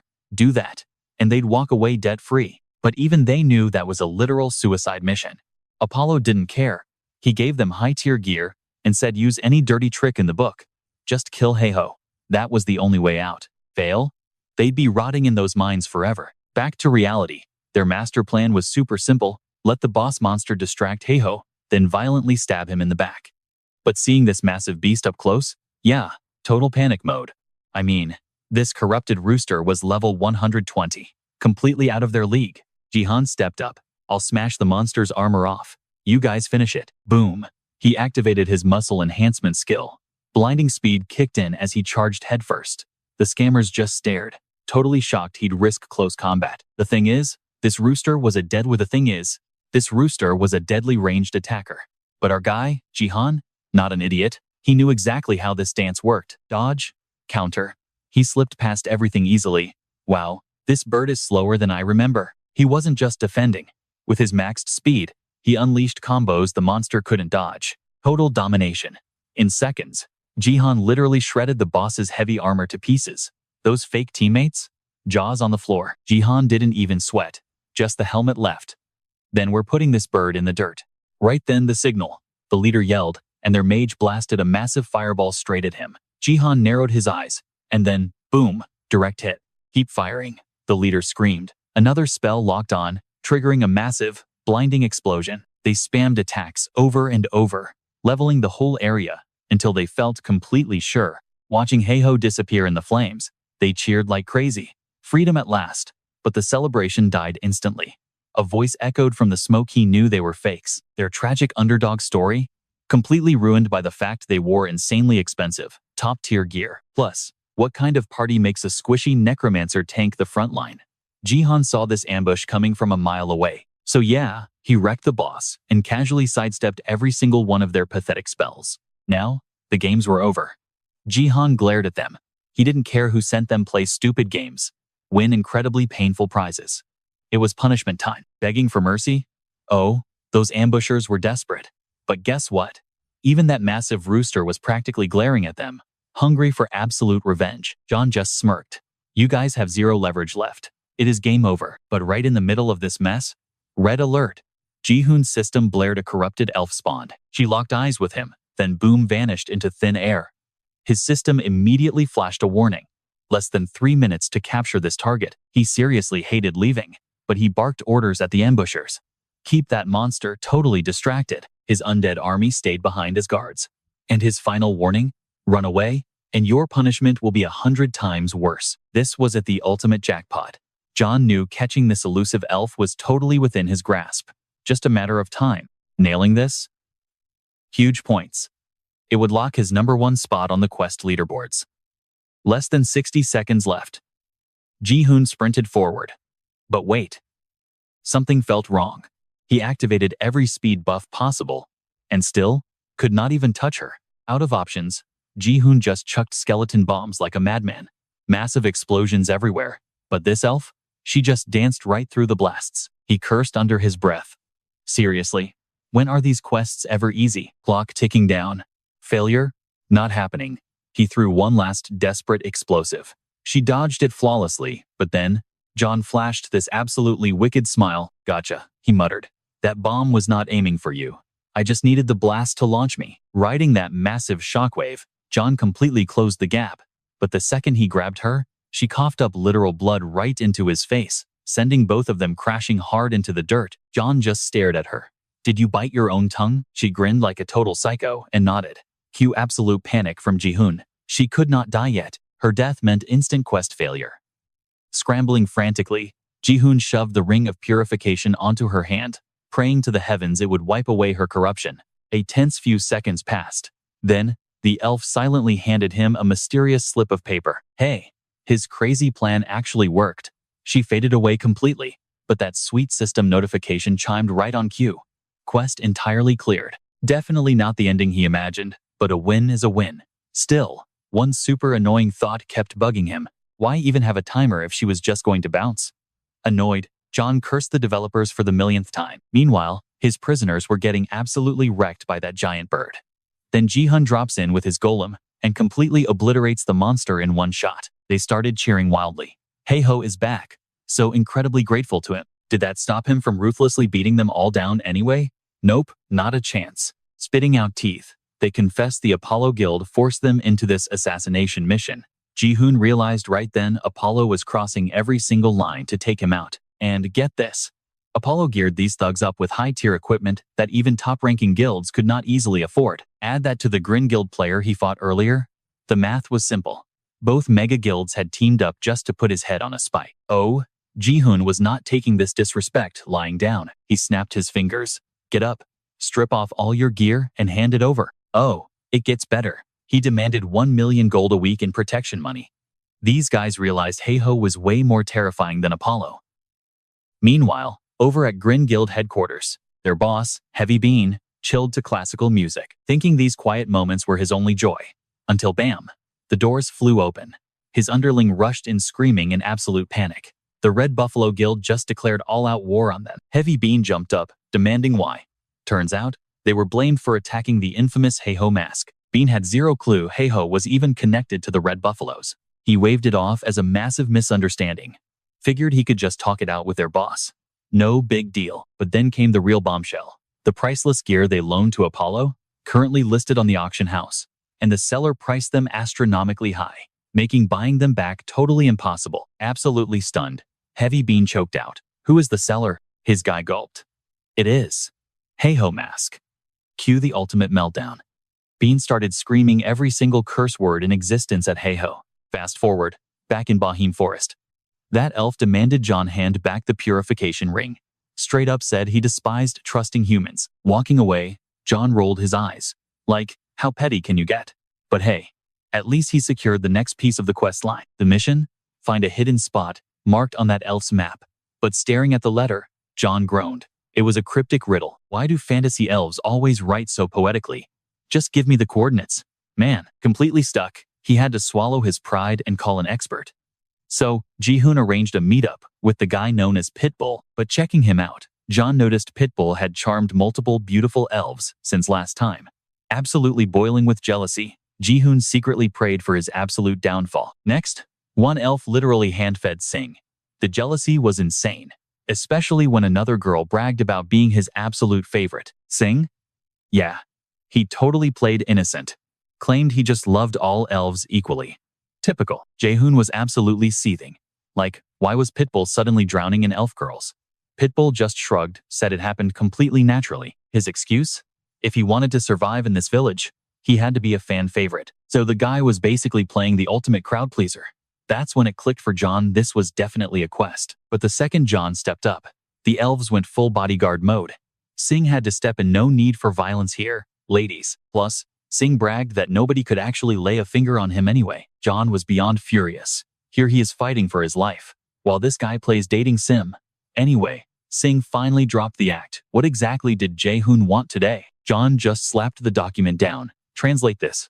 Now, boom. Sing nailed it instantly. The poem pointed straight to the blue mist forest. Jayhun was completely stunned. Sing broke it down. Eagles standing guard. Blue clouds everywhere. Honestly, there was literally only one spot on the entire map like that. And then, Sing had the nerve to tell Jayhun to stop slacking off and read a book. Intel secured. But Jayhun? Oh, he was still mad, absolutely destroying a random tree outside. Elves are supposed to hate humans, right? Not form fan clubs. Even his skeletons tried patting his back. Being single isn't that bad. Jealous? John? Not a chance. He aggressively claimed he could totally get his own fan club if he tried. Right on cue, a monster crashed the pity party. Level 110 Smogrian. Immediate ambush, but John dodged effortlessly. Seriously, why does every single random mob think he's easy prey? Looking around, he had to wonder, was this even the right zone? Only trash mobs so far. Wait. Pitbull mentioned the Sweepers Guild, top 30 rankers hung out around here. But Jayhun? Zero panic. Our boy came totally prepared for trouble. Still, 0 players in sight? Weird. Until out of nowhere, some random guy blocked his path, demanding to know who Jayhun worked for. Sweepers Guild, obviously. John played it cool, told the guy straight up he flew solo. No guild, no boss. Wrong answer. The guy immediately branded him an intruder. And just like that, the whole environment warped completely. Death sentence declared. Enter Avon title glowing right above him. Corrupted companion. Not good. Plot twist. This wasn't some random player. It was a main quest boss. John attacked instantly, but the guy's aura? Absolutely terrifying. And John's opening strikes? Did literally 0 damage. Time for backup. Skeleton Knight summoned, but smash. One gets dropped instantly. Before John could blink, his entire undead squad was completely wiped. Seeing his boys turn to dust? Oh, John was pissed. Speed boost activated. He slashed right in, direct hit. John smirked. Maybe this boss wasn't so tough after all? Big mistake. The nightmare was literally just getting started. Insane health regeneration. The wounds literally closed in seconds. Physical damage was completely useless here. John was sweating now. An enemy this broken? What kind of twisted game logic dumps an overpowered boss like this out of nowhere? Only one summon left. His skeleton mage. John desperately ordered it to hit him from afar. But before the spell even charged, boom, the monster completely vaporized the mage. Just gone. Reality check. Physical hits heal him. Magic gets dodged because this guy moves like absolute lightning. How do you even beat something that completely breaks the rules? Even with all his past life memories, John had never faced anything this insanely stacked. No holding back anymore. It was do or die. Jayhun slammed his hands down, summoning every single skeleton back, plus his massive golem for backup. Debuff time. Curse of Sloth and Spirit Corrosion fired simultaneously. This combo had to slow the freak down. Didn't matter. The boss just blitzed right through it all, shattering the skeletons back to dust. Unbelievable. Pure shock. But no time to panic. The boss was already in his face. It was throwing hands time. Summons were completely useless here. It all came down to his own skills now. Just him against a terrifying raid boss. One clean hit. That's all it would take to end this fight, and John knew it might just end him. Bam! A heavy kick launched John into the air. He barely managed to survive that. Now, he was completely enraged. Using that adrenaline, John resummoned his heavy golem. The plan? Pin this monster down for just 1 second so he could land the ultimate strike. But no, the boss simply shatters the hold, striking back. Massive damage taken. But wait, it was pure bait. At point-blank range, John pops his skill, instantly freezing the enemy solid. Skeleton mages respawn in a flash, charging up their most devastating magic. Trap perfectly set. Fire, he yelled. The next second, an absolutely earth-shattering explosion engulfed everything, nearly taking John out with it. Ding. Mission Elf's remembrance complete. But looking at this boss, John realizes these stats are absolutely broken. He chugs a health potion, trying to recover from that insane damage. Then, the unthinkable happens. Pure panic hits him. The boss is getting back up. And June knows, right in his gut, one more clash. And he's totally finished. If this fight continues, it's game over. Guaranteed. But wait. Instead of lunging, the monster bashes its own head. Jun just stands there, totally confused. Crack. The mask shatters completely. The guy inside actually begs June to kill him before the darkness takes over again. Turns out, this guy was a secret order member, just like our boy. But during a mission, he got completely swallowed by that dark corruption. Years of pure torture broke his mind. Since then, he's been nothing but a mindless beast, hunting anyone who stepped into his territory. He only joined the order to save people, man, not to slaughter them. Now, he just wants to die. He can't stand being an evil puppet anymore. Jun walks up to him, admitting this guy was literally the toughest boss he's ever faced, even without the monster buffs. As a regular human, the guy was an absolute powerhouse. Jun shakes his head. The real villains are the ones spreading this corruption. They're the real targets here. He even offers to use a purification circle to save him. The guy just smiles, thanking Jun for being so kind, but there's no going back. Before Jun can react, the guy throws himself right onto Jun's blade, fading into light. His last words are simple, he's leaving the rest to our protagonist. Ding! Mission legacy complete. The guy vanishes into thin air, leaving behind only his sword on the ground. Classic hidden quest setup, right?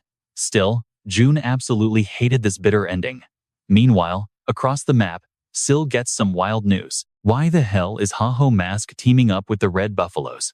She snaps, practically glaring a hole through the wall. Hatch just watches her sweat. His boss used to only care about scouting top-tier talent for the guild. But lately, Syl is completely, dangerously obsessed with Ha-Ho Mask. And honestly, Hatch has a really bad feeling about this. Boom. Out of nowhere, Singlet literally pops into the room, demanding a chat with Syl. Hatch is shook. He didn't even sense the guy's aura. How is he so fast? Syl, totally unbothered. Why should I listen to a complete stranger? Singlet steps right up to her, grinning. How about I erase Ha-Ho Mask from the picture for you? Syl just gives him this terrifying, ice-cold smile. Back to our boy. That tragic boss left behind his personal blade, right? Jun brings the weapon straight to Mong. Hearing about his old friend's dark fate, the NPC is absolutely crushed. Mong breaks down, hating that he couldn't save him, but he genuinely thanks Jun for finally putting his friend to rest. Heartbroken, the NPC tells Jun to keep the blade. At first, Jun feels super awkward about it. Wielding a sword with this much emotional baggage? Kinda heavy, right? But then, he checks the item description. His jaw drops. The stats are absolutely god tier. Yeah. Guilt gone in a second. Jun bows, hyping up his thanks to Maung for this OP gear. He literally hit the hidden quest lottery here. Walking outside, he silently sends a quick thanks to the fallen knight. With a blade this broken, weapon shopping is officially cancelled for a long time. Plus, all that gold he saved up, free to spend on other upgrades. But yeah, that happy moment lasted about 2 seconds. Right outside the hut, it's an ambush. Dozens of players jump him instantly, weapons drawn. Jun is just standing there, mind blown. Wait, my mask is off, Jun yells, dodging. How do you idiots even know it's me? Mid-dodge, his comms light up. It's Romani, and she sounds dead serious. Jun, there is a 100 million gold bounty on your head right now. Boom. Jun just freezes, brain completely short-circuiting. What is even happening? Flashback to the guild. Syl glares at Singlet. Why target Ha-Ho Mask? Singlet's smirk fades into this cold, calculating stare. He's a wild card. He treats this whole thing like chess. Sure, Ha-Ho might look like a basic pawn on the board, but he's jumping around like a queen piece, doing whatever he wants. Basically, this guy is totally wrecking the meta by ignoring all the rules. So, wiping him off the server is the only smart play. He brags that tons of massive guilds are already teaming up. If Syl's Thunder Hunters join in, it's a guaranteed kill. He just needs her to say yes. But Syl? Oh, she doesn't agree. Instead, she literally curb stomps him, pinning his face right into the floor. She leans down, spitting absolute venom. She knows he's working with those rats who stole her guild's boss monster. There's no universe where she teams up with cheap scavengers like him. Negotiations failed. Time for plan B. Singlet's aura flares up, and with pure brute strength, he blasts Sil backwards across the room. Slipping right out of Sil's grip, Singlet bolted. He ran for his life. Hui wasn't having it. She wanted to chase him down immediately. But Sil? She totally called off the pursuit. Instead, she ordered her crew to contact the other major guilds. The truth hit her. Everyone wanted a piece of Haho, but this guild master wasn't sharing. She straight up declared anyone who touched her target would be completely wiped out. Her loyal right hand immediately broadcasted that deadly warning. Meanwhile, Singlet was still running, admitting his massive failure and bracing for the worst possible punishment. Even while fleeing, this guy actually asked if he should just kill Haho himself. His boss totally shut that down. Singlet's cover was blown anyway, and this mastermind had way better tricks hidden up his sleeve. Time to sit back and watch, because honestly, this shadowy boss felt completely in control. He couldn't wait to see how our boy Haho would survive this absolute nightmare. Speaking of our main guy, June realized a brutal truth. Beating these hunters? Pointless. They would just keep spawning. Rini completely agreed. June was basically a walking lottery ticket right now, and she desperately wanted to know who he ticked off. Honestly, June was absolutely clueless. He'd ruined a lot of plans lately, but his prime suspect? Definitely Chi-Yolan. Wait, no. That didn't fit her style at all. She'd crash the party herself, not hire fodder. With zero solid answers, Romani started stressing over his next move. She needed that sweet editing footage. Quitting this game was absolutely not an option for her, not like June would ever quit anyway. Instead, he pulled up the system shop, blowing his cash on a desperate survival item. More than anything, our protagonist needed a name. Who wanted him dead? He was going to find out. Bam. He summoned his golem straight into the chaos. The thing immediately started wrecking attackers. A few guys panicked, sure, but the rest? They laughed. Golems are supposed to be slow and totally harmless. Big mistake. They had absolutely no idea our boy dumped all his stats into clay crafting. And then, he straight up merged it with a wyvern skull. Yeah, you heard right. Jun literally mutated his golem into an absolute nightmare. June was honestly salty about skipping meals to afford this crazy upgrade. So naturally, these mob characters were going to pay the ultimate price. June showed off this terrifying wyvern golem with pure swagger. All right, he smirked. Who exactly wants to die first? Meanwhile, Romani was drowning in responsibilities. Video editor? Please. At this point, she was basically running his entire life behind the scenes, but she simply couldn't walk away. The epic raw footage Jun kept delivering was ridiculously good. After totally trashing those hitmen, Jun finally arranged a secret sit-down with Sil. He stood there, waiting until she eventually showed up. Sil immediately called him out. She'd been trying to meet him forever, and he just ghosted her. So what changed? Why now? June just stared right back at her, his eyes burning with absolute rage. He remembered his past life perfectly. Chi-Yolan was his worst nightmare back then. The very person who totally manipulated his own crew into betraying him. Everything inside Jun screamed for instant payback, but he held back. Instead, he demanded to know if Sil dropped that bounty on his head. Sil completely brushed it off. Was this seriously the only reason he showed up? But June wasn't letting it go. Who else would do it? He rejected her top-tier guild. He stole her spotlight. Of course, she was furious. He straight up accused her of crushing anyone who dared to stand in her way. Sil totally read his nervous energy though. She stayed perfectly calm, simply asking to explain herself. That calm tone? It triggered massive past life trauma. Chi-Yolan used to talk exactly like that. But Sil insisted some random, unknown player tried pitching a massive anti-Haho alliance. This absolute madman wanted the top 30 guilds to team up and crush him permanently. A chilling realization. This exact scenario happened right before his regression, but Sil wasn't having any of it. She firmly rejected the shady offer, totally refusing to play their dirty little game. Plus, those assassins messed with her own guild quests. She knew Haho wasn't the only target here. June did the math. Anyone crazy enough to provoke the Thunder Hunters had a massive death wish. He only knew one guy that insane. Sil just stared. Believe me now? About 50%, June fired back. Honestly, that was more than enough for him. At least he knew Chi-Yolan wasn't funding his assassination. But just as he turned to leave, Sil dropped the guild invitation right back onto the table. June rolled his eyes hard. Take a hint, he snapped. He was never, ever going to join her elite squad? Sil surprisingly softened up. She knew he couldn't stand her. Honestly, she was totally used to people hating her guts for absolutely no reason at all. But she wasn't just recruiting him anymore. She was warning him.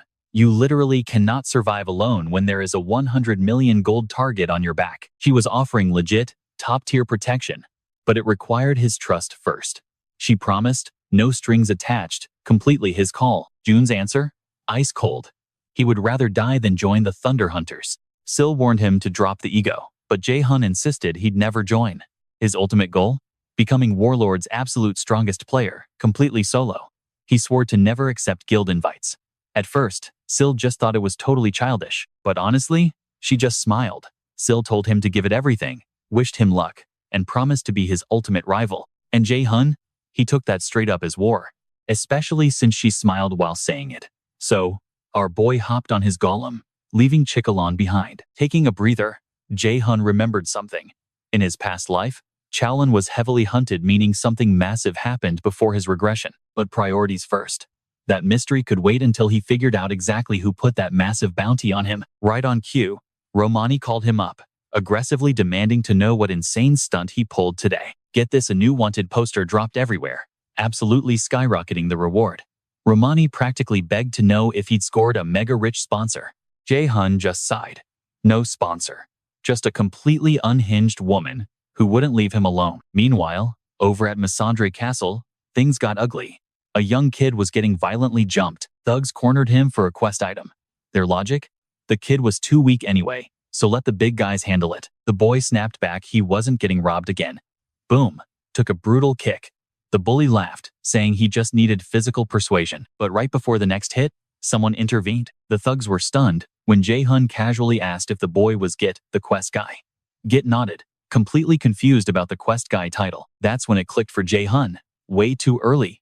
This timeline event hadn't triggered in this life yet. Even so, Jayhun ordered the kid to follow. The main bully lost his mind, screaming at this random stranger for interfering. They charged him. Big mistake.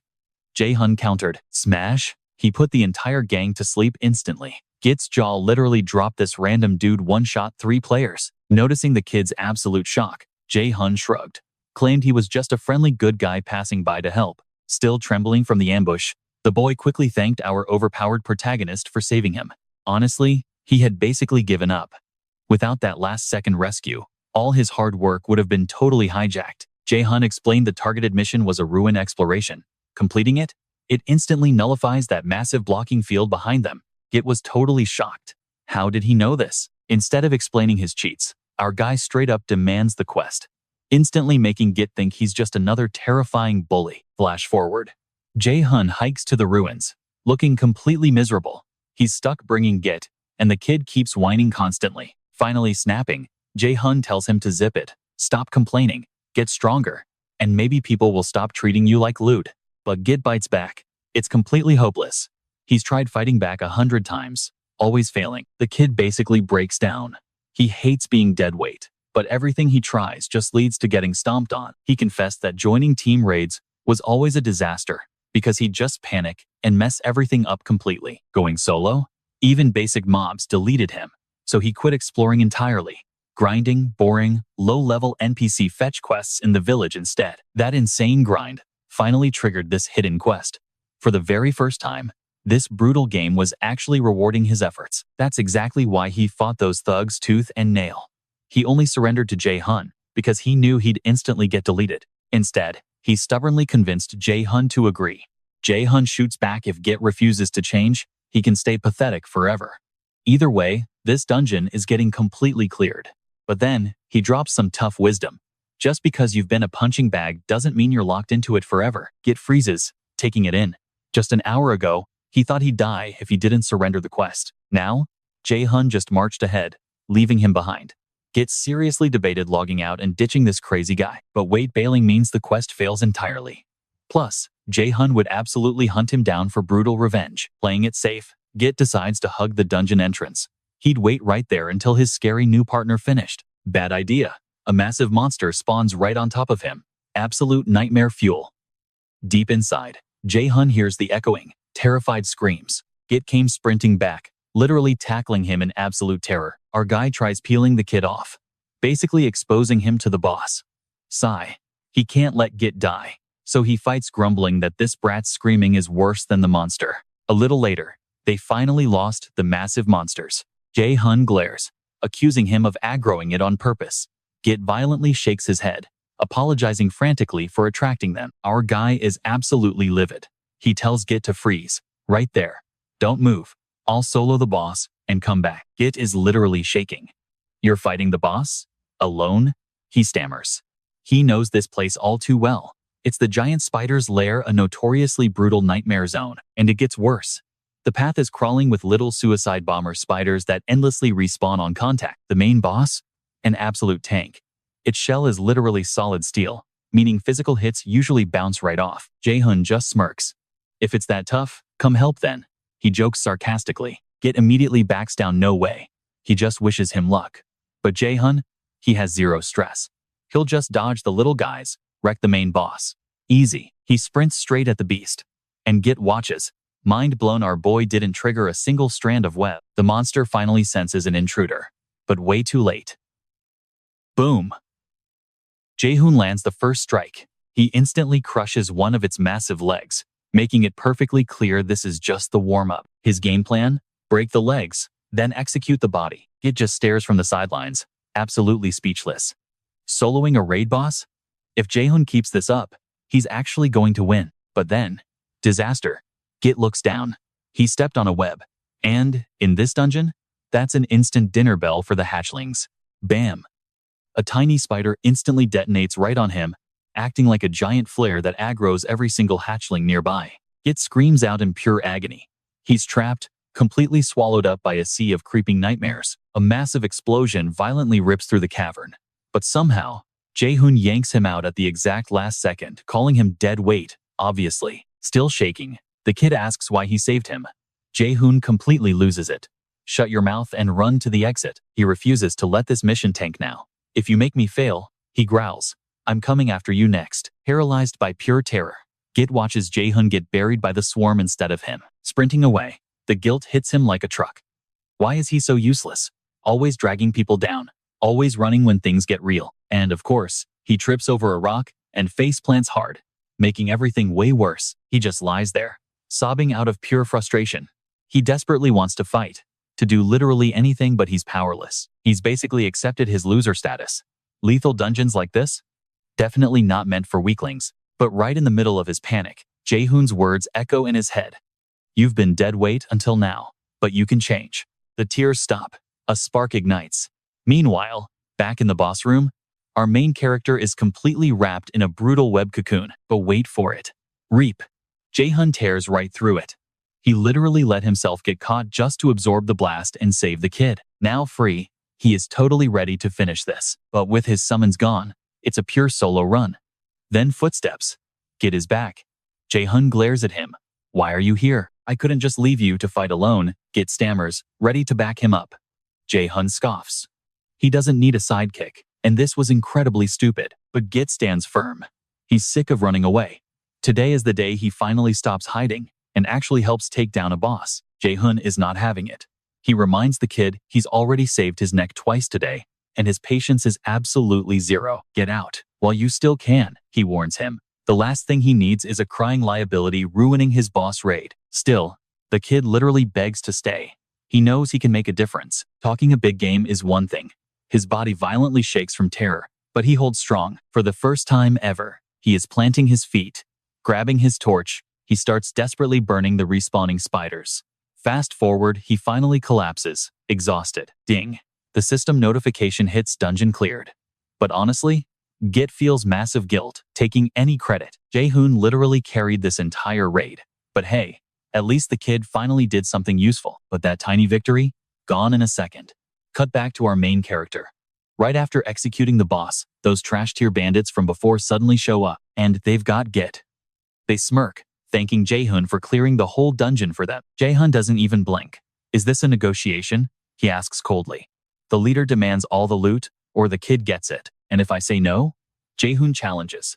The bandit's eyes go dark, saying he'll end the kid right now, and then slaughter him next. Git immediately starts screaming. Don't do it.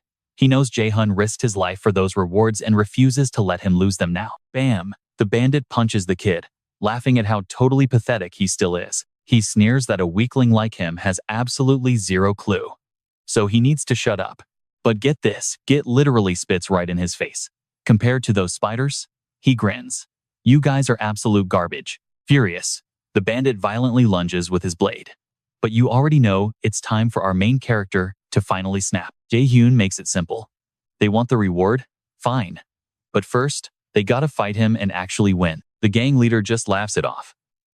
Calls him totally crazy. I mean, one guy taking on a whole squad? No way. But here's the catch. Our boy Jayhun, he is definitely not alone. While these guys were running their mouths and getting distracted, he was busy summoning his skeleton army right behind them. Perfect ambush. Suddenly, a bandit freezes up in pure panic. He realizes this isn't just some random player. It's the infamous Haho Mask, the only guy in the entire game using skeletons, and literally the only player capable of soloing a dungeon this insane. The leader starts sweating bullets. What on earth is a top-tier monster like him doing in a low-level zone? Jayhun's response, none of your business. And since he's holding all the cards, he's taking every single thing they own. Obviously, they didn't have a choice. Total wipeout. A few minutes later, he's looting watches right off their defeated bodies. Jayhun just sighs. Pure disappointment. They literally had absolute garbage. Meanwhile, Git is having a total existential crisis. He knew his teammate was good, but this is god-tier level. Still completely shocked, Git thanks Haho Mask for carrying him and saving his life more times than he can count, admitting he'd be absolute dead meat without Jayhun carrying him.